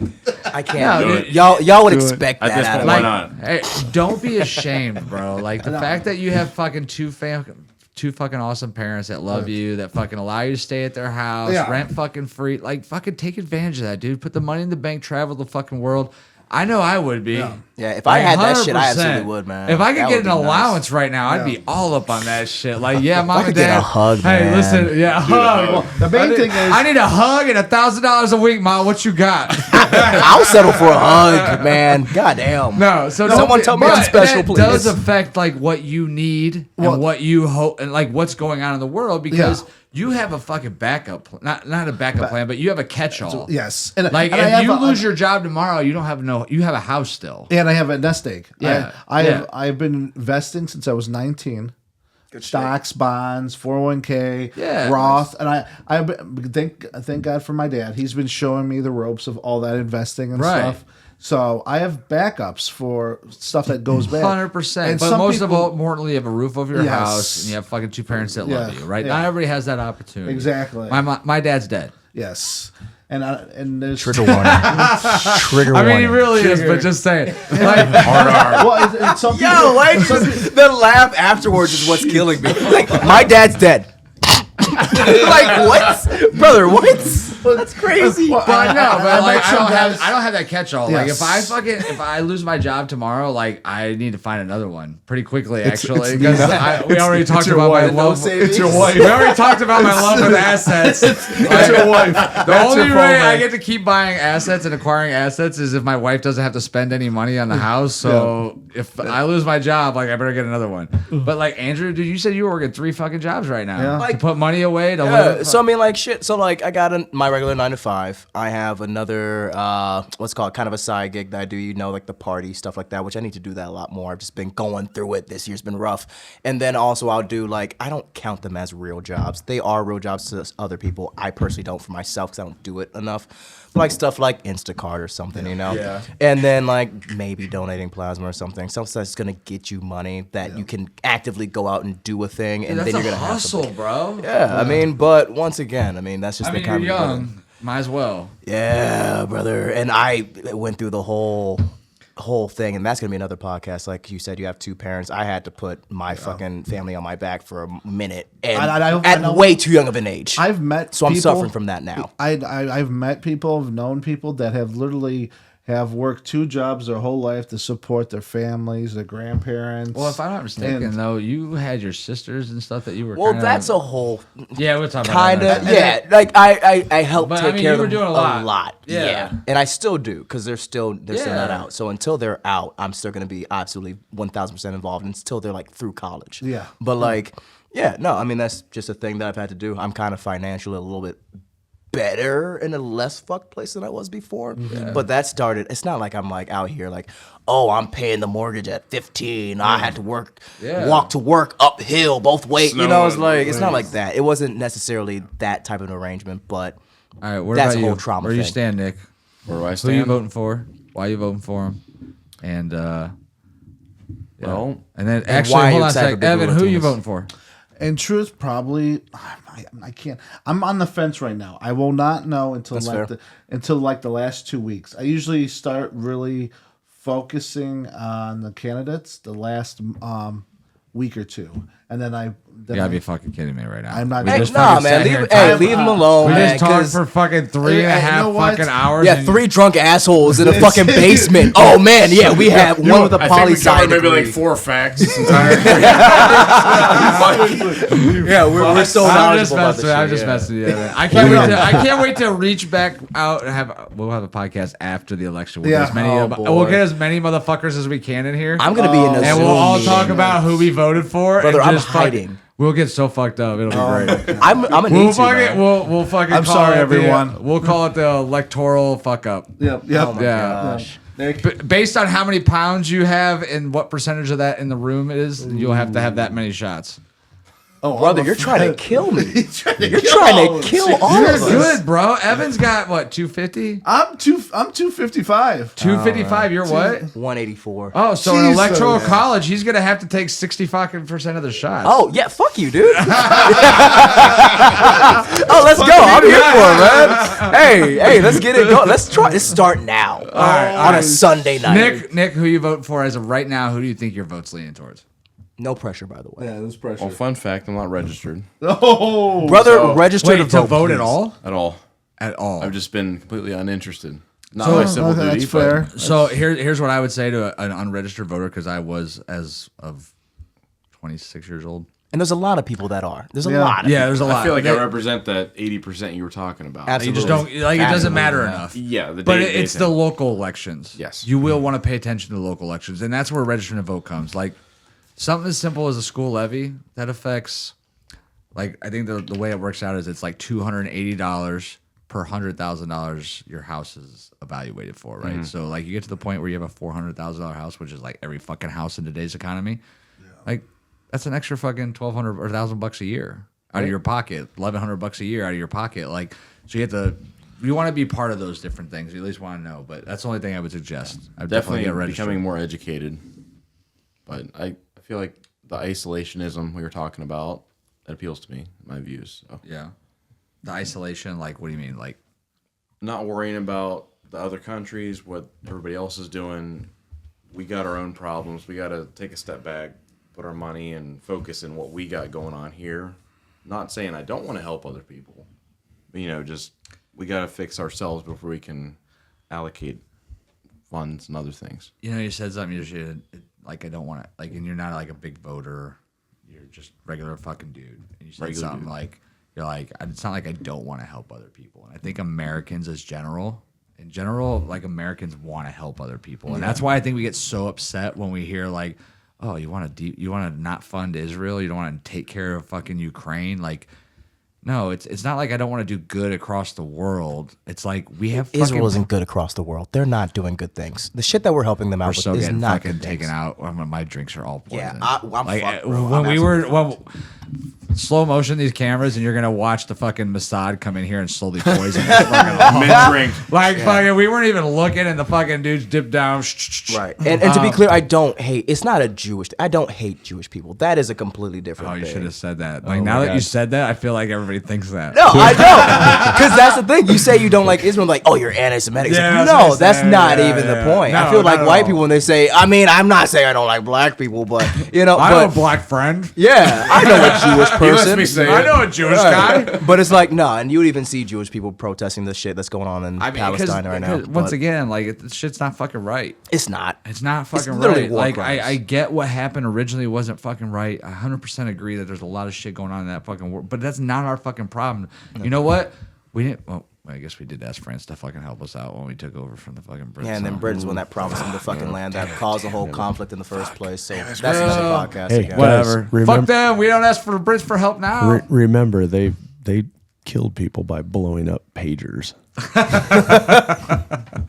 Dude, that's fucking so badass, though. That is pretty bad. I mean, I'm gonna tell you right now, if I would have woke up like I'm trying to think, I think it was like January 11th or whatever when we crossed the border in Iraq. If I would have fucking woke up and we were like driving our trucks across the fucking border bridge, and like all I would have seen was fucking like pagers going off and fucking That's soldiers blowing fucked, up, man. That's I've so been fucked. like, dude, that's fucking dope.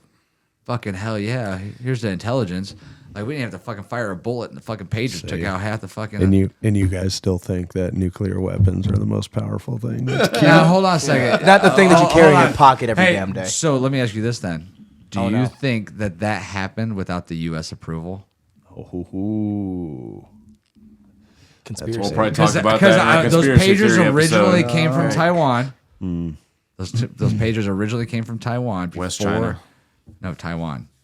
East China. There's no fucking Taiwan, motherfucker. Hey, he just said he's not involved. Give him a Christ. break, all right? Taiwan, that would dude. be east of China. There's a map up here. Yeah, on the wall. and there's a fucking huge body of water Yeah. between China and Taiwan. and a bunch of our It is not- submarines. we do too, not by the way. support the one China. Nick, I oh. think you're special. I think If I say this you're out loud valued. I and love put it you on so much. YouTube, Don't listen we to them. might get bombed, but I do not support the one China agenda. Anyhow, that being said, no, where were we at that? If the U.S. knew anything. Oh yeah, about 100%. pagers. The U.S. had to give fucking approval for that shit, right? Though, I would think that. like, there's no way Israel was like, hey, we're gonna fucking get Taiwan to fucking make us a bunch of pagers. We're gonna ship them over here, put a bunch of fucking bombs in them in Hong Kong, and then we're gonna ship them over to fucking Israel. Now, hey, or to Hamas. Some of them might end up in some other countries. Oops. Yep. Oops. Wrong. Wrong. Collateral number. damage. Like 10 to 20. Collateral. Collateral damage, yes. 10 to 20% worst case scenario. Hey, a couple of them might show up in Ohio. Not sure. It could happen. Just so you know. Freak Are you incident. still good with this though? Yeah. Joe Biden's like, huh? What? So- Huh? Pagers? We're bringing Pagers. pagers back. I love pagers. Bring all the pagers you got. I remember when they first invented chocolates. They were so Always sweet. hated it. I always hated it. Those are way better than cell phones. If you could get 10,000 pagers, fucking I'd take 2 of them. I think that's what I'm more impressed about is that how many pagers were still being used in 2024. How many pagers are still out there with bombs that have not Oh, exploded yet? Oh no. That's the big question. Just vintage in a fucking somebody's basement right now. And the fact that happened, like, God, I hope we okayed it. Because if we didn't okay it, that means anybody can do whatever the fuck they want, which means the next iPhone you order, dun dun dun. In the next 2 months, by the way. Next That's two why you goddamn go with months. Samsung. Samsung, please. Now they do it with Samsung because that's more nationwide. It's like Yeah. Apple's like the American football of phones. yeah. Like it's only popular here. No one else in the world fucking Yeah, gives a it's shit about definitely Apple. Samsung. Yeah. Definitely Samsung. So I'm screwed. I'm fucked, man. Yeah. Oh, I heard that new iPhone's going to be the bomb. Oh! All right, everybody got anything Wow. else tonight before we finish up? It's been No. like, I think we've been down here for 3.5 hours. Israel, At please least. don't kill me. If you pay me any amount of money, I will shut up and go into hiding forever. And change Please my don't vote. kill me. I'll change everything I said. I'll change Yeah, my complete I'll opinion. publicly I apologize will if create you a whole threatened it. podcast that's called Pro-Israel. If you Yeah, give me please $1 don't billion. kill me. For the love of God, I like my life as much as I shit on it. I love my life. Anybody got anything else? No. All right, good night, everybody. Night. Night. Later, Thanks for joining later. us.